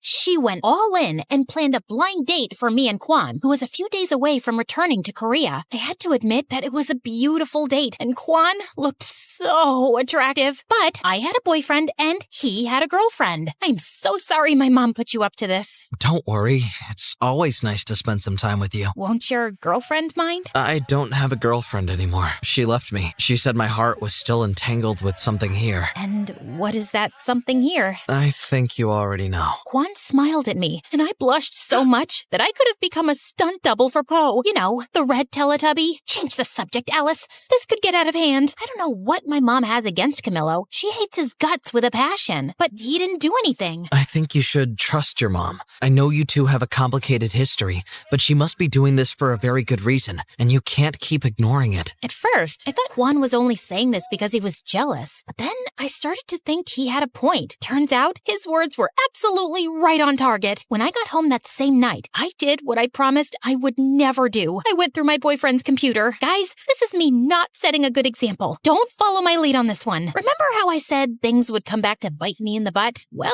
they did. More than a dog bite. It was a crocodile bite. Among Camillo's files, I found a book about me. Yes, you heard right. Camillo was writing a book about my life behind my back. Actually, no, he wasn't writing it. It was already finished. What the? To no one's surprise, it turns out that behind it all was Trevor. He had signed over my image rights from our contract to Camillo to write a bestseller airing all my dirty laundry. For the next few hours, I read the entire book. Not only did it expose my deepest fears and desires, those I had confided in him, but it also detailed my mother's criminal history with the Siri clan. If this gets out, she will go to jail. And the worst part of it all, the book was due out in 2 days. Just as my world was collapsing, the collapser opened the door. Hi, honey. I was more than ready to use my drumsticks to turn him into a human skewer, but I didn't. I understood that my only advantage at that moment was that he didn't know that I knew. So I pretended that everything was fine and took the first opportunity to get the hell out of there. We're out of milk. I'm gonna go buy some. We have milk. But not almond milk. Since when do you like almond milk? Since forever? You don't know every single detail about me. Well, maybe I lost it for a moment. Once I escaped from there, I met with my mother. She confessed to me that she knew about Camillo's book. A few weeks ago, my boss told me that someone was snooping about my past and the trial. They thought they were the prosecutors, but when I saw the photo, I recognized Camillo immediately. I'd seen him in every photo and interview of you two. You follow my career? Of course I do. I'm your biggest fan. My mom found out he was writing a book, but when she tried to warn me, he threatened to reveal another big secret. My mother was betraying the clan. She was preparing a case with the prosecution, taking advantage of her inside knowledge to bring down the Siri clan once and for all. If that came out, not only would the case collapse, but we would be in grave danger. The release of the book would have the same result. So we soon regrouped with my dad, Moon, Luke, and Quan to shut down the release of my unauthorized biography. That's a sentence I never thought I'd say. We split up and went to different districts to buy all the copies of the book that were ready to circulate. Yeah, we spent a lot of money on books. In the meantime, my mom managed to get a legal order to stop the printing of new copies, arguing that they did not have my authorization. Amazingly, we managed to stop the book from coming out. We gathered all the copies and made a huge campfire. Not great for the environment, I know. Again, don't follow my lead on this one, guys. Anyone want a marshmallow? You're still leaving tomorrow? Maybe you can stick around for a bit. I'd love to, but I have to go home. But you should visit me. Maybe I will. Sadly, our victory was short-lived. Feeling defeated, Trevor and Camillo leaked the book virtually, and it soon went viral. What ensued was absolute chaos. My name became a trending topic, and the news went crazy with my mother's criminal story. Soon, reporters were swarming my house and my parents' house looking for a comment. My phone literally exploded from the number of calls and messages it received. To make matters worse, Camillo went on TV to present the book, badmouthed me, and revealed that my mom was a double agent for the government. You will pay for this. From that moment on, we became the #1 target of the Siri clan. Things were completely out of hand, and for the first time, I feared for my life and the safety of the people around me. I had to do something, but I didn't know what. Alice, there's no time for discussions. Get in the car. We have to go to the witness protection program now. We are in danger. I can't do it, Mom. You two go. Alice, this isn't up for discussion. No, it's not, Dad. I'm sorry. I ran between the cars until I lost them. It's not that I didn't want to go with them, but I was a public figure. The reporters and paparazzi would be after me like hounds. I knew that if I went with them, I would put them in even more danger. I needed to go somewhere where no one knew me. Oh, that's it. Quan, is it too soon to visit? Not at all. I'm glad you're here. I held Quan's hand as we waited for the plane to take us to Korea. I took a deep breath. It felt like walking away from a fire. Who said you can't run away from your problems? Hi, everybody. Welcome to a new Where Are They Now episode. So let's uncover the latest on the Cupid Secrets crew. Alice's parents, Luke and Moon. They just disappeared faster than my motivation on a Monday. But what everybody really wants to know is where is Alice herself, the villain of her own story. Some say she became a Buddhist monk. Others that she had facial surgery to look unrecognizable. But something went wrong and she became a circus freak. Some even claim that she was seen living in the middle of the snowy forest, like the Yeti. But still, the mystery remains unsolved. Where is Alice? I'll give you a where are they now, you gossip-mongering, face-twisting, snitch-ditch-twitch character hack. This villain is right here, crafting a comeback that'll knock your ratings into the next ice age. And talk about facial surgery? You should check yourself first. Wicked witch of the bargain bin Botox, duck lips meeting frog eyes, and a meme gone wrong disaster? No surgeon could fix that. Calm down. She's not even here. No, don't shut it off. I want to hear more of her nonsense. Great. Now the power cuts out on me. As if everything else wasn't enough, the electricity there had a mind of its own. It always went out with the worst possible timing. Okay. You know, I'm not usually the nagging type. More like a silent ninja. Until someone turns on that spotlight of lies, you might think we stepped out of a time machine into the past. Well, almost. So this is where Alice is, in the middle of nowhere, picking up cow dung. I know. Gross. I should give you a recap of the last year, but I don't really feel like it. Okay, don't leave. I will. But just because you've been putting up with me since episode 1. Before I start, like and subscribe, and don't forget to never watch MSA on TikTok. Real ones know that YouTube is way cooler. So, after Camillo's book, Quan and I escaped to a small rural town in South Korea where no one knew or cared who I was. This is nice. It was not. At least no one will find us here. Yeah, because no one knows this place exists. Seriously, I tried searching it on Google Maps and it just showed a shrugging emoji. Still, Quan absolutely fell in love with our new rural life. He put together his own farm, and it was like he had found his place on Earth. For me, it wasn't that easy. Alice, collect the cow dung so we could use this for fire. Not this again. That day, I shouldn't have worn red because it made the bull crazy mad, and he chased me all over the farm until I fell headfirst into the cow poop pile. Ugh, I hate this. Look on the bright side. It's good for your skin. Oh, really? Then come here. I'll make you a good hydrating mask. Stop running! Living with Quan was awesome, but it never felt like my real life. I just wasn't myself there. To make me feel better, Quan once took me to a nice restaurant in the city, but I felt so paranoid that I went with a full disguise. Maybe that wasn't the best option to keep the attention away from me. Everybody kept looking at me, especially one strange guy with a big ginger afro and sunglasses. That guy keeps staring at us. Can you blame him with those drumsticks in your hair? And this dress looks like you committed a fashion crime. Duh, I can't leave them out. And this outfit took hours of careful consideration and about 5 outfit changes. As Quan went to pay the bill, I turned to that creep, but he vanished into thin air. After that, I decided to stay in the village and never return to the city. Eventually, I kind of got used to living there. But then, a letter arrived and changed everything. It was an invitation to Moon and Luke's wedding. I hadn't talked to anyone from home since I left. I thought they'd eventually forget about me. But turns out, Quan used to drive out of town to call Moon, and she wanted me to be her maid of honor. Still, I wasn't ready to come back yet. Sooner or later, you'll have to face your fears. I'll do it later then. I have to go. She's my baby sister. Of course. We said our goodbyes and Quan left, so I had some alone time. After a few days, I started to get really worried. Quan wasn't answering my calls or responding to any of my texts. I waited and waited, but no news. Finally, I called Moon, but she didn't know anything about him either. Nobody did. Before I could think about it, I was already on a plane crossing the world to save my boyfriend. As soon as I landed, I did a complete makeover to avoid being recognized. I had more important things to do than deal with the paparazzi. After that, I went straight to the police station. I knew who was behind it all. The Siri clan kidnapped my boyfriend. Do you have any proof? I have a strong feeling. Does that count as proof? Maybe he just ran away from you after reading the book. The whole police station laughed at me. I wanted to throw all their donuts into the garbage, but I didn't. I just stole a few for later. Besides, we already captured Siri Clan's leader. What? After I left the police station, I had so many questions in my head. Just then, I saw Trevor drive by in a cool Porsche and stop not too far away. My heart was beating super fast, and I decided to follow him. I hid in an alley where it was kind of dark. I couldn't see much, but then I heard him talking on the phone. Keep a low profile. We can't afford any slip-ups right now. I had planned this all along. I even made that foolish Camillo reveal the clan's secrets in his book to have the leader in prison so I could take over the empty throne of the Siri clan. I did a lot for him, and that thankless man never recognized me. Now, see who the boss is? Me. Trevor. Only Trevor. The terror. He went inside, and I crept closer to the building's window and peeked inside. There he was, stood before a group of exhausted kids. Kids, if you don't do it my way, you'll be swimming with the fish.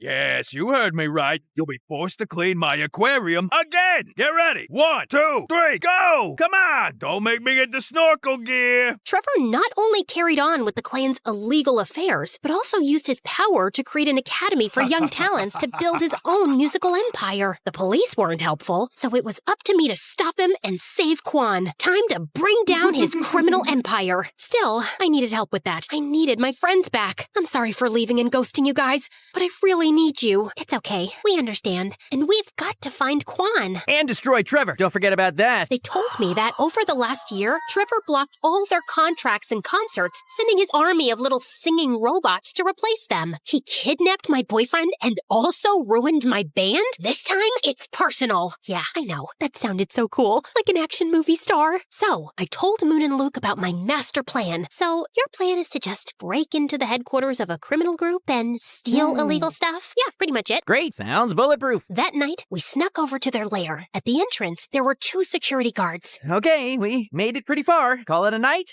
No, we have to take them out. So, Alice, you do it. What? Why me? They won't recognize you with your new makeover. Distract them while we try to find another way in. Before I could protest, Luke and Moon threw me towards them. First, I thought I could use my Riz to win them over. Content warning, guys. This might turn into a cringe fest. I walked to them, flirtatious. But I looked like I was just learning to walk for the first time. Excuse me, guys. Do you have names, or can I call you mine? I'm Frederick. Mike. No, I meant I thought your names were Google because you two have everything I've been searching for. sore. Well, that one bombed even harder than my first pickup line. I need to work on my flirting game. In a desperate distraction attempt, I twisted swiftly, aiming for a masterstroke. Fate intervened. My wig slipped off. Uh-oh. You! So, time for plan B. What was plan B again? Stop her! They jumped on me, but at that exact moment, their radio started playing my favorite song. I went full John Wick mode for real. I grabbed the 2 drumsticks that I always carry around and turned them into lethal weapons. Oh, I forgot to mention that during my time in Korea, I became a black belt in Taekwondo. Silly me.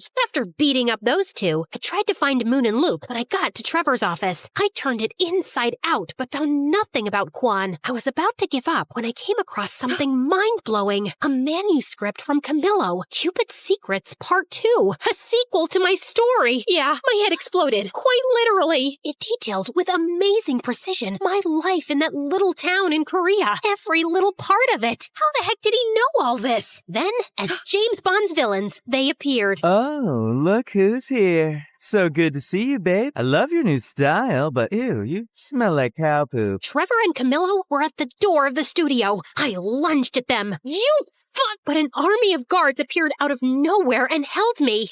No, dear. This is not a kung fu movie. Guards, just take this little rat away. Trevor, wait. Don't be so hard. She is my ex, after all.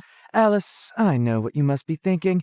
How did I know all that? Just take a look at the notes. I looked at the notes. It was some kind of daily report. A really complete one. Then my heart stopped. The name that signed all the notes was Kwan. It isn't true. Kwan would never betray me like that. You're lying. Tell me where he is. Well, you thought the same about Camillo, and look where that got you. You see, Alice, everyone's playing their own game. Kwan, in this case, is playing hide and seek. Hide until the book is out and seeking a fortune. He's gonna be rich, and he just had to sell us his relationship with you. A bargain, if you ask me. Tears began to roll down my cheeks. Once again, my boyfriend stabbed me in the back. I told you it was a mistake to fire me, kid. Now leave with your dumb friends. And Luke, just a piece of advice. Next time, don't yell when trying to sneak in somewhere. Oh yeah? I was caught in a half-open window. What should I have done? Probably not screaming like a maniac. Push my butt up! Push my butt up! I was completely defeated. I didn't even fight back when his goons kicked us out. Don't go too far this time.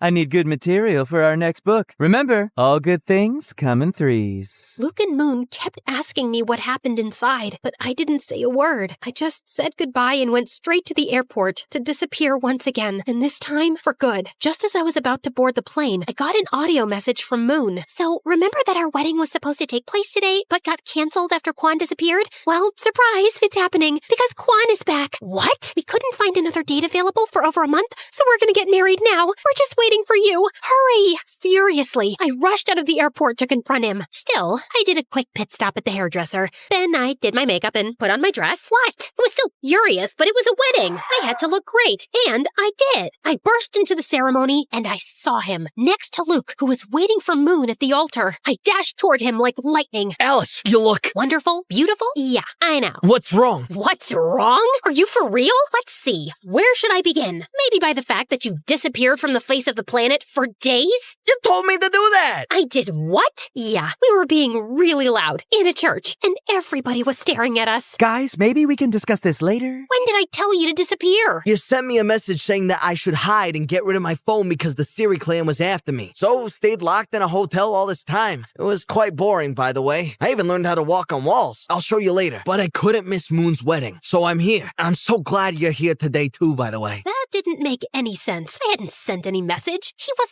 lying again. What about the book? Yeah, I found your little report notes. But how? You wrote everything. All our private moments and secrets just to sell them to Trevor and Camillo?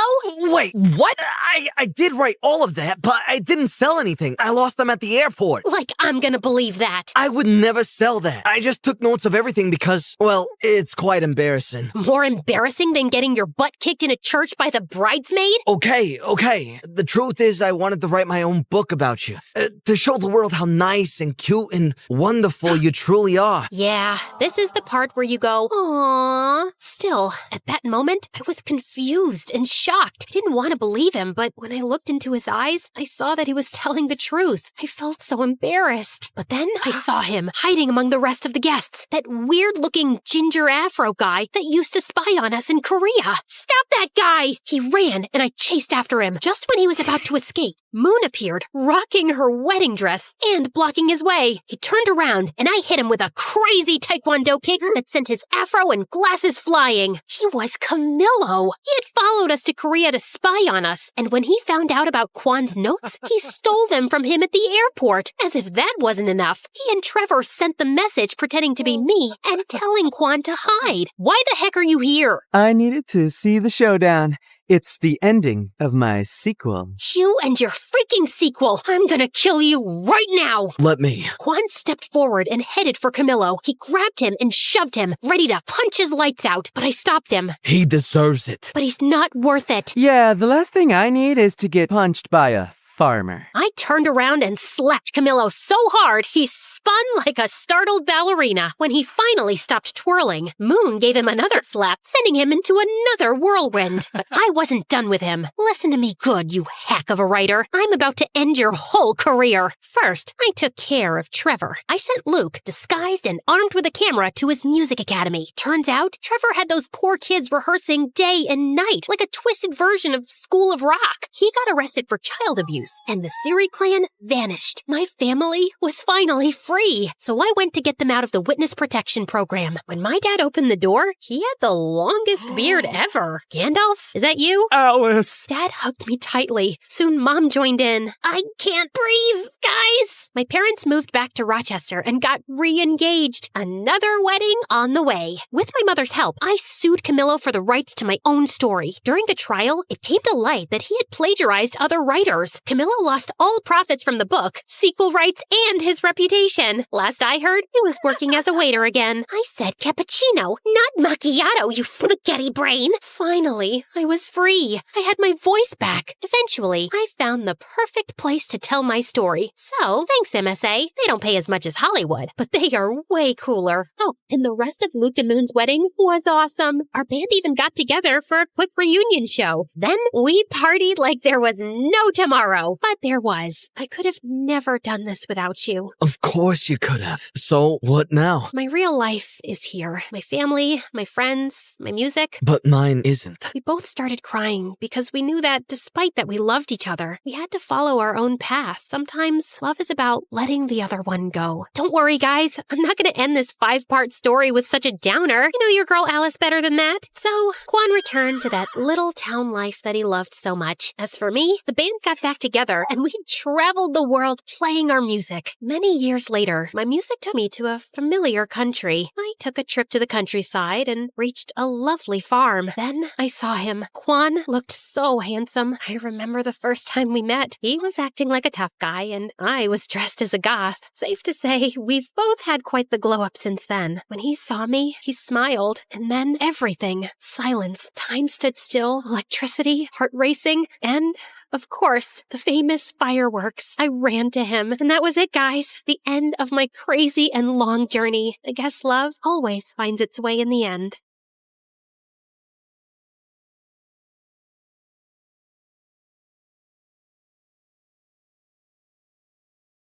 Hey everyone, I'm Sophie from France. If you think you've had some misfortune in love, well, I promise my story will make you think your romantic life isn't so bad. But first, please like and subscribe. I was born in a super rich family, and our mansion by the beach looked like a fairy tale castle. I used to play hide and seek in the garden maze with our maids, and my dad bought me a stunning white pony, which I rode all over the huge grounds. Princess, your smile lights up my world, and I will never let you down. He lied big time. When I was in 4th grade, his company was accused of financial fraud. Dad managed to avoid being jailed, but we lost everything. My pony was sold, and we moved to an ordinary house in an average neighborhood. After that, my parents argued every single day, and soon they got divorced. Dad left us and never looked back. He never even sent a card on my birthday. Mom started a new life and started dating another man. I had no choice but to move on too, and I quickly made friends with kids in my new neighborhood. Although I enjoyed playing with them, I struggled to come up with ideas for games, so I preferred to follow the rest. One of the kids, Tom, was a natural leader. He often told us what to do, playing an admiral, a king, or even my future husband. Sophie, when we grow up, you will marry me.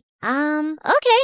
We all played outside till it was dark, and Tom often walked me back home, which was sweet. But over time, his behavior started to get strange. Like once when he had to go visit his grandma for a week, he told me not to play with anyone else while he was gone. We were also in the same class at school, and I loved making friends and joking around with everyone, but it seemed to bother Tom a lot. Sophie, stop being so friendly with everyone. It's annoying. Nobody seems annoyed except you, Tom. In middle school, a cute boy sent me a card on Valentine's Day saying, "You brighten my day," and it made me so happy. But the next day, when I tried giving him a chocolate, he ran away terrified, like he'd seen a ghost. Of course, Tom was behind this. I was getting sick of him, and even tried creating distance between us, but he didn't take the hint. If I didn't walk with him to school, he just followed me. He'd turn up at my house whenever he pleased, and if I didn't talk to him, he'd just sit in my room for hours watching me. I told Mom not to let him in anymore, but she always said he was the sweetest friend I had. Once in high school, I decided to sneak out to a party late at night, but I was more worried about keeping it a secret from Tom than my own mother. Thankfully, I didn't encounter him on the way, and I was ready to have fun, but every single boy I asked to dance with me turned me down. Okay, can someone please explain what's going on? I'm pretty and cool and yeah, pretty. Why don't you boys want to dance with me? Because your boyfriend isn't gonna like it. I followed his sideway glance to see freaking Tom watching me from a corner. Tom, are you stalking me? And stop telling people you're my boyfriend. It's dangerous for you to be out alone so late, so of course I followed you. And I never said I'm your boyfriend. I'm your fiancé. You accepted my proposal, remember? We were 9 years old. Listen, we are not dating or engaged, and I don't need your protection. You need to back off. I'm warning you. I should have stopped this nonsense a long time ago, but to be honest, I was a bit scared of Tom. But now, I really needed to send him a clear message that I was not his property. So the next day, I asked the strongest guy in school to date me. It started out well, but on the third day, my boyfriend disappeared. He broke up with me on the phone and didn't come to school. And soon, I heard he'd left the city. Now, I was officially untouchable. Although I was furious with Tom, I still cared about him, and he obviously needed help.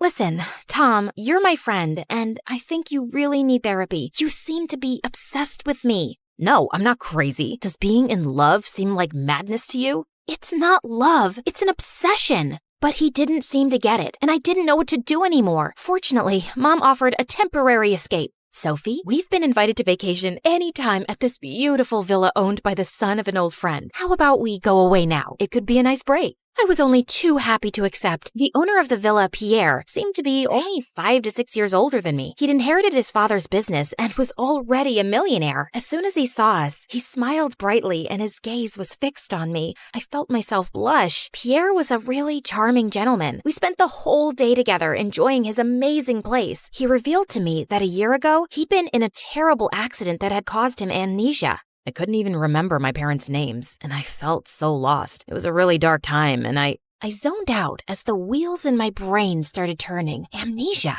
Yes, this could be the perfect solution for getting rid of Tom. Well, I'm glad you're fine now, but on the upside, it must have been good to forget bad things. Oh, trust me, there's nothing good about it, and it took a while to recover. Maybe faking amnesia was a bad idea, but it was the only shot I had at getting my life back. So the next day, I was busy looking for an opportunity to fall and act like I had amnesia. And it presented itself when Tom suggested that we go horse riding. I chose the wildest horse, named Terror. We went riding along the coast and watched a lovely sunset. I knew we'd be heading back soon, and I had to execute my plan now. I haven't ridden a horse in years. I remember I visited once, and you had the loveliest ivory pony. My moo-moo. Yeah, my parents had to sell it. That's a shame. You loved it so much. I was trying to force Terror to rear up, but this horse was just not listening to me. Sometimes that life just feels like it was all a dream. But you can return to this dream, Sophie, if you want. What? Just then, the horse reared up, and I let go of the reins and fell to the ground. The world spun around me. The last thing I saw was Pierre's worried face before I blacked out. When I opened my eyes again, I found myself lying in a hospital bed. How do you feel? I don't know. What happened? Where am I? Where's Moo? Yeah, so I pretended that I didn't remember life after I was 6. I didn't remember getting poor, or Dad leaving us, or any of my childhood friends, including Tom. My fall was an accident, but Pierre blamed himself for letting me ride that unruly horse. He begged us to stay at his villa so I could recover in peace, and Mom and I were pretty thrilled at the idea. Pretending to have amnesia, I acted like a child the first few days, which was quite funny. I did all sorts of silly things, like hiding in the garden and asking Pierre to find me, then jumping out and scaring him. I even drew a mustache on his face while he was sleeping. Pierre was dedicated to helping me recover my memory and did all sorts of mental exercises with me, and he pampered me a lot. He had his cooks make my favorite meals, took me to his private cinema often, and bought me anything I wanted at the mall. And I really got to know him better. His eyes lit up when he talked about how his company was helping build schools for kids in Africa, where he went often. Pierre was the complete opposite of Tom. He was kind and gentle, and being around him, I felt safe. And I knew I was really falling for him, but the guilt of lying about my amnesia was eating away at me. I'd have to tell him the truth eventually, but would he forgive me? A few weeks later, the doctor said I seemed well, but my memory would take time to return. I'd already missed a lot of school, so Mom and I decided to go back. Pierre had to deal with some business abroad, but he promised to visit us soon. And when we got home, Tom appeared at our door in 5 minutes. Where have you been? Why did you leave without saying a word? How could you not reply to me?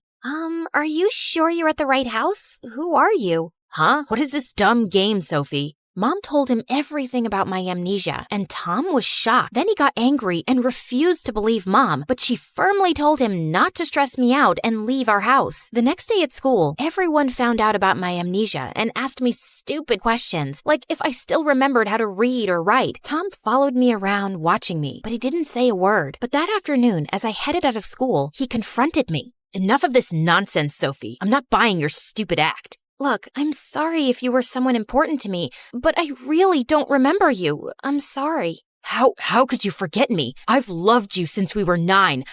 I've been by your side every day since. How could all that just disappear? No, I refuse to accept that. I'll remind you of every memory till it comes back to you. He grabbed me by the arms and I started to panic. Leave me alone. Just let me be. Help! Someone please help me. Some people watching the whole scene called the police, and the police ordered a restraining order against Tom. My plan had worked. I felt both relieved and guilty. I knew I'd gone too far, but it was the only way. After that, Tom kept his distance, but I could still feel his eyes on me from the shadows. My only hope was to graduate and leave this place and Tom behind soon. For good. A few weeks passed, and I was already missing Pierre a lot. I texted him several times, but he didn't answer. Maybe he was just really busy, or maybe I'd misread some signs and he didn't feel the same way about me. I was looking for something to occupy myself and decided to sign up as a volunteer with some friends at the Nice Carnival, a major music event raising funds for charity. As soon as we were done setting up the sound system on the stage, the announcer stepped up to the mic. Before we start the performances, I'd like everyone to welcome up our generous sponsor who's made this event possible and donated $10 million to our purpose. Give him a great round of applause. Mr. Pierre with his lovely fiancée, Beth.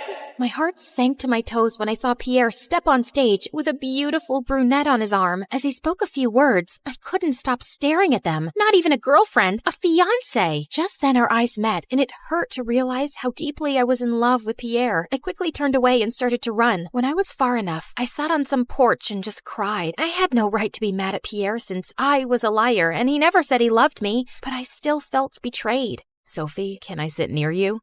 Yes, Tom. That guy on stage? I saw how you looked at him. You're in love with him, aren't you? Suddenly, I just broke down and told him everything. How I'd been scared of him and faked my amnesia. Tom, I never said you were crazy, but your behavior isn't okay, and you made me feel suffocated.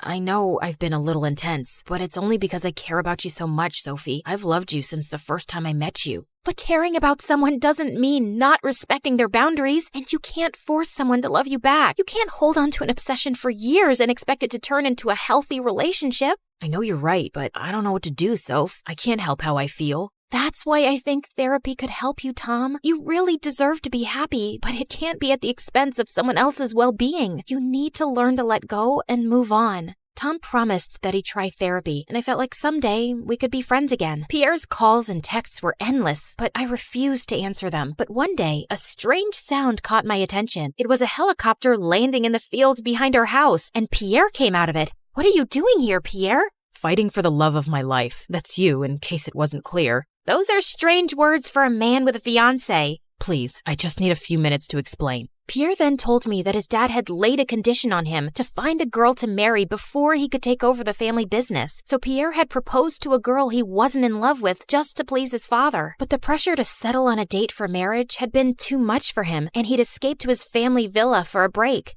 That's when I met you, Sophie, and everything changed. I realized that I'd made a huge mistake. When you left, I went back and ended things with my ex-fiancé. We had committed to the nice carnival as a couple, so we decided to go through with it together. I know I should have answered your texts or told you earlier, but I was scared of losing you. I wanted to explain everything after it was over. Pierre, I don't know what to say. Say you'll forgive me, Sophie, and give me a chance to make it up to you. Before that, I need to tell you something too, and you may not want to talk to me after this. I told him the plain truth about Tom and my fake amnesia. The worst part is that I knew you really suffered because of amnesia, and faking it was completely out of line. I'm so sorry, Pierre. Is that stalker still bothering you? No, I've dealt with it. He's going to get therapy, and wait, why are you laughing? I can't believe you put on an act for weeks. You should look into a career as an actress. We both burst out laughing like crazy. When we finally caught our breath, he took my hand and kissed me.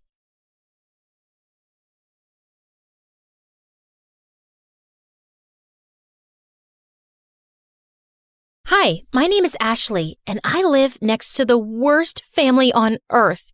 They're the biggest snobs ever. They drive around in the fanciest cars and clothes and look down on everyone else. And they have a son named Jack, who's an absolute troll. But before I continue, please like and subscribe. If you do, you might see a shooting star tonight. When I was 6, I was playing with my favorite doll, and Jack ran up to me, snatched it out of my hands, and threw it into the street. A car ran over it and smashed it into pieces. Another day at school, Jack stole a bunch of cookies out of the cookie jar and blamed it on me. Ashley took the cookies. No, I didn't. She hid them in her desk. The teacher opened my desk and found a cookie inside. I got in huge trouble, and after school, I saw Jack on the playground stuffing his face with the stolen cookies. When Jack wasn't terrorizing me, his parents were trying to get my family kicked out of the neighborhood. Our house was the smallest on the block, and even I had to admit, it was a really ugly green. And my parents were a little weird sometimes. My dad loved to sunbathe on the front lawn, and every morning, my mom made this strange sound to call all the stray cats in the neighborhood to feed them. She'd also sing to the birds and make birdhouses all day. Our house looked like a zoo, and the neighbors hated it. Their yard is unacceptable. It looks like an overgrown swamp. Their house gives me a migraine every time I look at it. Mommy, my eyes hurt. You have to do something, officer. And can someone please tell that man to put a shirt on? Jack's parents threw fancy parties every week, but me and my family were never invited. We only lived in the neighborhood because we inherited the house from my grandfather, who used to be a famous investigative reporter. I wanted to grow up and be just like my grandfather. When I was 12, I joined the school newspaper, and when my teacher's cat, Mr. Whiskers, went missing, it took me less than 2 days to find him on the roof of the school auditorium. Though I suspected Jack had something to do with it. In high school, Jack was the richest and most popular kid. I, on the other hand, only had one friend, my cousin Bethany. Bethany moved into town a week before we started 10th grade.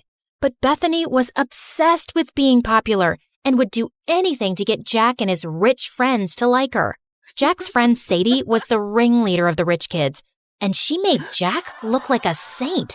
Bethany adored Sadie. She'd carry Sadie and her minions' books, do their homework, and follow them around. She'd even let them copy her answers during tests. They'd smile in Bethany's face and laugh at her behind her back. Why do you let them treat you like that? They're just joking around. Those girls aren't your friends, Bethany. They're jerks. Bethany never listened. She wanted to be popular so bad she couldn't see the truth. One day, my mother dragged me out of bed at 5 a.m. on a Saturday morning to volunteer at a soup kitchen. It's important to give back to those less fortunate. But do we have to do it so early? As I was serving food, I looked up to see a familiar face. Jack? Ashley? What are you doing here? Jack's face turned white, and he just ran out of the soup kitchen. The next day, I saw Jack at school in science class. The teacher partnered us up for a big project, and we met in the library after school. Why were you getting soup at the soup kitchen? Did you fall on your head or something? Why would I ever go to a place like that? You don't have to lie to me. I'm not lying. I'm just trying to help. No one asked you for help. The next day, Bethany and I were walking to class, and we ran into Jack in the hallway, and Jack gave me the meanest, coldest stare ever. What's up with you and Jack? I saw you two whispering in the library. Are you guys dating? Is it a secret romance? Oh, Jack's so cute and so rich. I'm so mad you didn't tell me. Jack and I aren't dating. Then what's going on? Can you keep a secret? Of course. I told Bethany about how I saw Jack at the soup kitchen and his weird behavior afterwards. But all Bethany cared about was that I had the attention of such a rich, popular boy. But I had an itch to investigate. So later that afternoon, I stopped by Jack's house to check things out. But I heard Jack's parents yelling inside. I heard someone coming, so I hid in the bushes. Then the door swung open and Jack rushed out. He darted down the street before I could say a word. Jack missed our study session the next day. Then he started missing all his classes. I started to worry, so I called and texted him, but he didn't answer. A few weeks later, I went by his house again, but when I knocked on the door, a strange woman answered. There was another family living in Jack's house. The wheels in my head started spinning. I started asking around to see if anyone knew what happened to Jack. Sadie said Jack and his family were vacationing in the south of France? Or was it the Hamptons or Tahiti? It was probably all three. Jack is so lucky. I wish I was rich. There was even talk about why he'd moved. Jack's dad bought a new mansion that's twice the size of the old one. Twice the size? He's richer than I thought. The explanation seemed reasonable, so I let it go. During summer break, I was heading home one day after running some errands when I saw a boy in an oversized hoodie playing guitar on the sidewalk. He played a sad song that was so beautiful, it made my heart sink. When the song ended, some people dropped money in the can beside him. I walked over to put in some money too, when a suspicious-looking guy crept up and snatched the boy's can. Then the thief ran toward me. Without thinking, I stuck my foot out and tripped him. Give that back, or I'll turn your face into scrambled eggs. I took a martial arts stance that I saw in a movie once. It worked because the thief dropped the money and ran. I picked it up and turned to the boy whose hood had come off. It was Jack. Jack? Are you okay? Jack shook his head and broke down into tears. He told me that his parents broke up, then his dad sold their house, stole his mom's money, and fled the country. Now Jack and his mom were broke and living in a shelter. I felt so bad for Jack. No one deserved that, not even a rich jerk like him. So I invited Jack and his mother to my parents' house. Ashley, why is this woman in our house? They're in trouble, Mom. They need our help. Jack's mom apologized for the way she treated my parents. My parents forgave her and invited them to stay in our guest room for as long as they needed. Luckily, Bethany was away all summer with her family, so I could keep the secret. Jack and his mom were so grateful that they helped out as much as they could around the house. Jack even tried to help my dad fix a leaky faucet. That didn't turn out well, but the gesture was sweet. I tutored Jack to help him catch up on the work he'd missed at school. It was odd having Jack in my house at first, especially when I saw him walk out of the shower with a towel around his waist. A few weeks later, Jack's mom got a job and they moved out. I hated to admit it, but I missed having him around. On the last day of summer, Jack sent me a text asking me to meet him. What's all this? I wanted to thank you. It's not much, but it's the best I could do. Jack opened the basket and pulled out my favorite foods, chili dogs and Brussels sprouts. You and your family are the strangest people I've ever met. What's that supposed to mean? It's a good thing. No one's ever been so kind to me, and I love how you and your parents live your lives without caring what others think. It's inspiring. How do you do it? I don't know. It's just how I was raised. I wish I was as strong as you. I looked at the biceps bulging out of his shirt. I think you might have me beat. School's gonna be so tough. I'm supposed to be the rich kid with the fancy car and the millionaire parents and... You're not that guy anymore. And to be honest, you were a real jerk before. I like the new you way better. Since we're being honest, I have to admit something. What? I think I have a crush on you. Really? And I'm pretty sure you have a crush on me too. Then Jack pulled me close and kissed me. We talked for hours that night, and he even played me some songs. I saw Bethany at school the next morning after summer break. Jack passed us in the hall and he winked at me, and I couldn't stop smiling. What was that? I don't know. Jack's always been weird. Then why are you blushing? I didn't tell Bethany about me and Jack. We were taking things slow. One day, Jack and I were walking home from school when Sadie and her rich friends pulled up in a fancy car. Hey, Jack, where's your ride? I don't... You're trading it in for a new one, huh? Always trying to one-up me, Jack. We all get it. You're the richest, but I'm a close second. Yeah, my new car is going to be great. It's twice as expensive as the last one. Jack, what are you doing? Ditch that loser and hang out with us. Plus, we have to decide what color we're going to wear to the winter dance. I'm not going to the winter dance with you. Then who are you going with? Tell me you're not going to take that freak instead of me. If you're referring to this amazing girl standing beside me, then yeah, I am. Sadie was pissed and drove off. I appreciate the compliment, but you can't keep lying. About what? Your father's not buying you a new car. I know that. Then why lie about it? Why not? It's not hurting anyone. The truth always comes out, no matter how hard you try to hide it. Let's talk about something else. What time should I pick you up for the dance? I think I'll pass. I'm allergic to liars. Jack and I didn't talk after that. I'd see him at school bragging to his friends about the money he didn't have, lying about the huge fancy house he just moved into, and making fun of the poor kids. He was a rich, self-centered jerk again. I couldn't believe I fell for this guy. Jack called and texted me after school, but I ignored him and binge-watched MSA videos. What's with the frown? It'll give you wrinkles. I don't get why Jack has to lie about being rich. Some people will do anything to keep up appearances. Lie, cheat, sometimes even steal. But it's not right. Of course it's not right. Doing the right thing isn't always easy. I decided to go to the dance alone. Bethany and I were supposed to go together, but she wasn't returning my calls. When I arrived at the dance, I saw Bethany hanging out with Sadie and her crew, following them around, holding their drinks. Hey, Bethany, I've been trying to reach you. Sorry, I gotta go. Bethany was acting strange. She could barely look me in the eye. Then Jack walked up to me, and before he could say a word, everyone's cell phone started going off. I looked at my phone and saw a video of Jack's mom working as a maid. You're not rich, Jack. You're a poor loser. Then all of Jack's rich friends laughed at him. And don't try to deny it. Bethany told us everything. She even made this video. It's true.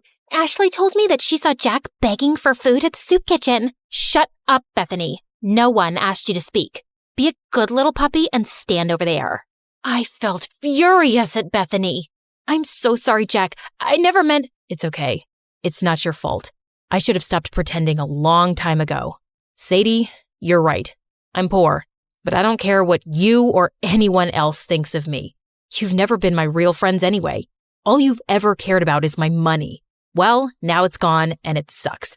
But I found something way more valuable. Then Jack took my hand. Oh, geez. If you say you've fallen in love with that freak, I'm gonna throw up. I'd had enough. I walked over to her and accidentally spilled my drink all over her dress. Oh, sorry about that. But you know, the punch does bring out your eyes. You want to get out of here? Yes, please. As Jack and I walked out the door, Bethany ran up to us. Ashley, it wasn't personal. We're still friends, right? Maybe I can fix things with you and Sadie. If you did her homework for a week, then you're pathetic, Bethany. And you deserve someone like Sadie. Jack and I left the party and went to the beach. We ate chili dogs and Brussels sprouts and danced the night away. This is nice. You know what the best part is? What? It doesn't cost a thing. Then Jack gave me the most romantic kiss ever.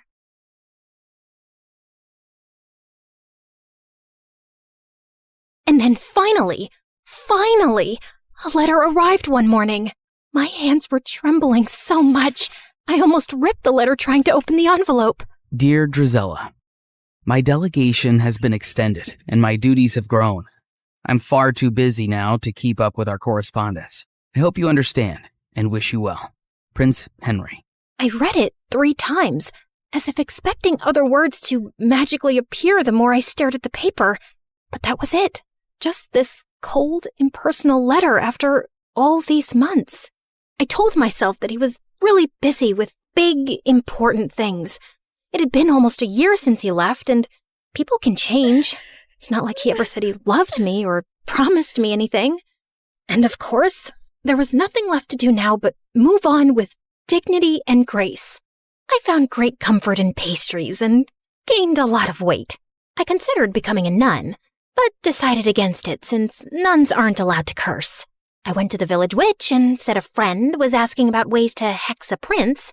I started writing a vicious breakup letter to Henry, then realized you can't break up with someone you were never technically with, so I ate more pastries.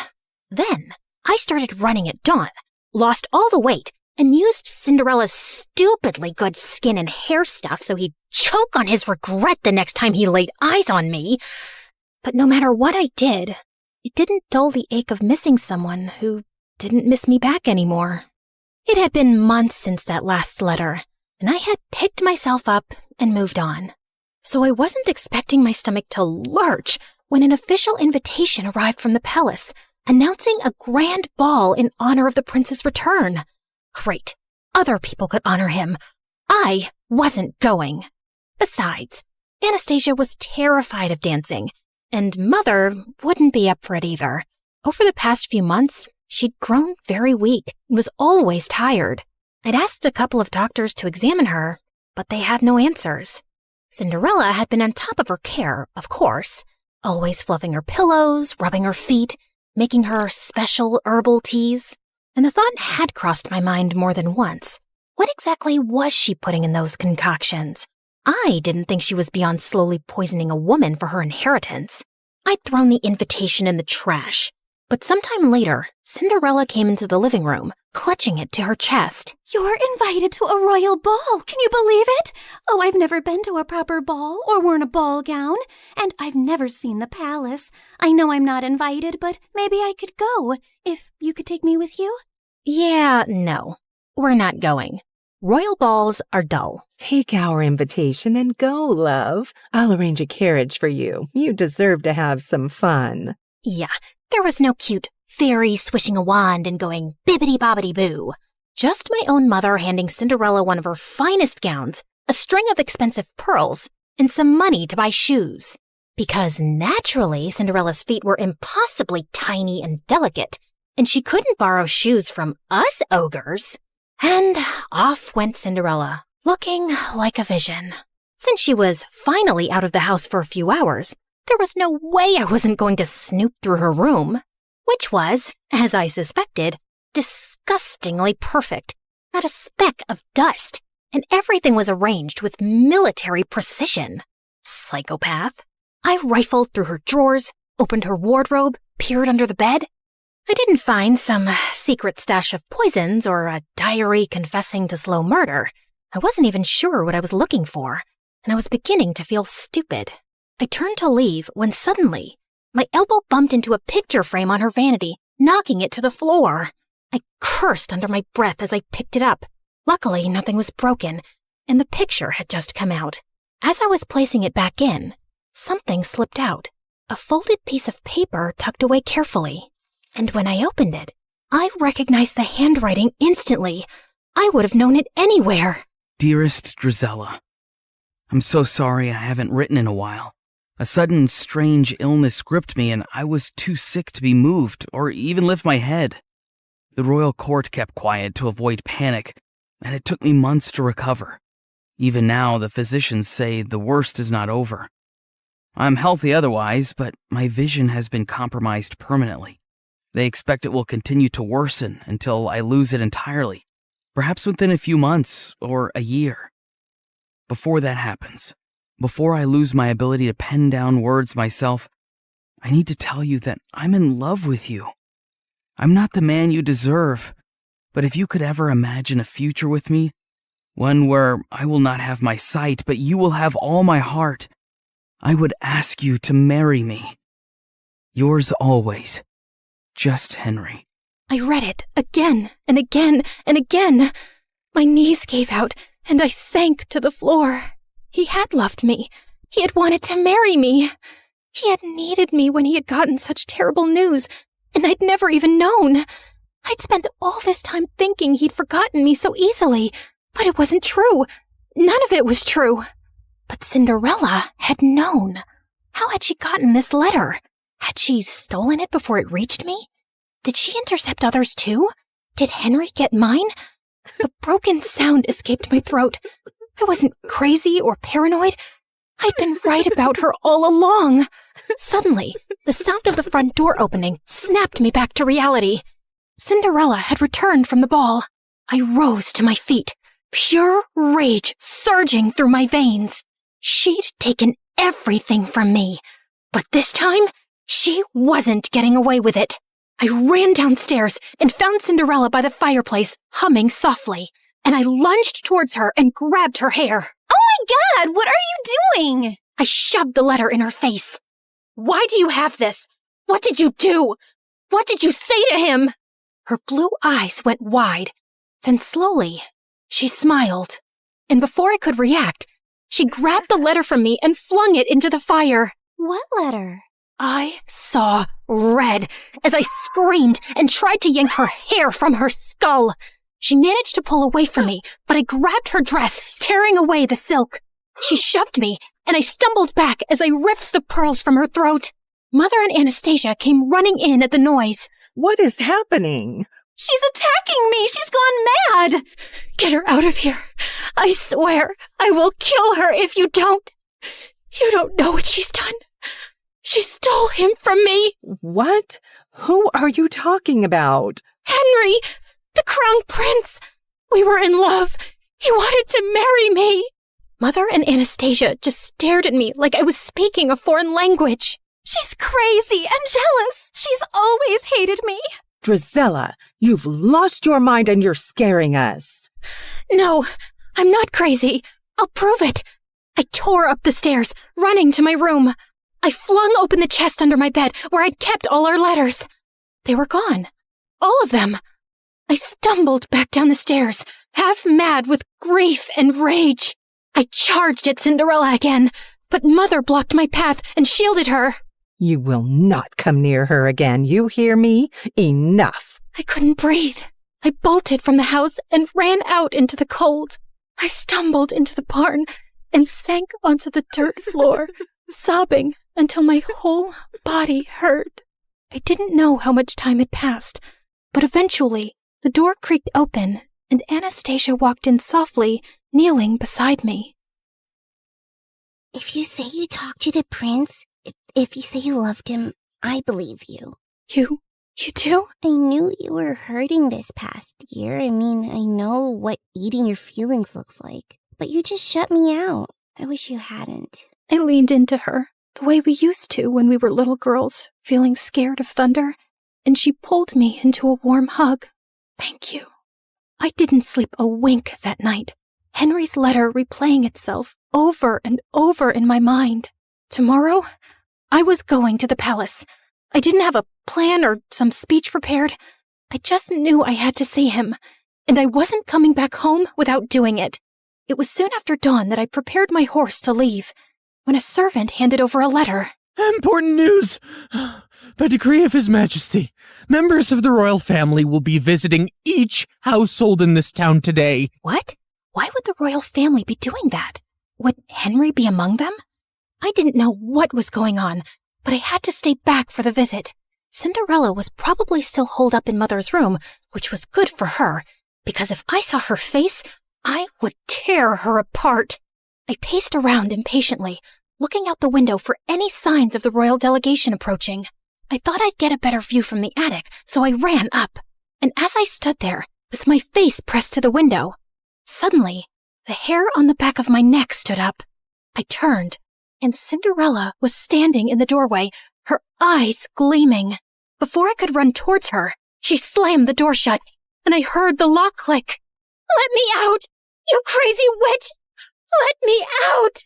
And when I saw the royal delegation arrive at our house, I felt manic. I kicked and banged and screamed until my throat was raw. But no one heard me. Why was the royal family here? What was Cinderella doing? Finally, I heard someone running up the stairs, and the door burst open. The prince, he's here. He's here. And he just asked Cinderella to marry him. The words punched the air out of my lungs. You have to go. You have to stop him. Hurry.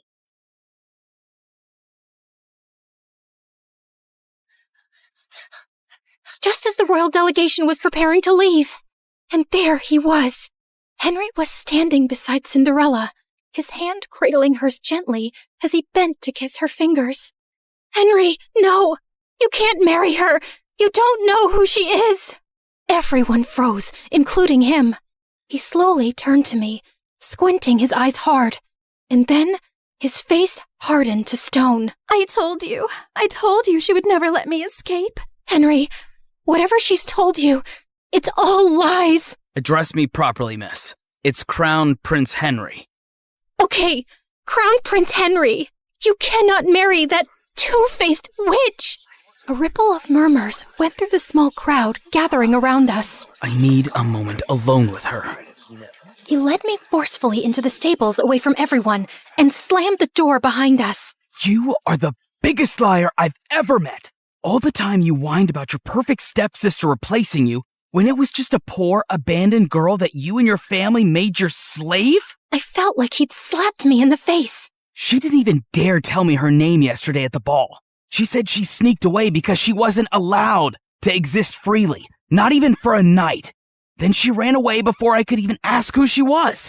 All I had was her slipper she left behind by accident. And then imagine looking for her and finding that you're the villain in her story. Henry, she's a manipulative psychopath. She stole my letters. She stole yours. I didn't even know you were sick or losing your sight. Stop lying. It was your handwriting on the letter I got, where you told me you couldn't be with me because of my illness, where you said it would be better to end things before they really even began. I never wrote that letter. She faked it. I think she always knew about us right from the start. Are you really so twisted that you think she plotted all this? So according to you, she intercepted our letters, forged your handwriting, and had been spying on us all along just to ruin things between us one day? I know it sounds crazy, but it's true. For a second, a shadow of doubt crossed his face, and I thought he might believe me.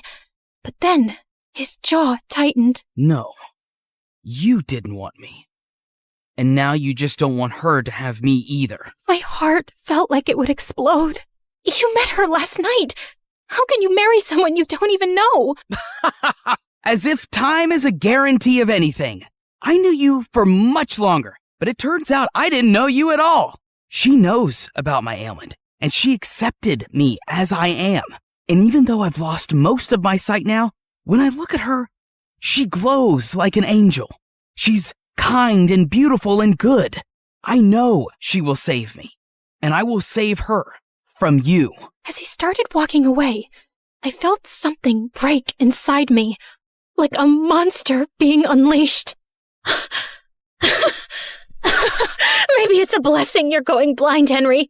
I hope it happens faster for your sake. It's better if you're spared from seeing the snake you're marrying or the fool you've become. And I wouldn't have married you anyway. A blind fool is no prince, only a burden. Mind your tongue when speaking to your prince. And if you ever cross my path again, I will have you exiled. I walked out after him and watched from a distance as he took Cinderella's hand, lifted her into the royal carriage, and rode away, taking every dream I'd ever dared to have with him. What was it that Henry had called me? Ah, yes, the villain in Cinderella's story, and that she would save him, and he would save her from me. Yes, her beauty was so bright, it even enchanted an almost blind man. It made everyone else look ugly. I calmly stepped over to the oil lamp and knocked it over.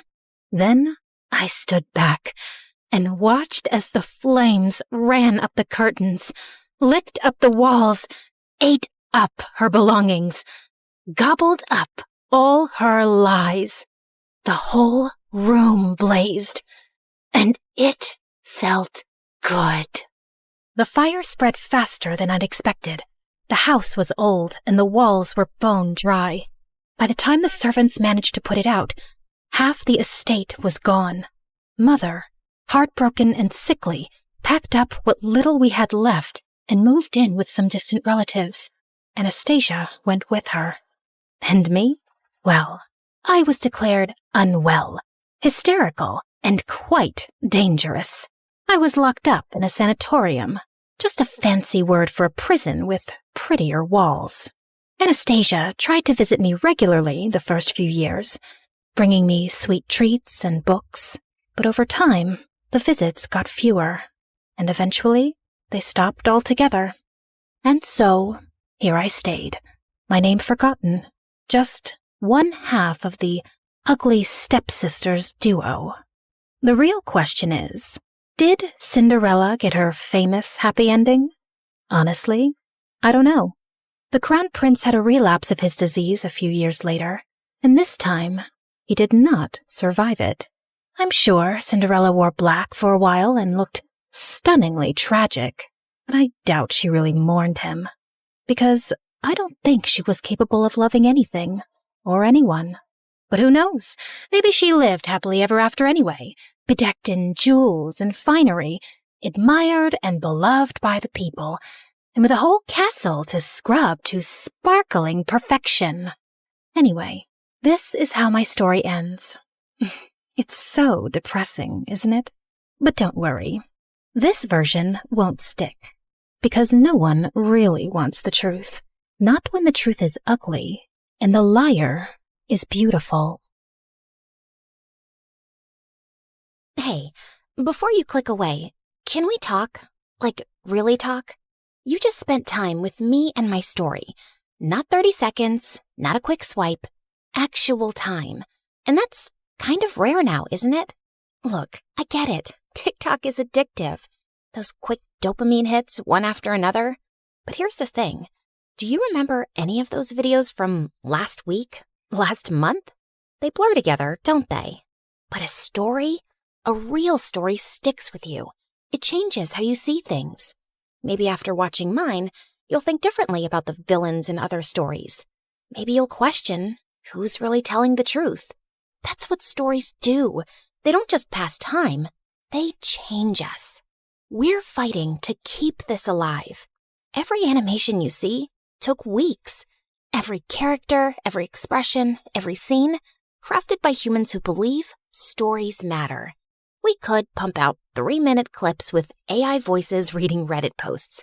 We could chase trends. We'd probably get more views.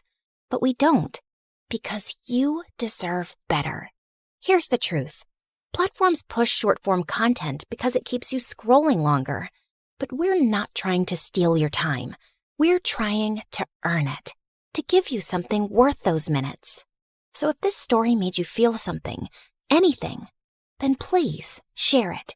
Not for the algorithm, not for us, but for everyone who's hungry for real stories and doesn't even know it yet.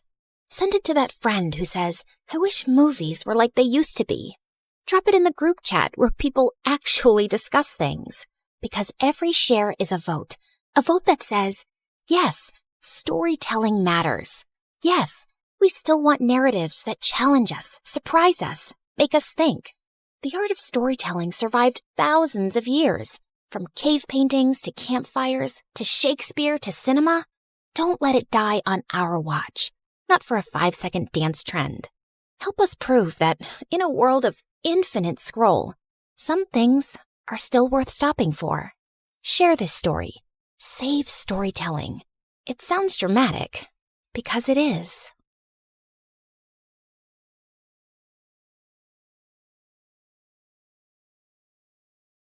Hi, I'm Nova, and my life sucks. I used to think I was just unlucky, but thank God I later discovered it was a full-blown family curse. No, seriously. I grew up with a twin brother, Dorian, who was 2 steps ahead in everything. For starters, everyone thought he was the much better-looking twin. He'd play video games all the time and ace his tests, while I'd stay up all night studying, and my grades were still average. He was good at sports, I was just clumsy. Even our parents favored Dorian, especially Dad, who dreamt of making him a football legend. In 8th grade, I tried out for the small school talent showcase, just a silly cheer routine I made up on my own. I asked everyone to come, but that same day, Dorian had his big football practice match, and guess where everyone went? Yep, including my parents. What's going on? Your brother scored the winning goal at his big match, so we called all his friends over to celebrate. So you missed my talent show for a dumb match? You participated in a talent show? Why? You're so uncoordinated. Just last week you tripped over a sock and hurt your head. Thanks, but I don't need your judgment. I'm just saying, maybe next time choose something you're good at. Oh wait, you can't. You're bad at everything. Shut up or I'll kick your face. Ugh, so annoying. I ran upstairs fighting tears when I heard a soft voice calling from a bedroom down the hall. Nova, is that you? That's Ella. She's my younger sister, and she's been sick since forever. Doctors didn't even have a proper diagnosis, just a fancy name that meant they were still trying to figure out what was wrong with her. And since our parents were too busy making Dorian a star, it was usually left to me to look after Ella, which I didn't mind at all. Hey, how was your talent show? What did Mom and Dad say? They never came because Mighty Dorian had a match. So what? Did you have fun? I almost did a backflip and only tripped twice, so yeah, it was fun. Then that's all that matters.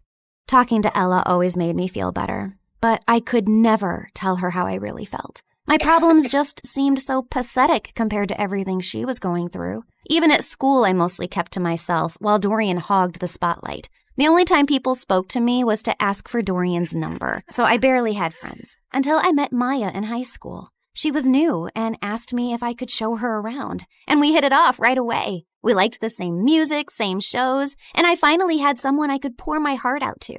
She was the only person I felt free and happy with, but that changed on her 18th birthday. Maya decided to throw a costume party. I was gonna be French fries, and she was gonna be ketchup. It was gonna be epic. But when I got to her place, I was the only one in a costume. I checked my phone wondering if I'd missed a text from Maya, but nothing. And worse, I found her standing near the pool talking to Dorian. Oh, wow. Looks like someone didn't get the memo. What is he doing here? And wasn't this supposed to be a costume party?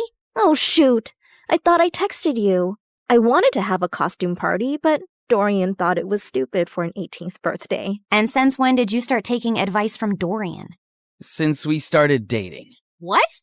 He asked me out last week, and I said yes. Why? Of all the men on the planet, why him? And you couldn't stand that there was finally someone who liked me more than you, could you? Would you stop overreacting? You look like angry McDonald's French fries, and I can't take you seriously.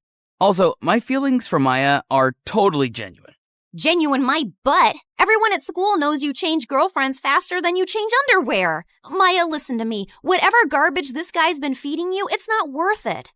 But I love him. No, you're infatuated. Like every normal girl your age is with some butthead like him. Come back to your senses. Fine, I can see this is a total waste of time. So before I embarrass myself any further, I'm leaving, and we're done. I stormed off dramatically, only to walk straight into the birthday banner. I tried to fight it, but stumbled and knocked over an entire balloon arch. Maya ran to help me, but I spun around mid-fight and accidentally slapped her in the face. Did you just hit my girlfriend? I grabbed a paper cup and hurled it at Dorian's head. Ow. Wow, that really hurt me, Nova. How will I ever recover from this concussion? Everyone laughed as I ripped the last streamer off my leg and stormed out, and went straight to Ella. She was the only person who'd understand me. Oh, wow. You look tasty. I don't know about tasty, but I am definitely tragic. Mom never let me have fries. Said they're too oily. Here, take a bite. It might cheer you up. You're weird. And you're stuck with me. And I put my head down, and we dozed off. The next morning, I woke up to a bunch of missed calls from Maya, but I ignored them. So she sent me a bouquet with my favorite ice cream scoops, flew drones past my window with "I'm sorry" banners. At one point, she actually climbed up to my window to talk to me, but I just drew the curtains and ran into the attic so she wouldn't find me. I was looking for some boxes to hide behind when I accidentally knocked one over and a diary fell out. It had my grandmother's name on it, with a photograph of her standing next to someone who looked exactly like her. And there was a note. Lumiere se dara kinsol, veher dul ambrax? What? That's what it said, written in this bizarre language I've never seen before. Luckily, someone had scribbled a translation underneath. To break the curse, balance must be found. One light shall rise, one shadow bound. I read more and found out that my grandma had been overshadowed by her own twin, too. So she teamed with a psychic named Margot and crafted spells to break the twin curse, a generational cycle where one twin always thrived while the other faded into the background. I knew it sounded ridiculous, but this just couldn't be a coincidence. I was constantly lagging behind Dorian, not because there was something wrong with me, but because I was cursed. The note also said that to unlock the curse, like and subscribe to this video and leave a comment. Gotcha. She didn't write that. But seriously, like and subscribe. Things are about to get weird. I had to find out more, so the next day I skipped school and tracked down the psychic Margot. It wasn't too difficult since Grandma had her address in the diary, and by afternoon I was already knocking at the door of a rundown apartment. I waited for some old witchy lady to open the door, but instead it was a girl not much older than me. Sorry, I think I must have gotten the wrong address. No, you're in the right place. We've been expecting you. Like me and the spirits. They told me you were coming. You're Nova, right? Hilda's granddaughter. You know me? I know a lot of things. Like it's gonna rain in about 5 seconds and you should come in. And right on cue, it actually started raining. Freaky. Anyway, I walked in and the girl told me she was Margot's granddaughter and her name was Coco Lin. My dad's Chinese and my mom's American. They couldn't decide whether to give me a Chinese name or an English one, so they mashed them together. Kinda has a ring to it if you say it on repeat. Coco Lin, Coco Lin, Coco Lin. Cool, right? I think it's very cool. Like, it's also pretty cool that I'm my grandma's reincarnation. I've retained some of her memories and her power to see the future, talk to ghosts, and read your star chart, yada yada. In fact, before I was my grandma, I was this super rich woman who went on a ship, met this cute artist. He was poor. I was loaded. We fell in love, but then the ship crashed and he died. Like the movie Titanic? What? Never mind. Can we just get to work, please? I gave her the diary, and she invited me into this small room. As I settled into a beanbag, Coco Lin took the diary in her hands. Then suddenly, she threw her head back dramatically. Before I could ask if she was okay, she snapped her head forward like a possessed owl, then started spinning in slow circles. Then she dropped to her knees, flapped forward, and after a full minute of silence, popped back up. All done. The curse is now reversed. Whatever once belonged to your brother is now yours. Wait, what do you mean by reversed? I wanted you to end the curse. Yeah, well, unfortunately for that, you'd have to find the original witch who cast the curse on your family. And she's probably dead. So unless you have a shovel and a time machine, this is the best I could do. Now remember, every spell has its repercussions, so just be aware of potential side effects. What kind of side effects? Mild nausea, headaches, nosebleeds, and in rare cases, hallucinations. It depends. On what? On how badly cursed you are. Just kidding. I fixed the curse, remember? You'll be fine. Would you like some tea? But I just thanked her, paid her fee, and got out of there as fast as I could. The whole way home, I kept thinking if what I'd done was wrong. But was it really that bad if Dorian suffered a little? Also, Coco Lin was kind of a weirdo, so I wasn't too sure if her chaotic head Roomba fixed anything. But boy, was I wrong. I looked around and I froze. This wasn't my room. It was bigger, with velvet curtains, a chandelier, and a full-length mirror. I jumped out of my bed and pulled the curtains, only to see a massive, perfectly manicured garden with fountains and a freaking swan. Why am I in this place? How did I get here? I checked my phone. It showed the same date as yesterday. Okay, this is clearly a dream. Ow! Ow! I pinched myself hard, and seconds later, Mom burst into the room. Oh my God, Nova! Why did you scream like that? I thought some stalker tried to jump into your room again. Again? When was the first time it happened? Oh, my poor baby. You've been so traumatized lately, you've probably blocked out everything. It's fine. We can talk about it later. For now, drink your kale. You're already late for gym, and Coach gets cranky when you're not warmed up before cheer practice. Mom, I don't do cheer practice. I barely passed PE. This isn't real. I rushed outside to find Ella's room. She might have answers. But the house was so huge, I had no idea which room was hers and accidentally entered Dorian's. What are you doing in my room? Shut up and tell me what's happening. Are you trying to pull some elaborate joke on me? Who even owns this house? One of your weird rich friends? What are you rambling on about? I'm just living my perfectly miserable life in silence, and you won't let me have that? If your life is miserable, I might as well be an earthworm. You know, I saw this documentary about teen celebrities. and how they all went bonkers at age 18, you should watch it. I think you'll fit right in. You think this is funny? God, just tell me where Ella is and I'll leave. Same place she's always been. Why? Suddenly remembered you have a sick sister who needs your attention? I've always cared about Ella. You don't care about anyone else but yourself, Nova. Now get out and go sign some stupid autographs. I was shocked. The way Dorian was talking and everything Mom said could only mean one of two things. Either everyone in my family had lost their minds, or the spell actually worked and transported me to my new reality where I was the golden child. I ran back to my room and opened my closet to find shoes and clothes that I could never afford. Downstairs, Mom was smiling like I was the best thing that ever happened to her, while Dorian sat quietly on the side scowling. Then I went to school, and the moment I got out of the car, people flocked around me. Hi, Nova. Love your outfit. Can we get a selfie? Are you coming to my birthday next week? You can cut the cake if you want to. It was like stepping into a dream where I finally mattered and wasn't invisible next to Dorian. I was still processing everything when Stacy walked over and linked her arm through mine.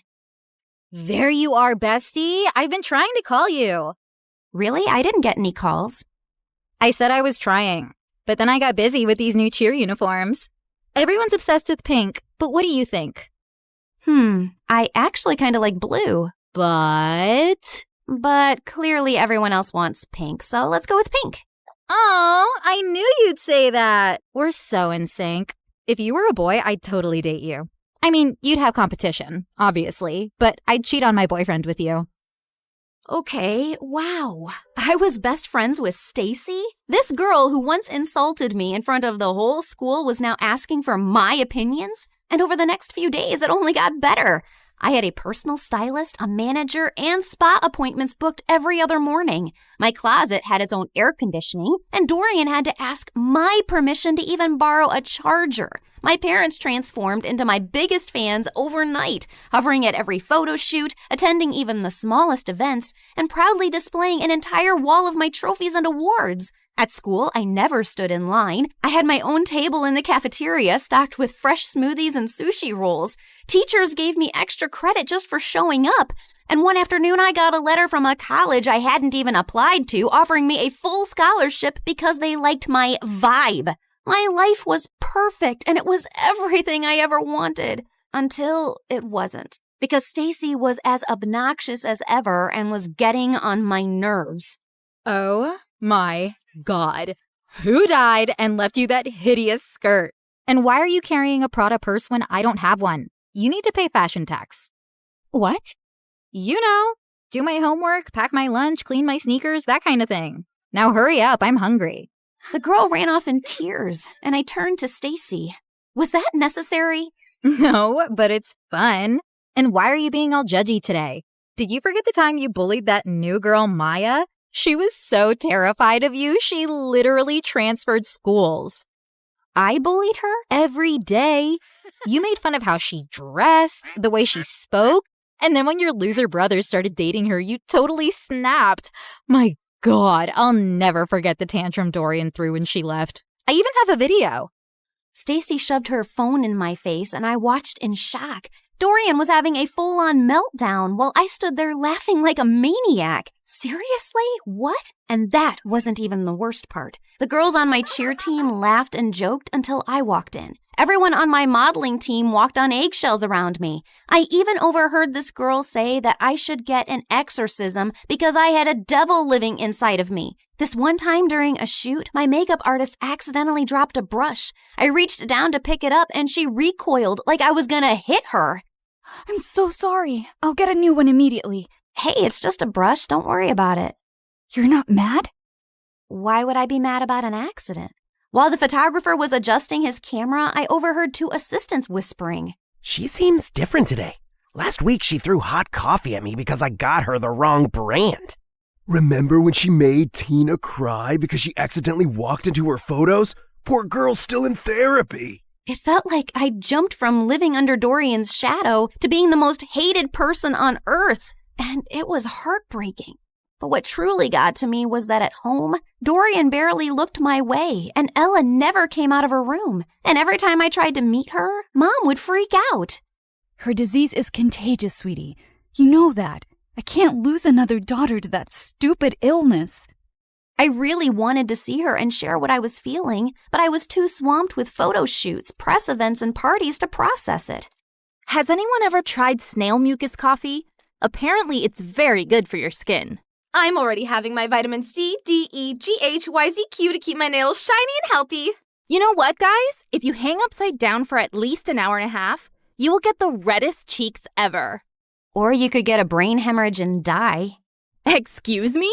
I'll just be right back. Jeez, how lame were these conversations? If these people were the cream of society, I'd rather be skimmed milk. The rest of the night was just as bad. The music was too loud, the people were fake, the food looked fancy but tasted like chalk. Then my date asked me to dance, and I accidentally stepped on his foot so hard he started limping. I rushed to grab him a first aid kit and came back to find him making out with a waitress. Ew. I just wanted to leave. I was walking to my car when I spotted someone across the road. Maya was standing at a stall selling t-shirts. I dropped everything and sprinted toward her. Maya!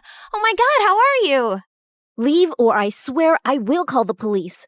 Look, I know you're really angry at me and I deserve it, but I swear I didn't mean to. You didn't mean to ruin my life? Come on, Noah. You and I both know you bullied me because you're evil. But honestly, you did me a favor. That school wasn't for me anyway. The only good thing that happened there was meeting Dorian, and I'll always be grateful for that. But you, I never ever want to see again. Please, Maya, I said I'm sorry. I'll do anything to make up to you.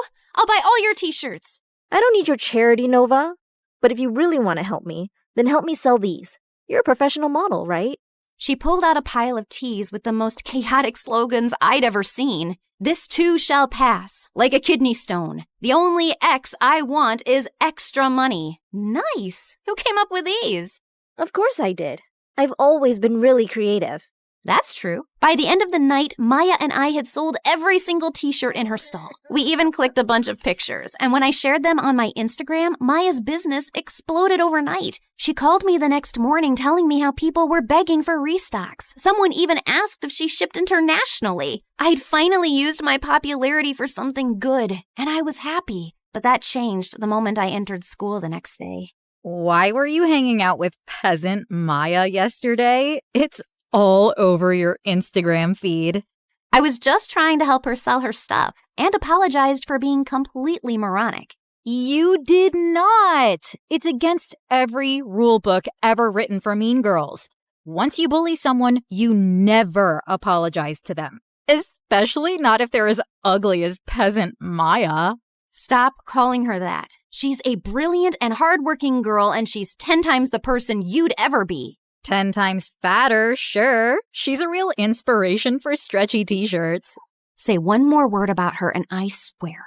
Or what? You'll cry into your organic kale smoothie? I have a better idea. And I launched myself at Stacy, but she didn't even budge. Instead, she smiled and punched me. Then she jumped on me, pulled my hair, elbowed me in the stomach, and I almost threw up. I thought I was gonna die when a bunch of girls rescued me. Later, while I sat outside the nurse's office with an ice pack on my face, I overheard a group of girls whispering nearby. Wow, Nova really thought she could take down Stacy? That girl's made of iron. I heard her mom's Russian. She came here illegally, then married some rich guy, and that's how Stacy got all her money. My maid's cousin works at their house. She says Stacy lives like a trash gremlin. Her room smells like stale yogurt and wet socks. Ugh, gross. Imagine strutting around like a queen bee while your closet is a health hazard. If I were Nova, I'd wash my hands with bleach just to get the smell off. They kept going, but I tuned out. Not because I was offended. Honestly, it all made sense. Stacy didn't rule the school out of confidence. She did it to distract people from the disaster she actually was. Anyway, I was feeling better, so I decided to take the day off and go home, when suddenly Dorian came running down the hallway. Nova, it's Ella. They're moving her to a hospital. Her condition's getting worse. The world blurred for a second, and I pushed Stacy out of the way and ran through the gates. We reached the hospital and saw Mom and Dad were sitting in the waiting room. Where is she? What happened? She took a turn for the worse. The doctors are doing everything they can. I sat down slowly. Ella, my baby sister, my sunshine. She was the only person who ever believed in me, and she was suffering. I buried my face in my hands. And that's when Dorian snapped. Is this all your fault? Dorian, please. No, Mom, she needs to know. I've been trying for months to act normal, but no more. What are you talking about? You were supposed to babysit Ella, but instead, you chose to sneak out and go to your dumb party with her in the back seat. You'd barely gotten the car out of the driveway when you crashed into another car. You blacked out and Ella took the hit. She's been in a coma ever since. But Mom told me her condition was contagious. That's why I couldn't see her. Well, she lied. Because you hurt your head too and forgot all about the accident. And Mom didn't tell you so you could live your perfect little life like the golden child you are. I swear, if something happens to her, I will never forgive you. And he stormed away, leaving me totally shaken. I bullied my best friend. My brother couldn't even look at me. And my little sister was in a coma because of me. This wasn't the life I wanted. I stood up quietly while everyone was still talking to the doctor, slipped out of the hospital, and ran straight home. I stormed into the attic, flung open every box until I finally found the diary. The next morning, before going to the psychic's house, I went to the hospital. I just had to make sure Ella was okay. And thankfully, when I got there, she was sitting on her bed smiling. I stopped a doctor walking by. Is she okay? Yeah, she had a seizure, but it shocked her system so hard, it jump-started her like an old car battery. Guess sometimes being on your deathbed has its perks. I took one look at Ella's face and walked in. As soon as she saw me, her face lit up. I ran over and hugged her tight. Hey there, you slept for a really long time. Yeah, well, I needed my beauty sleep. Why do you look so old and wrinkly? Probably because I'm sad and sorry for everything. I messed up your life. It wasn't entirely your fault. I was jumping around like a monkey in the back seat, remember? You couldn't even see the car behind us. I basically launched us into it. So I guess I'm sorry too. Well, I'm sorry too, Nova. I shouldn't have snapped like that yesterday. I haven't always been the best brother because I've often let jealousy get in the way. I wasn't exactly the best sister either. What I did with Maya and how I treated people around me was horrible. Yeah, but you're changing. I saw what you did for Maya. That's growth. I nodded slowly. I'd spent so long being angry about everything I wasn't. I forgot to appreciate what I had, my adorably flawed family. And all I really wanted to do was to go back and mend things now. Namaste, fellow seeker. What brings you here today? Oh, it's you. Welcome back. You recognize me? Why do you always ask the same question? Of course I do. I can see through dimensions too. Like, in one of my parallel lives, I was this really hot girl who lived on the streets doing odd jobs, until one day this handsome rich guy asked me to be his date. He bought me clothes, took me to parties, and eventually fell in love with me. Like Pretty Woman? Yes, I was a very pretty woman. But enough about me. Tell me what you need. I told her I wanted to reverse the curse, and Coco Lynn stared at me blankly. Are you sure? Once I reverse the curse again, the spell will seal itself. No more rewinds. So make up your mind. You can't keep jumping between realities. I already have. I want to go home. And this time I won't hide behind Dorian's shadow or bad grades. I spent so much time being angry and dejected that I never really focused on myself. And that's why I never got anywhere in life. I can't control how people treat me, but I can control how I take their opinions. So now I'll live for me, with kindness and purpose. Spoken like someone who's truly ready. She stood, cracked her knuckles, and started chanting. The candles flickered, the walls shimmered, and then everything went blank. I woke up to the smell of burnt toast and the sound of birds. I sat up slowly and looked around. My old room. My old posters, my old creaky fan spinning above me. I rushed to Ella's room and found her sleeping peacefully. Then I went downstairs and saw Dorian kicking the ball like a dork. I ran and tackled him in a giant hug. Oh my God, I missed you. Get off me. You broke my streak. Now I have to start all over again. Well, so do I. That morning, I got dressed and walked into school. And for the first time, people noticed. Not because I was a model or because I had 1 million followers, but because I held the door open. Because I helped a kid who dropped books. Because I smiled at people. For real. And that's when I realized that life isn't about being the favorite. It's about being someone you can be proud of, even when no one's clapping.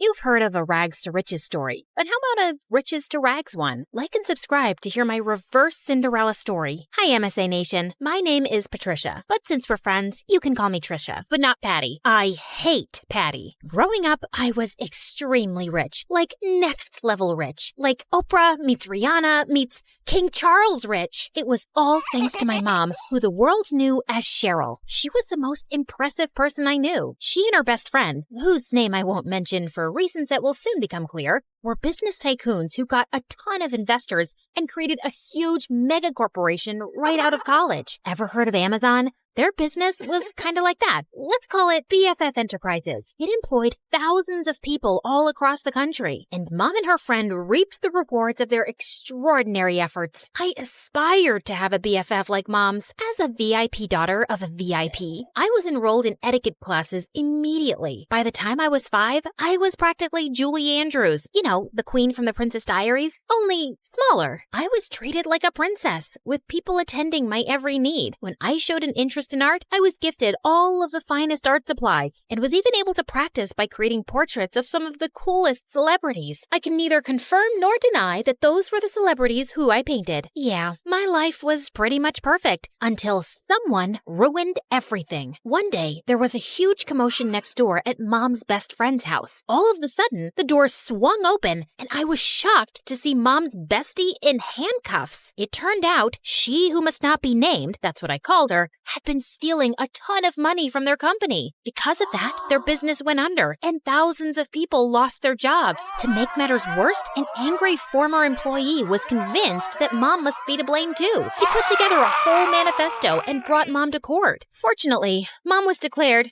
innocent. I knew she always would be, of course. She who must not be named was proven guilty and sent to jail. The employee who had lodged a case against Mom ended up behind bars for defamation too. Mom's name was cleared and she and I lived happily ever after. That's the end of my story. Thanks for tuning in. Just kidding. It got a whole lot worse from there. Even though she was innocent, the public knew Mom as the face of the company, and they were mad. Mom and I weren't exactly well-equipped to fight off an angry mob, so the government intervened for our safety, and we were forced to join the Witness Protection Program and completely change our identities. We were given cover stories and everything. So, remember before when I said my name was Patricia? Well, that was sort of the half-truth. I had a different name before all of this mess. A gorgeous name. But that and everything else were taken from me when she who must not be named ruined my life. I was pulled from my life of glamour and ease and relocated to here. Yeah, the house was a serious downgrade from what I was used to. See what I mean about an opposite Cinderella story?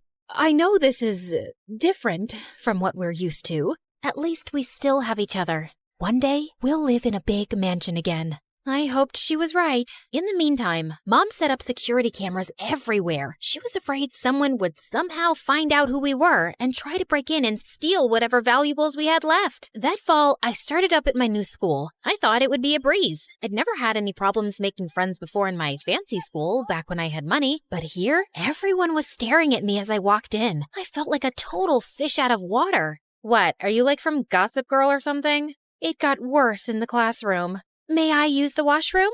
Mayhaps the princess would like a peasant to escort her. And even worse than that in the cafeteria. Look, Gossip Girl thinks she's at a royal banquet. Here, have some slop like the rest of us, princess. I was about ready to blow my cover and demand Mom let us move back to our old life when... Hey, leave her alone. Your mama sure would be mad if I told her that this is how you minded your manners. Wow, thank you for that.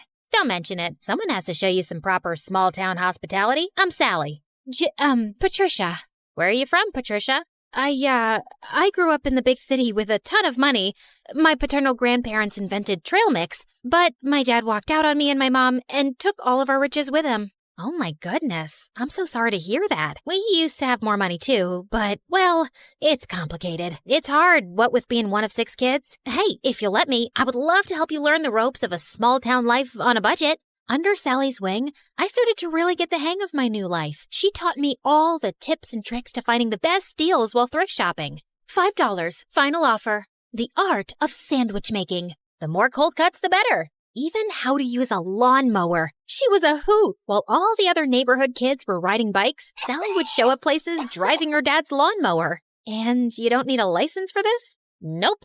Weirdly, though, I never actually saw Sally's dad, but more on that later. Sally encouraged my painting, even if it meant using unconventional canvases. She was the most thoughtful friend I ever had. In turn, I taught Sally all about how to host a proper high tea and even how to ballroom dance. Sally was a total girly girl at heart, and I could tell she appreciated feeling like a princess for once. Over time, Sally and I became inseparable, and we especially loved taking her lawnmower out for joyrides. Hey, instead of zooming around town, why don't you put that machine to good use and mow my lawn? I'll throw you $20. $30. Final offer. The haggling skills Sally taught me were really coming in handy, and that's how Sally and I started earning some extra cash. In the beginning, we had a handful of customers, mostly our friends' parents, who paid us to mow their lawns and rake their leaves. But then, Sally had a fabulous idea. Trisha, you're such an excellent artist. We should offer painting services too. You can even do customized designs. Oh my gosh, Sally,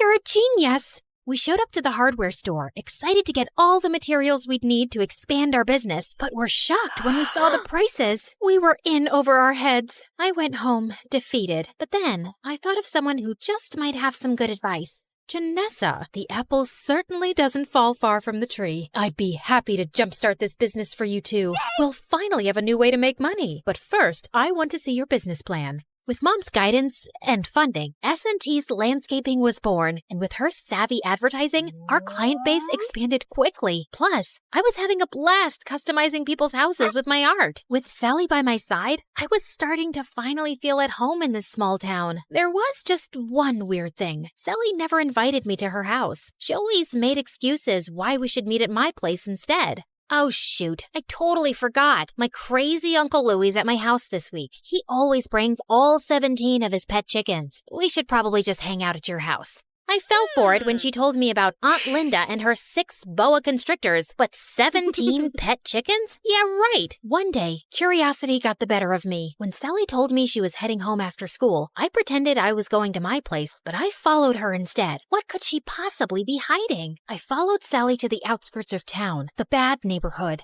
Whoa, Sally lives here?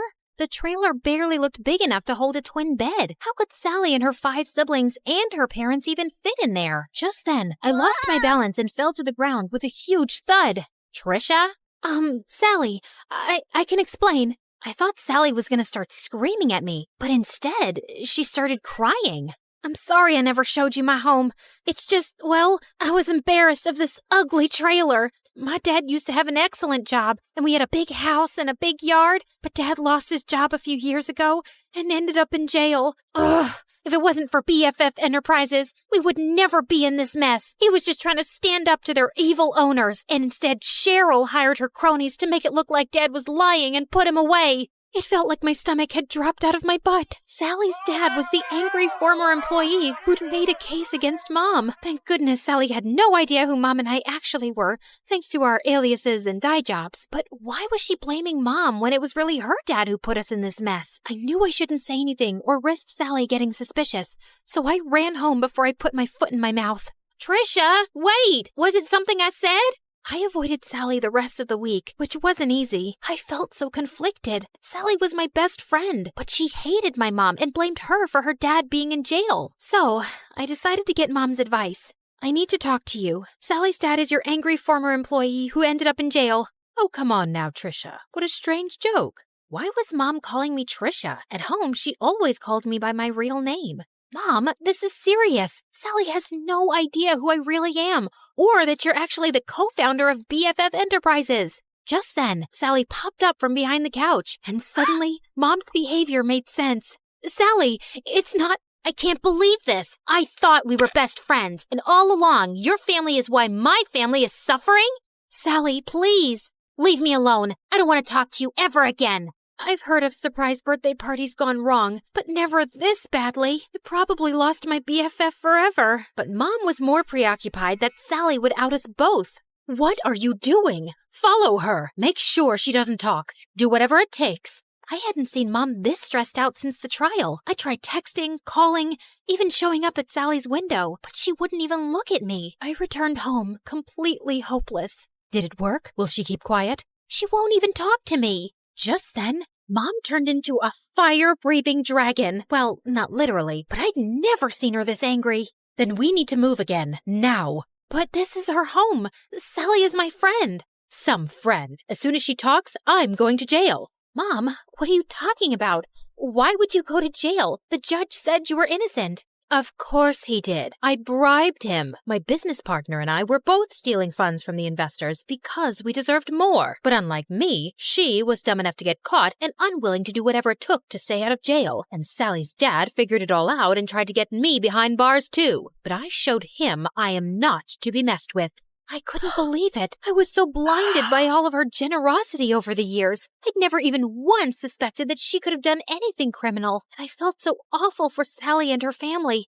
They didn't deserve this. But then again, how could I choose between my mom and my best friend? What Mom said next, though, made everything totally clear. You got us into this mess. Now you have to get us out. Me? I'm just a kid. You're the one who was so greedy that you stole money and ruined your company and all of your employees' lives. You even let your own best friend take the fall. You cared so much about money, you forgot about what really matters, friendship. Trisha, come back here. My name isn't Trisha, Mom. It's Janissa.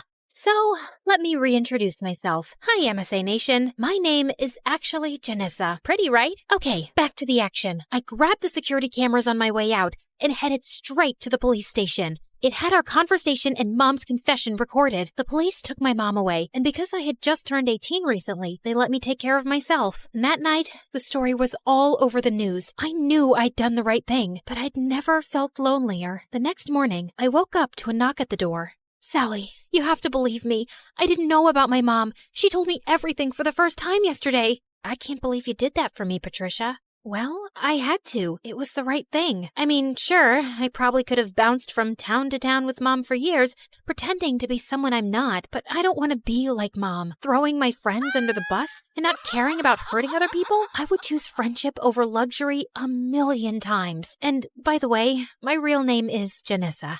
It took months, but after campaigning tirelessly, we finally got Sally's dad out of jail and back home where he belonged. With Mom behind bars, I was finally free to come out of hiding. Even though I was totally free to move back to the city, I decided to stay put in this small town. After all, this had become my home. I even asked Sally's family to move in with me. Plus, Sally's dad was able to take over the landscaping business. With him in charge, business is booming. Everyone is just so thrilled that he's back home where he belongs. We did have a company name change, though. I'm just so happy to have my best friend by my side.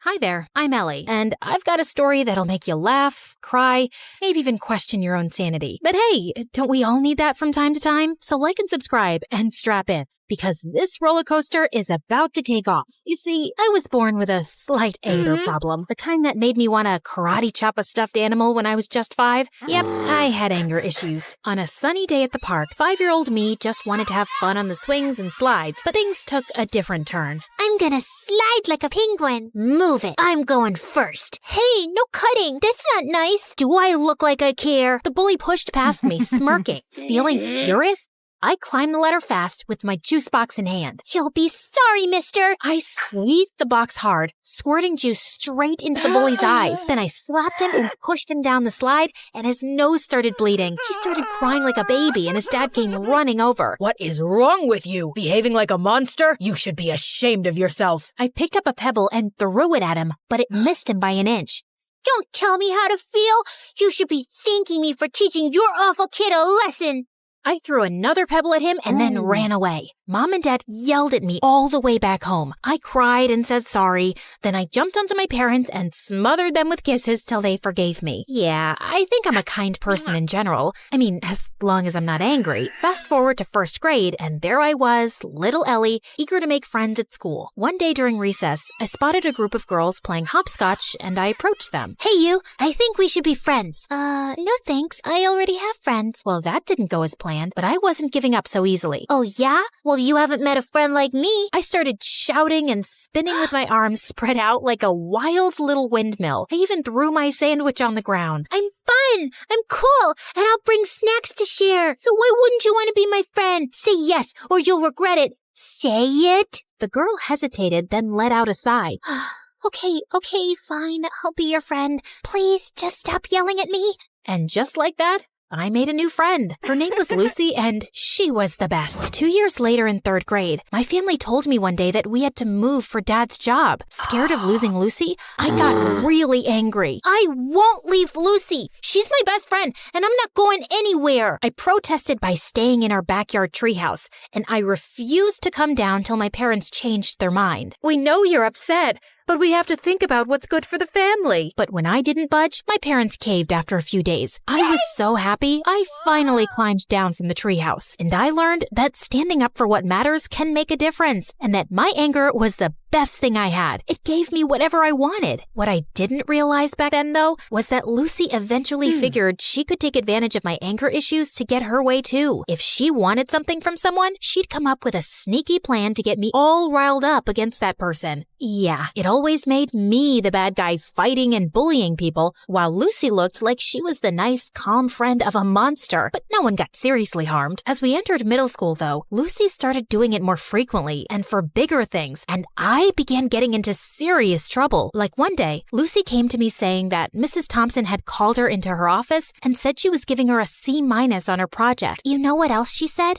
She told me that I should get myself a better friend because you're distracting me with all your fights and affecting my grades while you get good grades yourself. She even said that you hang out with me just so you can feel better than me. Can you imagine? What? That's not true. Of course I know that. Listen, in today's lesson, I'm gonna confront her about this psychological manipulation. And if she sneezes a lot, it means she's nervous that I've told you everything she said. You know all the teachers fear you, but Mrs. Thompson is always sneezing because of her allergies. Yes, but sneezing a lot means she's nervous and she's hiding something. She told us that once, but I guess you forgot. Lucky you have me to remind you. When it was Mrs. Thompson's class, Lucy gifted her a red nose, and seconds later, when she confronted her about the manipulation, Mrs. Thompson started sneezing like crazy, and I felt furious. How could you? I thought you were a nice teacher, but you're just like the rest. And with that, I pushed her hard. She fell down and screamed in pain. While everyone's attention was focused on me, Lucy sneaked into Mrs. Thompson's laptop and changed her own grade on the project. Mrs. Thompson broke her arm, and I got suspended for 3 weeks. My parents were furious with me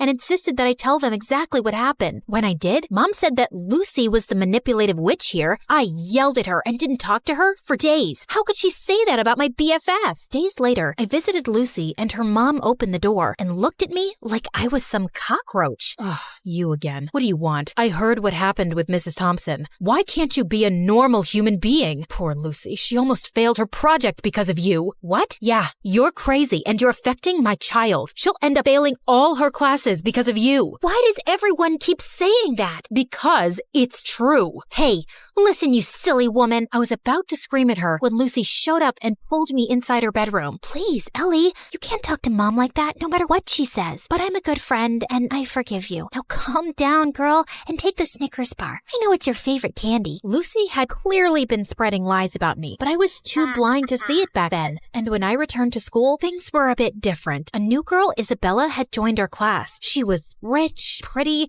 and quickly became popular. Lucy seemed annoyed by her existence, but she seems like a cool girl to me. Till one day, Lucy and I saw Isabella walking out of the bathroom, and I noticed a marker in her hand. Lucy went in to use the bathroom as I waited in the hallway, but moments later, she came out, dragging me back into the bathroom with her. OMG, you gotta see this. You won't believe what Isabella wrote about you on the door. It's totally her handwriting. I'm so done with this annoying psycho Ellie. She's always bullying everyone. I want a peaceful, calm school that I can brag about to my rich friends. I offer $1,000 to anyone who can get rid of her. DM me on this Instagram account if you're interested. What a stupid, ugly witch. Furious, I stormed over to Isabella. How dare you write that about me on the bathroom door? I saw you with that marker, so don't you dare lie to me. Ellie, seriously? I had a marker, but I was working on an art project. I didn't write anything about you. Oh, yeah? Well, Lucy seems to think it's in your handwriting, and Lucy said that? Okay, you should stop listening to that friend of yours. She's just using you like a puppet. Can't you see it? For some reason, Isabella's words struck a chord with me, like she just said something out loud that I kinda already knew. But I quickly brushed my thoughts away. You don't know anything. Just leave me alone. But Isabella didn't leave me alone. She'd always make an effort to talk to me and waved at me with a smile. I started warming up to her, and we got closer. But that drove Lucy crazy. One day during lunch, I was sitting with Isabella, laughing and chatting, when Lucy stomped over angrily. Ellie, how could you ditch me for Isabella? After all we've been through together? Just calm down, will you? I'm not ditching you, just spending time with Isabella. We can all be friends, you know. Are you for real? How dare you replace me? And with that, she pounced on me. I didn't want to fight her, so I just pushed her away, but she grabbed my hair again. Luckily, someone called a teacher, and Lucy got detention for 2 weeks. And I swear, those were the best 2 weeks of my life. Things were calm and peaceful, and I didn't have a single fight with anyone. Isabella even convinced me to start getting therapy for my anger issues, and I felt really good about it. Then one day, Isabella told me something. Hey, Ellie, yesterday when I got back from school, I was shocked to find Lucy in my house. I asked her what she was doing there, but before she could reply, her mom showed up. She's our maid. I swear I had no idea. She said she'd brought Lucy over to help her clean the kitchen before Christmas. Oh, yeah, I know that her mom works as a maid for you, but we never talk about it, because I don't want to embarrass her or anything. But I don't have a good feeling about her suddenly being in your house. She might be up to something fishy. So we decided to keep an eye on Lucy that afternoon, and we watched from a safe distance as Lucy's mom gave her instructions to clean. But just a few moments later, after her mom left, we heard a loud crash, followed by Lucy's scream. We rushed to find Lucy lying on the floor with a broken shelf and scattered kitchenware around her. We tried to help her up, but she screamed in pain and couldn't move. Just then, Lucy's mom and Isabella's parents came running too. Oh my God, what happened? Oh, Mom, I was just reaching for something on the shelf, but it was unstable. It just all came crashing down on me. Lucy's mom turned to Isabella's parents furiously. This is all your fault. You knew this shelf was broken and you never bothered to fix it. I told you so many times. Now my daughter is injured because of your negligence. I'm gonna sue you for this. You'll pay for the harm you've caused my daughter. Isabella's parents tried apologizing repeatedly, but Lucy's mom didn't listen to a word and called an ambulance to take Lucy away. I couldn't help feeling sorry for Lucy, although I was almost sure she'd hurt herself on purpose to cause trouble for Isabella and her parents. She probably hadn't expected it to be this bad. And sure enough, the injury was very bad, and Lucy couldn't walk for a few months. A few days later, the teacher planned a visit to Lucy's house for the class to cheer her up. But the moment we entered Lucy's room, she went ballistic, calling me a horrible friend who'd betrayed her, and calling Isabella bad names too. I was feeling angrier by the second, but I tried staying calm. Just then, Lucy's mom walked in, and she started calling me a bad friend too. Are you here to hurt my Lucy even more, Ellie? You've made it obvious whose friend you really are. But be aware, Isabella, I'm certain she only chose you because you're rich. Ellie has always been a bad, rotten egg. Suddenly, I just snapped. I jumped at Lucy's mom and she fell back and hit her head on the floor. Everyone looked shocked, and I knew I'd messed up big time. I ran out crying. When Mom found out about it, she was so mad. Ellie, I can't believe you attacked Lucy's mom. She called me, threatening to contact Child Services and telling them that you need to be put in some rehab center because you're a danger for other people. I honestly felt terrified hearing that, and my first instinct was to lash out and scream in my defense. But instead, I took a deep breath and thought of my friendship with Isabella, and it helped calm me down. Mom, I know it was wrong, and I'm really sorry. I'm working on controlling my anger. I'll be better, I promise. Mom looked really surprised and then nodded, but she still took my phone away and grounded me for a month, and I didn't protest. I knew I deserved that. Back at school, Isabella told me Lucy's mom was going ahead with the lawsuit, and I really wished there was something I could do to help. Lucy or her mom wouldn't listen to a word I'd say. But then one day, I was in the school's bathroom when someone knocked on the stall door. It was Lucy's mom. Ellie, I need to talk to you. I've been reading Lucy's diary, and I've discovered the truth about her actions. She's been using your anger issues to her advantage. I sometimes had a feeling that something was off with Lucy's behavior, but I never knew for sure. Are you still gonna sue Isabella's parents or report me to Child Services? No, I just wanted to apologize to you, and I won't be causing you or Isabella's parents any more trouble. I'll also get Lucy the help she needs. We might even move to another town and live with my sister if it means Lucy can get better therapy. I'm so sorry for everything, Ellie, and I want to thank you for being a good friend to Lucy, despite everything. With that, she gave me a quick hug and left. I felt tears pricking my eyes. I was kind of sad I wouldn't get to see Lucy again, but I also felt lighter and free. Moments later, Isabella walked in. Ellie, everything's gonna be okay. Isabella hugged me tight, and for the first time in a long while, I felt like everything would be okay.